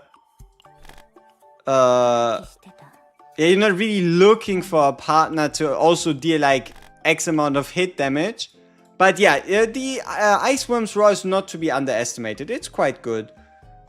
And also this whole draw 1 attack cards could be quite nice in picking out specific cards, but then again, you also won't be able to get like a voluntary, like a bottomless. It's kind of gonna be between these 3 usually. The 20 bonus only applies after you use mealtime. Yeah, but mealtime is something you're going to use eventually turn 1 or turn 2 at no cost. So it's not like it's such a steep activation condition, like, oh, it's impossible to do it. Ah, I'm so miserable. You know what I mean? You feel like Nick's Battle Pass is good enough with Naja? Yeah, sure, why not? You know, you don't need to get the partner. Obviously, it's good enough. You could also just use Alyssa as well if you're just looking for the stat boost and the damage boost. It's entirely up to you. Entirely left to your own discretion. Can the outcome of a mental breakdown card change if we rewind? It could in the past, it can't no more. The moment your character breaks, the number of cards you need to play to get them out seems to be predetermined, unable to be influenced by any means. Yeah. Is the best God Epiphany Hunt metal rushing till first turn and resetting? Yes. But that was for Laboratory Zero. Now that you're dealing with the Zero system, unless you're willing to spend coin or you have a lot of saved up seasonal update materials, resetting isn't quite as much of a thing anymore, right? Will the current save data be usable in Season 2? I doubt it. It's still going, probably going to be able to be used in Hyperspace Basin, be able to be used in Simulation, be able to be used in the entire tower. But whenever there will be an exclusive game mode to the second season, you probably won't be able to use it. If you break your character in the Pion Center, does it affect the save data? No, it only affects how much affinity you get. That's what it affects.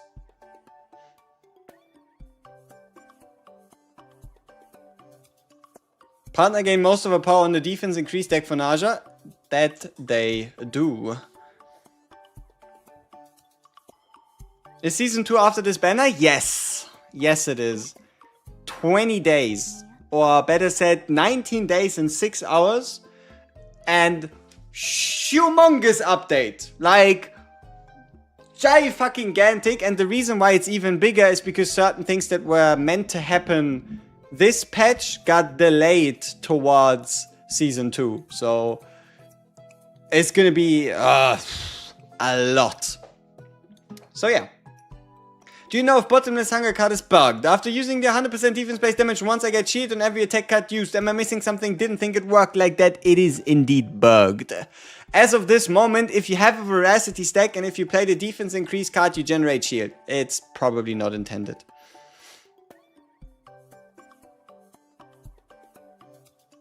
You did try it yourself, I promise you. If you play one Insanity card, then it doesn't work. I rewind and play a normal card and then do the same Insanity card. It can work. I mean, sure. What am I most excited about? Honestly, everything. Like, Epiphany rerolls, Godly Divine Epiphany rerolls, unique codex conditions, unique codexes themselves, new seasonal map, balance changes, new cards, new deck strategies, the idea of a save data editing ticket. I mean... There's so much. There's so much.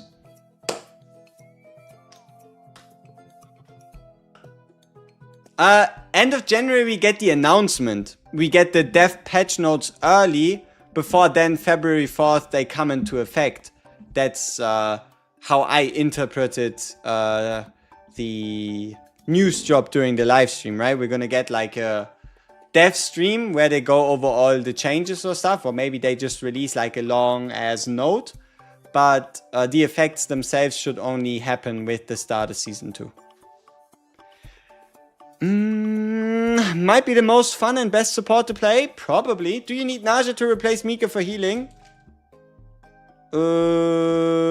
Unless you're very confident in the DPS your unit's doing and you're using Serenial, you're not really going to be able to replace the healing capacity of a Mika, right?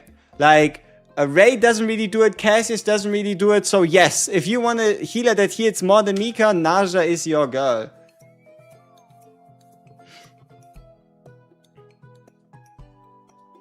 Big up about CZN, the ability to make whatever you want to play. Down for getting it. True. Naja with Rin is disgustingly good. I love it. Just lost my 50-50 to Shizuri 2. Don't know if I feel bad or happy. I mean, so long as you also get a Naja, you can then just run the two of them together and go hee hee ha ha hoo hoo. If not, then it might be a bit tough, but keep in mind you're now guaranteed for your next 5-star that you pull.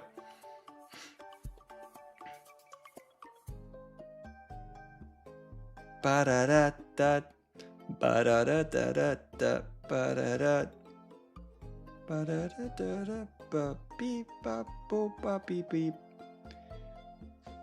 How's Naja with Yuki?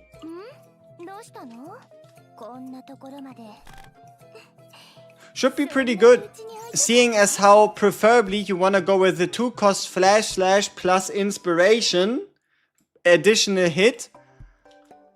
You definitely need the AP to make it work. She can pretty much draw the own attack cards herself.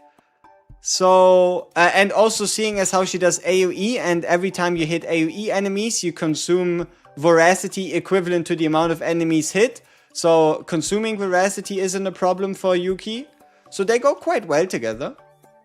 What does Voracity exactly do? Two things. Number one, it heals you for 40% fixed based on Naja's defense. And number two, if your health is 50% or higher, you get a 30% damage bonus for whatever hit that triggered it. And important, it's on a per hit basis regardless. So if you hit 3 times, it costs 3 Voracity. If you hit 3 enemies, it costs 3 as well.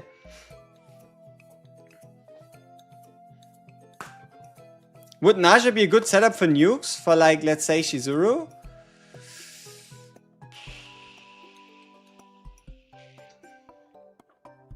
She is not the best when it comes to setting up, because if you wanted to get the buff, you would need like 40 Voracity stacks to buff a 40 hitter. And if you want all of those stacks to be empowered by Predation, you would need 40 Predation as well. So, inherently, once the hit count gets too big, it becomes harder for her to truly boost the entirety of a hit. So long as the hit is singular, her extra hit easily applies, right?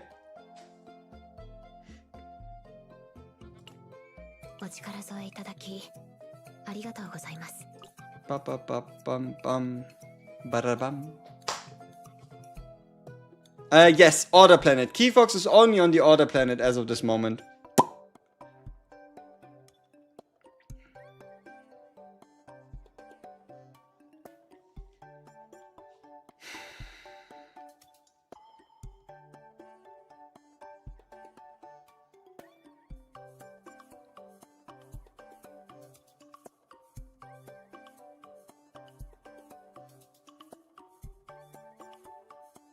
Am I finished? I think so. I've been debating for like the last 30 minutes doing an additional Chaos run, but I just currently looked at the clock and I just saw it was getting a little late and I'd probably still want to get a video out. So yeah, I just thought I'd take like the last 20 minutes or so to just answer all of your questions. Yeah. So if I lost this 50-50 Pitter banner, the next banner you guaranteed to get in 70? Yes. If you lose Pity at any point in time, it always carries over, right? Pity never disappears. So for example, if I now were to pull 60 times, I don't get anything. When the banner swaps, I'm 7 away from a 5-star with then the 50-50. I feel that Shizuru Moonblade Plus is kinda bad. Stacking it takes pretty long. Feels worse than Mei Lin. It depends on how you go about it. Depends on how you go about it, because keep in mind, Mei Lin you're limited to stacking during a singular turn, whereas for Shizuru you can stack for as many turns as you want. How do you get the boss after the interior? You need to, in the very first Forbidden Tunnel, pick the 3rd dialogue option on one of the 2 options during a run where you get a forbidden card. If you encounter the first tunnel and you don't get a forbidden card, then you can't get the hidden boss. With 9B Passion, I feel like she has a high chance of being Passion, but I wouldn't put it past the devs to make her Order or Instinct. We'll have to see.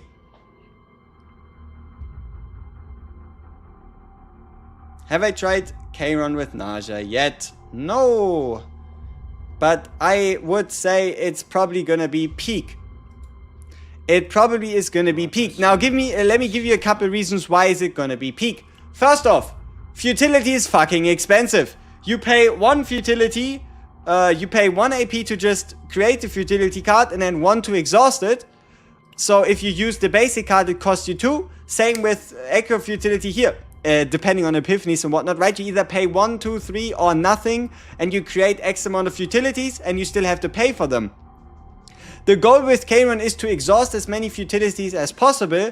So having a character that can give you the cost reduction for the created futilities, like here, the next 2 times the rarity is activated, decrease cost.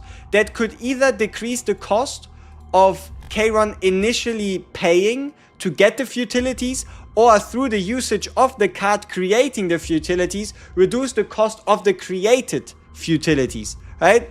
So created futilities, yada yada, so that you can, for example, stack this black hole to just deal the most amount of damage possible with the plus 60% stack, right? And then also, just because of Charon's tendency to hit hard, but not hit a lot, you could, for example, rather easily apply both a Veracity and Predation to, for example, the dual hit here, which wouldn't be that hard, or to just one of these, like, huge AoEs, right? And then obviously the futilities only become a lot more deadly by having the right Oath of Vanity. Like, for example, this 180% one. Yeah, so that's that. Any chance Safe Data Alien Ticker will allow duping a card if there's enough memory and less than 3 copies? You would have to listen to what the devs said during the section, during the roadmap stream, but I think it was more about the ability to swap certain epiphanies past run finish, or swap certain cards that you've duplicated rather than get an entirely new duplication out of nothing. Who would be the best third for Rin and Naja? Veronica. When it comes to safe data farming, easily Veronica. But when it comes to just playing the game, probably probably Ray, if you can make it happen in terms of draw. Or Veronica for draw, or Beryl for draw, or outside cards in on a Naja for draw. A lot of draw, right? Because there's no real inherent draw. And yeah, that's pretty much that. Nyx and Alyssa are enough. You do not need her. The only reason you'd go for the partners if you want the 20% team-wide damage bonus, which is equivalent to a singular morale stack after playing mealtime.